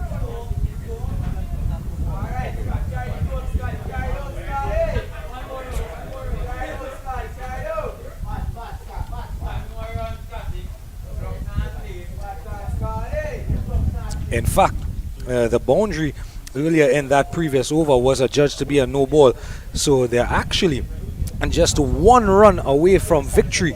Are the Jamaica team. Honorary into Scott, who punches away, and the misfield there will allow the batters to come through for 1. They will go back for 2. The second run is a consolation and will do their run rate a world of good, as they finish on 114 for 2. Do the Jamaica Scorpions under 17 team, and just like Barbados earlier in the day, Jamaica have won in great style and with great poise. So winning by 8 wickets, Jamaica under 17 boys team. So Barbados and Jamaica have completed victories on this, the first day of the CWI Rising Stars under 17 boys championship. And who knows, possibly Jamaica are on course here for that 4th championship in the space of 12 months that we've mentioned throughout the broadcast. So just to recap for you, the Leeward Islands earlier in the day would have won the toss and decided that they wanted to have a first strike. And as we see here, the customary handshakes, and it must be said, the game has been played in high spirits and quite friendly you can be off the field, but it's all about competition. And the Leeward Islands, they won the toss earlier in the day. We had a delayed start by about an hour due to some rain and a heavy outfield, and the umpires and match managers decided that they're going to have a 47 over per side match. And the Leeward Islands would have amassed 112 being bowled out after 40.5 overs. Jamaica, when they took Jamaica, when they bowled a 5-wicket haul, 5 for 25 from Omari Wiederburn. And really the pick of the bowlers, ably supported by Spence and Scott. And some good pace bowling from the likes of Mackenzie and Clark as well. And Jamaica, when they took their turn to bat, really untroubled once their captain Brian Barnes came to the wicket. Once he took strike, they were really unbothered. They had lost to 2 wickets with the score on 45, but that was inside 11 overs.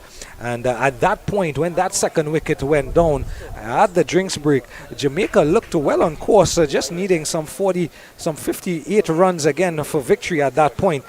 But 46 from 39 from Captain Brian Barnes ensured that Jamaica would have gotten to 114 for 2 in 22 overs.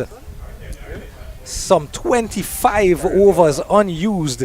And that's going to do their run rate a world of good. And we will wait for the official table at the end of the day's play. Of course, Trinidad and Tobago and the Windwards, the defending champions Windwards, are still locked in battle at the National Cricket Centre in Vancouver. And I can tell you that the Windwards, in reply to Trinidad and Tobago's 194, are 60 for 5 after 24 overs. So Trinidad and Tobago look likely to overcome the defending champions and possibly join Barbados and Jamaica at the top of the table, with run rate being the separation of the 3 teams that would have recorded victories today. So between Captain Barnes and Omari Wiederburn for 5 and 46 respectively, it's your choice as to who is the player of this match. I would lean on the side of the batter in terms of Barnes. Some lusty blows from the skipper. 2 mighty sixes, 1 over long off and 1 over mid-wicket. And he showed his wares and really leading from the front as a captain. As we see here, some shots of the 2 teams are just going through their warm downs and having a chat with their respective managers and coaches as well.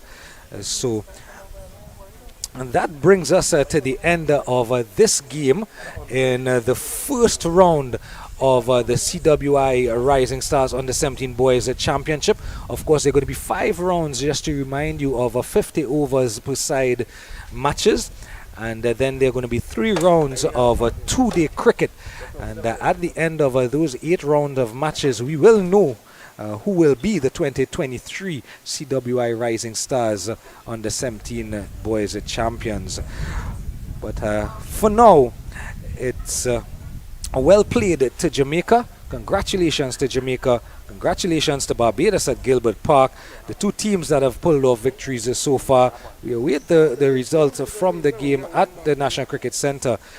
But thank you so much for joining us here on CWI YouTube channel.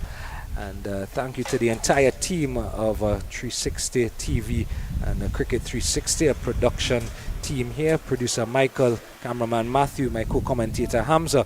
On behalf of them all, I am Gerard Basso, wishing you adieu. And until the next round of matches on Monday, do have a good one.